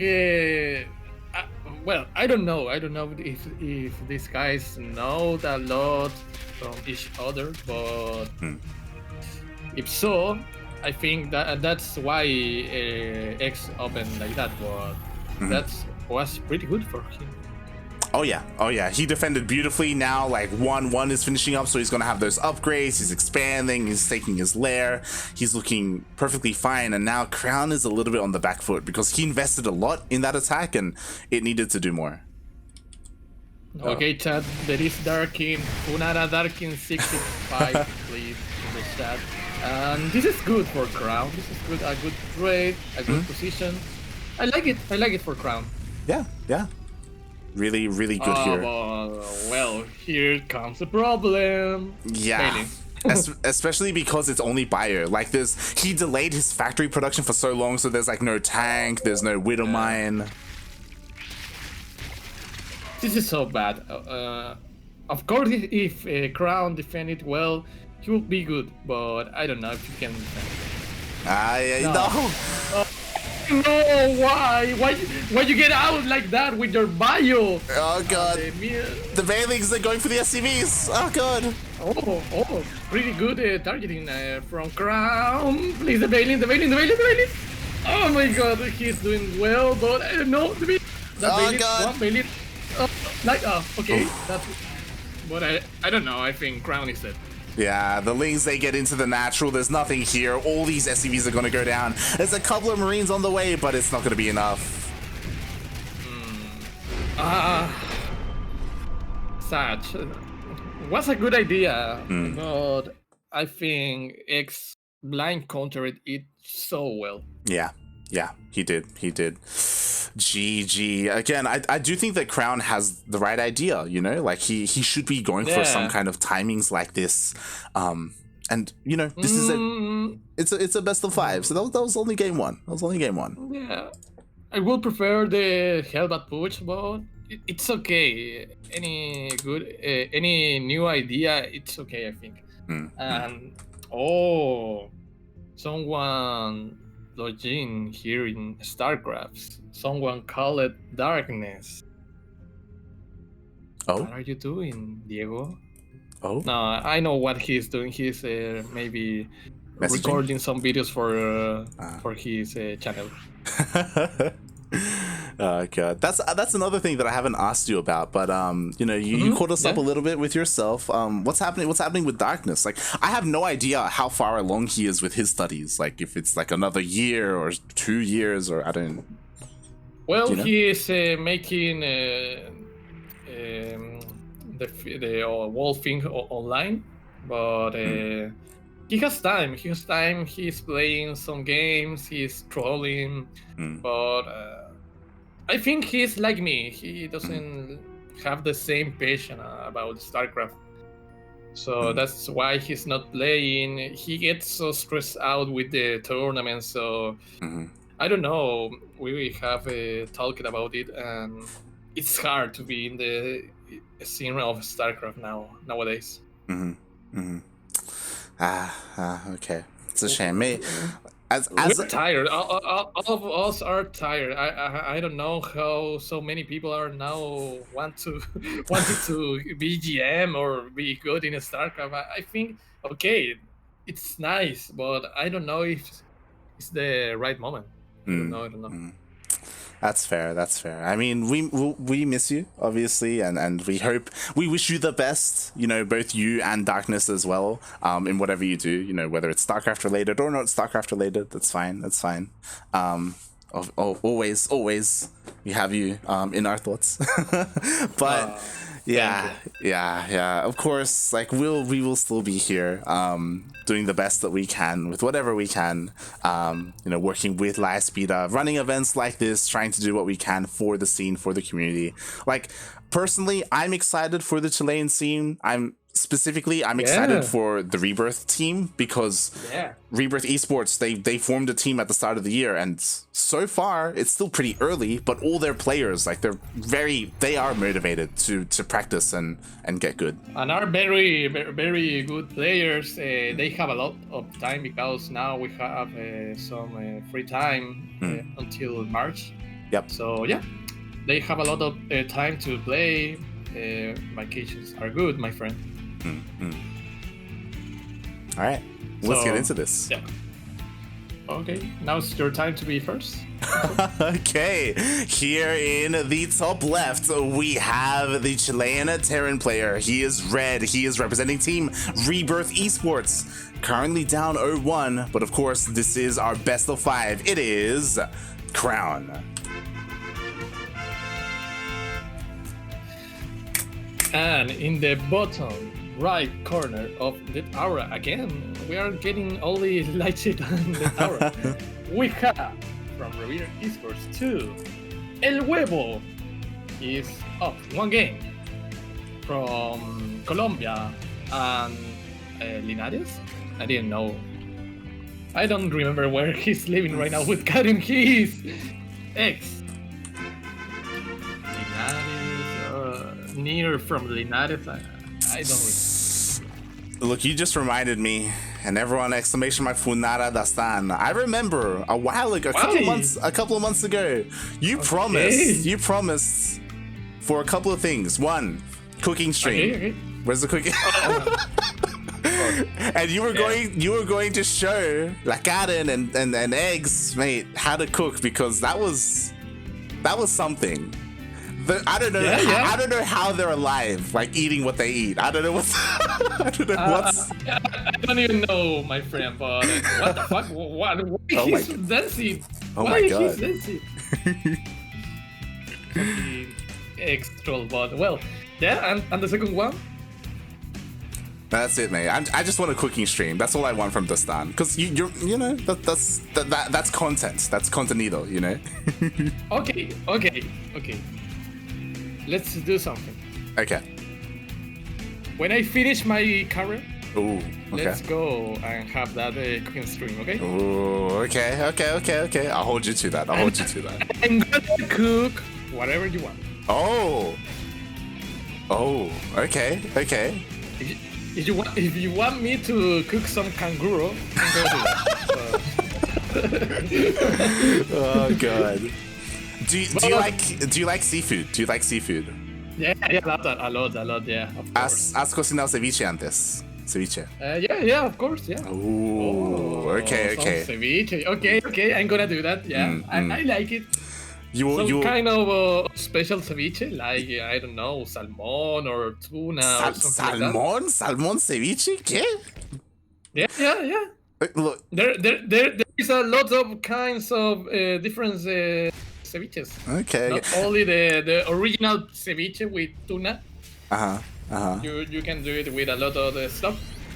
Okay. Well, you'll make ceviche and I'll judge it. Okay, as the peruano, I'll judge it and we'll see. Okay, like the Peruvian one. Okay, no problem. By the way, I have been eating a lot of Peruvian food this month. Ooh. Oh, the Peruvian food is so good here in my city. So good. A lot of ceviche. I don't remember pulpo. Let me Pulpo, octopus. Well, octopus, yeah. Yeah. But yeah, well, back in the game, we have Helios now. What? We got the block of the evolution chamber, so good for Crown, and here we go with the barbecue. 5 drones going down and live. This is so good for Crown. Yeah, he was able to do it. In the end, it will get cleaned up, but 8 drones go down, and he's not done, mate. This is a 1-1-1 opening. He's got Banshees ready to go. Yeah, that was so good. I like that decision that you go straight for the natural of X. I like it a lot. Well, that Banshee could do a lot of damage, but El Huevo is preparing very well. Yes. Eggs, he did go in, he did scout the 1-1-1, so he's aware. He's trying to counterattack with Lynx. There is a wall in their armory, so Crown should be okay. Ooh, as the Banshee is trying to find some damage. That's pretty nice. You are losing some mining time. You're losing some drones. Maybe one drone with that. Yeah, one drone with that Banshee. I think it's a very okay damage for Crown. Yeah, and he keeps the Banshee alive as well, so maybe he can find some more damage. We have a second Banshee that's coming out as well. And now, what the fuck is that Roach doing that? Doing there? I don't know. The Roach goes down. I've seen the shot for the Roach. Oh god. Well, we have two barracks for Crown. I'm gonna say evolution chamber, the engineering base. I don't know what I'm saying now, but we're gonna have some bio from Crown. Oh, yeah, I like it as well. So far, this opening has been great, especially because eGGz went for the Roach Warren. Like, Banshees are ideal against that kind of opening, so eGGz hasn't really been able to do anything with it. But at the same time, I guess it's also for safety in case there was kind of like a Hellbat push or something. Yeah. And El Huevo has two evolution chambers that are not working out. Of course, we have the car base, but we need the melee, I think. We have the veiliness too in coming, like. Yeah, the Baneliness is on the way. Finally, he starts +1 melee, so he is eventually working on those upgrades. I'm curious, do you think eGGz is going to go Lingbane Muta, or do you think he's more of a Hydra player? Yeah, he's a Hydra player, but yeah, I think he can play Mutas, but I like more the style of Hydralis from eGGz instead of the Mutas play. But anyways, here comes the second factory for Crown, and I like it. Oh. If he produce mass Widowmines, he's gonna be so good. Oh yeah. Something that Crown needs to find out though, like whether it's with scans or something, is that it is Espira, right? Like right now he doesn't quite know. Yeah, he has to be careful with that Banshee. That was so risky, but good job from Crown. He's doing very well with the creep, but I think he needs to scout that Espira. Oh yeah, 100%. He needs to find out what the support unit for the Lingbane is going to be. At the moment, his production is pretty good, and he is getting up there. Like he's okay for now. Maybe he's gonna move out now. No, just with the drop. I'm gonna say that could do some damage, but I don't know. Yeah. I think the important part, whether it does damage or not, is to see the mutas, because the mutas haven't started quite yet. So there is an opportunity here maybe for Crown. This is a good timing, yeah, very good timing. If he get a very nice tank position, he can do some damage. Oh, especially because all the lings are going across the map. He will be prepared. What do you? Oh yeah, of course. That's a very good positioning from Crown. Got at the same time. The Bailey's are those, and now Crown has a very good opportunity, and the Ford of eGGz is getting ripped by that. Wow, he's getting the. Yeah, he gets the attack from eGGz. We'll see. I mean, eGGz is actually dealing some damage. Oh, nice micro. Oh god. Micro. Oh, what a goal! He's playing so good. I like it a lot. And he's doing some really good damage on light right now. Yeah, he's doing it. He killed that entire base. The Marines are still here. It's only Baneling, so he can fight this. Yeah, should be able to fight this. A lot. You have to fight. Kite. He's doing very good and very good trade from Crown, and he's making 2 command centers live. Not just that, the Widow Mines are on the way as well. Like he knows what he needs. Yeah. Wow, even getting a Muta, that was so good for Crown. So good. I like it. Oh god, he's doing it. He's fighting back right now, but and he traded so well. You know, eGGz is down to 3 bases. He's trying to expand. I imagine soon, he's gonna try and double expand. At the moment, he does have map control with these mutas, but Crown, he's ready. The turret is down. There are some SVs there, but it's okay. It's a very good position for Crown. He has to push now. Yeah. I mean, like he has Widow Mines, like +2 is on the way as well. Eggs, he's kind of forgotten, or he isn't going for a 2/2 for himself. So there's a window here where eventually Crown will have the upgrade advantage. Yeah, he needs to start the plus armor. He will be so good, but I think this is the moment. This is the moment when Crown can do a lot of damage. Definitely. What is there on the ground? There are some banelings being morphed in, but there's not a lot of lings. 16 banelings for that. I think X is. Oh my god! Split again from Crown. Light one. The golden opportunity to do something, and he messed it up. Yeah. Oh god. So badly. Oh, the Widow Mines! Oh my god! Oh, this is fucking close! Oh my god. Oh god, yeah, like Crown, there's a lot of opportunity here for him, but also, as you said, like at any moment, like he can mess up and okay, he decides to leave. He's like, I'm done. Oh my god. Imagine if he split that the Marines. Yeah. The Marines. Oh my god. Oh, the Wheelmines are doing some great jobs there. Well, pretty nice. But I don't know. Like, of course, Crown is still here in the game, but he lost good opportunities. Oh god, yep, and he has to be careful with these Zura Mines. They're so valuable to him. He's doing it again, like he's pushing out here on the right hand side. He does have a drop going over to the left. It's only one medevac though. He just finished up +2, so he does have a bit of a window. He does have that lead in upgrades. Drop could do some damage. Yeah, he's gonna get some mutants. Yeah. That's very good to Crown. A very good counter-attack again from El Huevo. He has to be very careful. He's not closing the door. Light, and this is for Crown now. Oh god, I mean, this is kind of a weird situation, but there are plenty of Baneleys here to defend, so I think Eggs is okay at home, and this is a lot of damage. Yeah, no, he's gonna lose all the CVs in the third. He needs to kill at least 2 bases in the other side of the map. Yeah, he gets 1, which is okay, but he needs more. He needs to go. Yeah, he's losing a lot of time. He's dealing with the run by of Sterlings. Oh my god, that was so key, my friend. So key. Exactly, and he's not doing anything. Like he's still just chilling here. He needs to go. Oh no. Well, that is the lack of experience, my friend. It's one of those things where Crown had like the tools, you know, like he had what he needed, but yeah. Oh, maybe the Marines. Maybe. Oh. Imagine if you can catch all the mutas. Imagine. Still Sterlings. What the fuck? Yeah. Finally, everything's getting cleaned up. Oh my god. Crown has to go. Yeah. Has to go right now. He had to go 5 minutes ago, okay? He had to.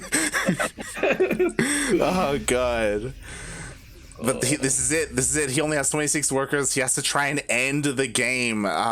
If he has the best Baneling connection, the best Widowmine connections, then maybe he can win the fight and keep going. Yeah, 38 Banelings. This is so bad. El Huevo is making a very, very good surround, and this is so bad. He has to be careful. Please, make some magic. Oh my god, that was okay. But the counter attack is so big now. Yeah, exactly. More big than ever. It is. The mutas are in the production. Crown has to try and end the game. He can. Oh, but there's just so many Banelings. Oh god. Yeah, a lot of Banelings. He has to be careful. He's making a good trade with the Marauders there. But oh my god, there are so many Banelings.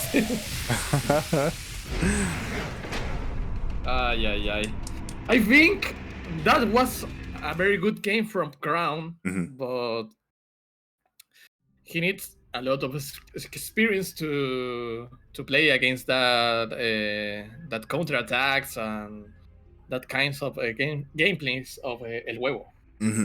Definitely. Like Crown was making some moves, like the really nice moves there, but you need to be decisive, right? Like if things are happening, if there's a counterattack and you need to attack and you need to push into like the natural something. Like you have to do it as soon as possible. You can't just sit there, right? Yeah. And yeah.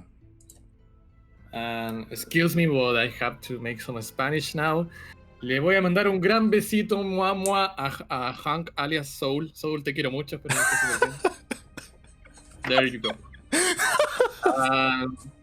Para la gente que viene llegando, por favor, donen 4,000 puntos más para el desafío en español. Please, people. 4,000 more points for the Spanish intro. I mean, it would be amazing, but I don't know. I think it's late, no? only if Crown wins this game. If there's one more game after this, then maybe we can get Kuro in here, but we'll see. We'll see. Crown has to turn it around. Yeah. I think maybe he does some cheese, some proxy racks or something like that. He can do it. Maybe. I don't know. But I think that he can play win with his macro too. Yeah. It's one of those things where Crown, he's gotta be at his best here. Because we saw like he can do really well. He can do well. Yeah. We'll see. All of Rebirth, all of Chile is watching right now, you know? Just Yeah, there is a lot of people from Chile in the chat. Hobby Pemi, Soul, Un Repollo. Saludos a mis queridos amigos. Yeah. Leche Tibia, he is from Peru, I guess. Leche Tibia. What do you think about that name? Leche Tibia. We casted him. We casted him during the La Lama Dorada. We casted him, and I don't like it. Warm milk? Like what? Like look, I want cold milk or hot milk. Tibia? Warm? Like what? ¿Por qué, you know? But what do you like the most? The cold one? Yeah. Cold milk. I mean, I'm in Australia. It's hot here, you know. We need cold milk. God damn. You need some ice, some kangaroo, or something like that. No, of course you have kangaroo, so well. Well, spawning in the bottom left corner of Pilares, the Oro Pillars of Gold, we have La Coronita. He needs some energy, he needs some tulas. He is from Rebirth eSports, Crown. And spawning in the top right hand corner of Pilares de Oro, Pillars of Gold, LE, we have the red Zerg player also representing Rebirth eSports, El Colombiano, but he's living in Chile. It is eGGz. Oh my! You're looking the same at me. Oh? An early pull. That was at 16, I guess. 16 or I guess 15? Yeah, it was 15 pull. Okay. Maybe he's aware from some proxies? Maybe. Yeah, I guess it makes sense, right? Like, you know, you're up 2-0, why not play safe? You know, it isn't necessarily an aggressive fool, right? Oh my god. We're doing it! We completed this challenge, but it's too late. I guess. But no. I trust in you, Crown. You have to bring us one game more to see Kuro casting in Spanish. Exactly. That's the people want, no? Gente, ¿ustedes quieren ver a Kuro casting en español? Yo obviamente que sí, así que por favor, Crown, confiamos en ti. Así que tenemos aquí openings, entre comillas estándar, un poquito más. I'm casting in Spanish. The start is getting too excited. It's too much. Mate, calm down, buddy, alright? It's because I enjoyed a lot the Spanish intro from the Patitos, especially the Milky's one. Oh my god. Yeah, Milks is great. Yaku has great ones as well. Just but Yaku Saku se la come. Sí, es la verdad. Yes. Where is he from? Milk? Milk is from America. Pero we joke and say he's like medio mexicano porque when he was growing up, his best friend was Mexican and he would stay with them a lot. So he was baptized. His best friend's mom hit him with a chancla. So wow. So I guess have a lot of good stories, huh? Yeah. So he knows Spanish. He knows a little bit. Okay. And who knows the most between, I don't know, Kuro and Yoda? Yoda. But that's because. But I have to say that Kuro's Spanish is pretty good at the moment. Yeah, well, she's learning. She's like actively learning Spanish. Yeah. She is making a lot of Duolingo challenge. Yeah. Well, she has to, right? She has that was her goal. Is like, you know, to me like por mi familia, you know, like mi abuela y mi abuelito. Ellos no hablan inglés, you know, no más español. Okay. You know. So Kuro, estás mamada, tienes que aprender español, cabrona.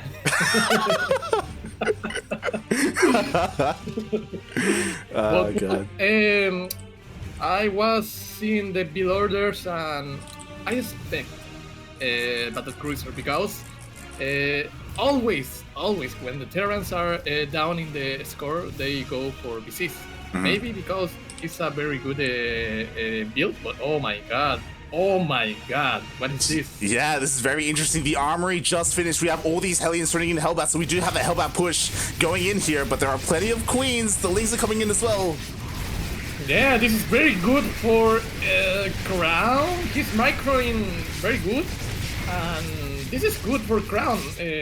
Well, he's gonna lose everything, but he's trading energy of the Queens and Queens, and after that he's gonna do some Battle Cruiser, I guess. So that's the plan for El Huevo, and we have Meg in there. Interesting. I like that Crown is doing this. I don't know how well practiced he is. Like, I don't know if he's just. No. He has a good mech. Yeah. Okay. Fair enough. Especially that El Huevo is going for melee. He needs some roaches and some hydralis to deal with the mech, but I don't know. I see some search dealing with the mech with mass bailings, but I don't know. Yeah. Like you still can with like even with Ling Bane Muta, you can deal with mech. It takes a lot of micro and it's a lot harder to do, but we'll see. Yeah. We'll see if eGGz is able to scout that this is happening, and we'll see how much damage Crown can get done with his BCs. El Huevo have 7 queens. That it's a very good number for the Battle Cruiser, but I think El Huevo doesn't expect this. Oh yeah. We have that weird Hellbat Rambai. What is this? The Waddle by the Hellbats are going to be trying to hit this base. There's still plenty of Lings and Queens, so I don't know how much damage they're going to get done. BC is still not out, mate. No, it's still not out. No, it's not out. But I like it because it's gonna be good for the Battle Cruiser. The Queens are on the front. He can blink to the main and can do a lot of damage. There we go. He blinks into the main. There's only one spore. Not spore in the right spot, so could do a lot of damage. And the Marines on the left, the Hellbats on the right. Wow, another multitasking from Crown. Yeah. But it looks like for the most part, eGGz has been able to defend. 3 drones go down, but the BC does survive. Yamato is still on the way. Yeah. This is the dangerous part, the Yamato. When you have a free Battle Cruiser, you can one-shot the Queens and then go for the snowball effect. But we have Espira on the way. Yeah. So again, eGGz is still. I mean, he should realize by now. I mean, he's gonna go in with his things. He sees the Cyclones, he sees the Hellions, so now he is fully aware of what's happening. Yeah, and he's making roaches, so I don't think he's gonna do some mutas or something like that. Maybe corruptors for the Battle Cruiser, but he has to be so aware of what the Crown is doing. Yeah, that he does. I mean, Roach Ravager, Corruptor, it's a pretty solid composition, and, he can go for that. I'd be very surprised as well if he commits the mutas. Very, very risky to do something like that. Yeah. I think that this is okay for Crown. He's cleaning a lot of creep. He's getting his tank production, but we have to be aware from the mutants. He does some mutants. Yeah, we'll see. We'll see. The Spire just finished up. We'll see if there's going to be the mutas here. I mean, eGGz doesn't have too much gas banked up, so yeah, there we go. Corruptors. Yeah, Corruptors, yeah. Okay. That's the right call for El Huevo, so he's doing the right thing. But Crown is not out. He's pretty strong in this game. Meg is so hard to deal for the Zerka. Yeah, personally, I hate it. I hate going up against Meg. You have to approach it very differently. So I'm curious as well, because I don't see much of eGGz's ZVT, especially in like our region. There aren't too many Terrans, like Special and Kellizer. They don't play in our regional stuff too often. So I'm curious to see how eGGz handles this. He struggles a lot against Meg. He struggles a lot. He always say it in his stream. I hate Meg. Why I have to play Meg a click again? Something like that. It's like the old Dastan when I say, Zerka. Oh, good drop by El Huevo. Oh yeah. 5 SCVs go down. Nicely done. Crown is oh god. Crown is getting his SCVs back to the best being gas. So oh, I was scared for that for a moment. Yeah. Because if you don't get gas for a mech Terran, obviously your production gonna be bad. Oh yeah. Thankfully, he is on top of that gas production. Meanwhile, eGGz, he does have this Roach army. He's getting Hive behind this, and Hydras. Be careful, please. Oh my god, he's getting crushed. Oh my god. But the VCs are doing something. Oh my god, he's gonna lose. No, he lost one, but oh, he does lose one BC. Yeah. Sure, this is so bad for the Crown. I don't know. Like, he's getting a Ford, but El Huevo is getting a Hive. Yeah, exactly. I kind of wanted Crown to play a more turtly style of mech, go full Neo, because at the moment he's going Cyclone Hellion and he's trying to be active on the map, and just eGGz's defenses are just so good. It's kind of a little bit of a waste, I feel. And look, the part of the map of El Huevo, 7 bases. Oh my god. Yeah, and Crown can't stop it. Like, he can't stop these bases, I like when I see the style of Hero Marine of this kind of mech, when he's all the game active with his Cyclone, only Cyclones and Hellions, and make some good trades. But I think Crown is like a mix. He's turtling, he's trying to make some harass, but it's not working. Yeah, everything's being shut down. Like, sure, there are BCs here, and he cancels a base. Why he threw Yamato cannons for the hatchery? Why you do that? Oh my god. Oh god. So bad. Yeah, it was very unnecessary. I mean, he does force a cancel, which is nice, but the thing is, like, eGGz, he has another base on the way. another base. Yeah. But for Crown, we have 3 factories more on the way, but El Huevo is going for the Greater Espire. 2 is done. I want to see more Stargates from Starports, for Crown. Yeah, he needs to be ready for the Broodlords. Like, if he gets blindsided by them, then the Broodlords could just end the game. Like, we need some Vikings or maybe even more commitment to BCs. I don't know. Just yeah, especially that El Huevo now has the grip on the side of Crown. He needs something.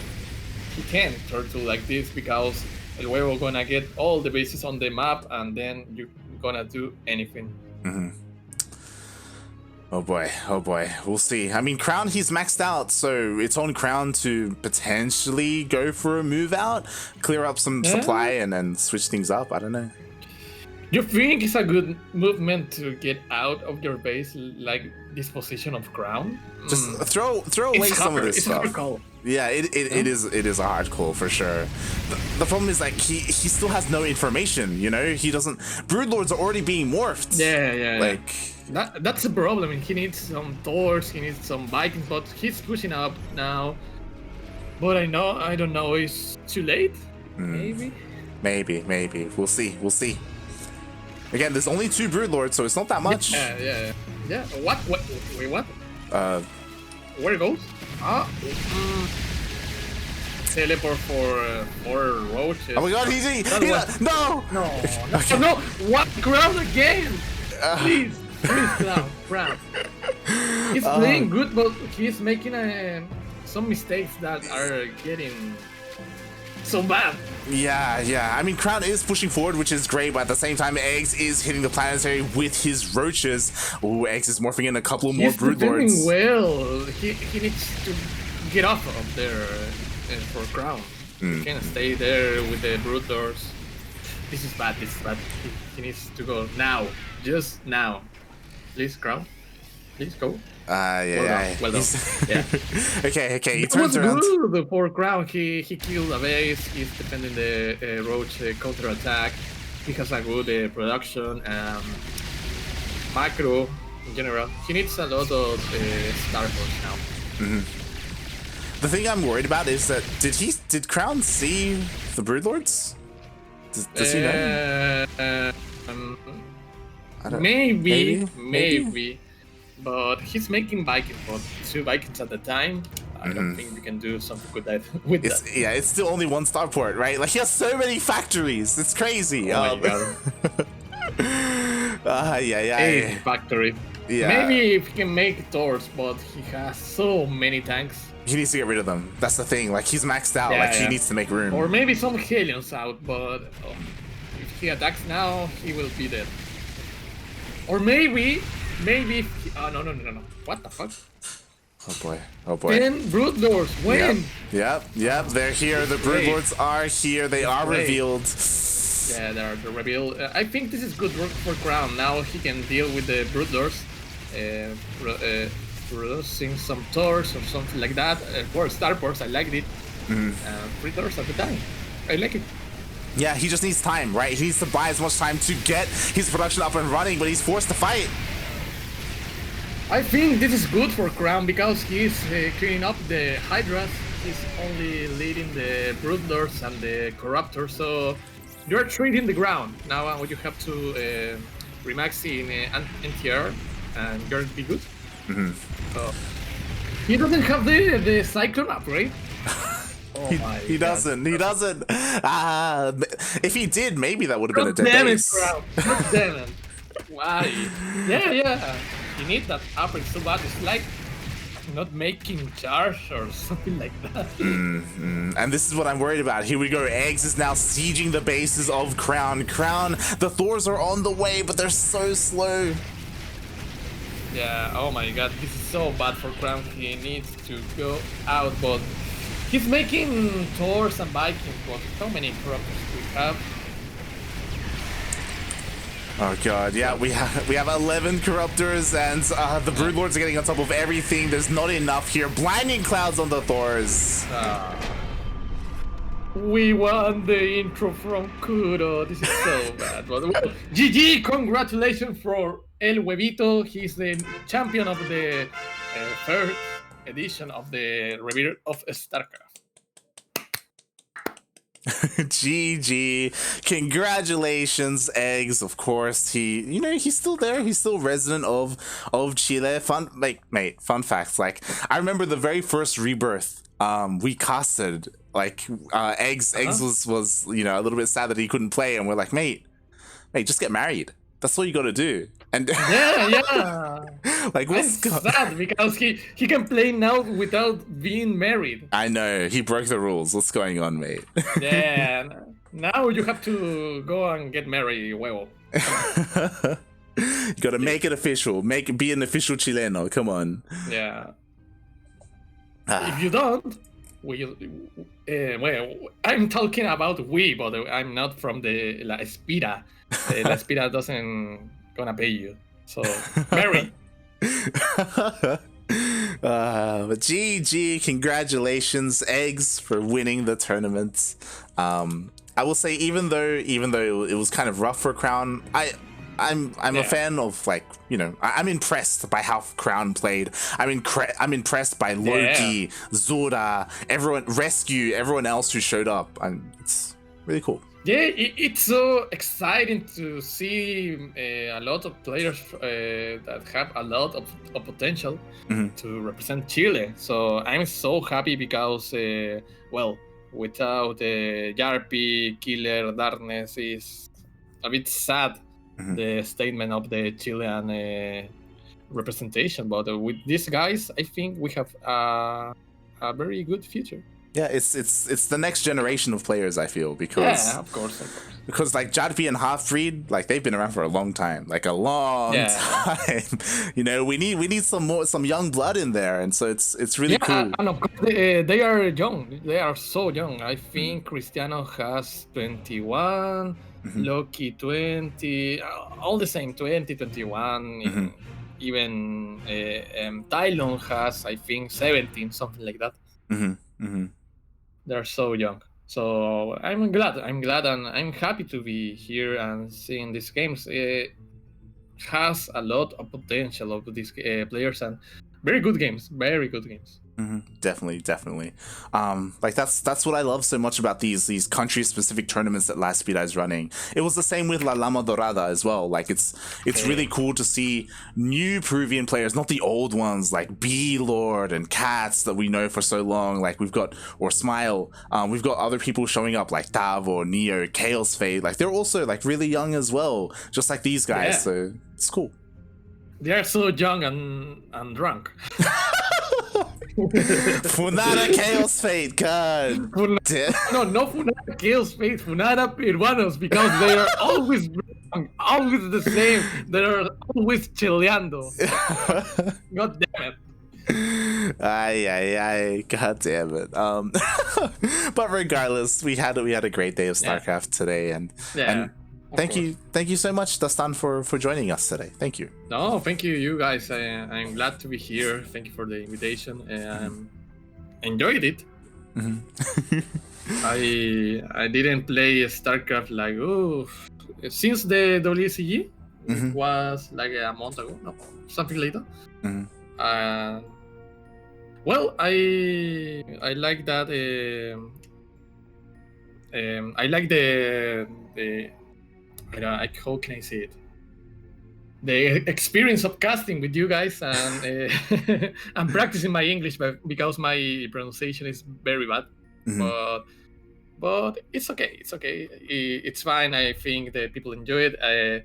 I love you guys. I love you. Los amo a todos los que estaban ahí. I love you, everyone. The Spanish one, the English one.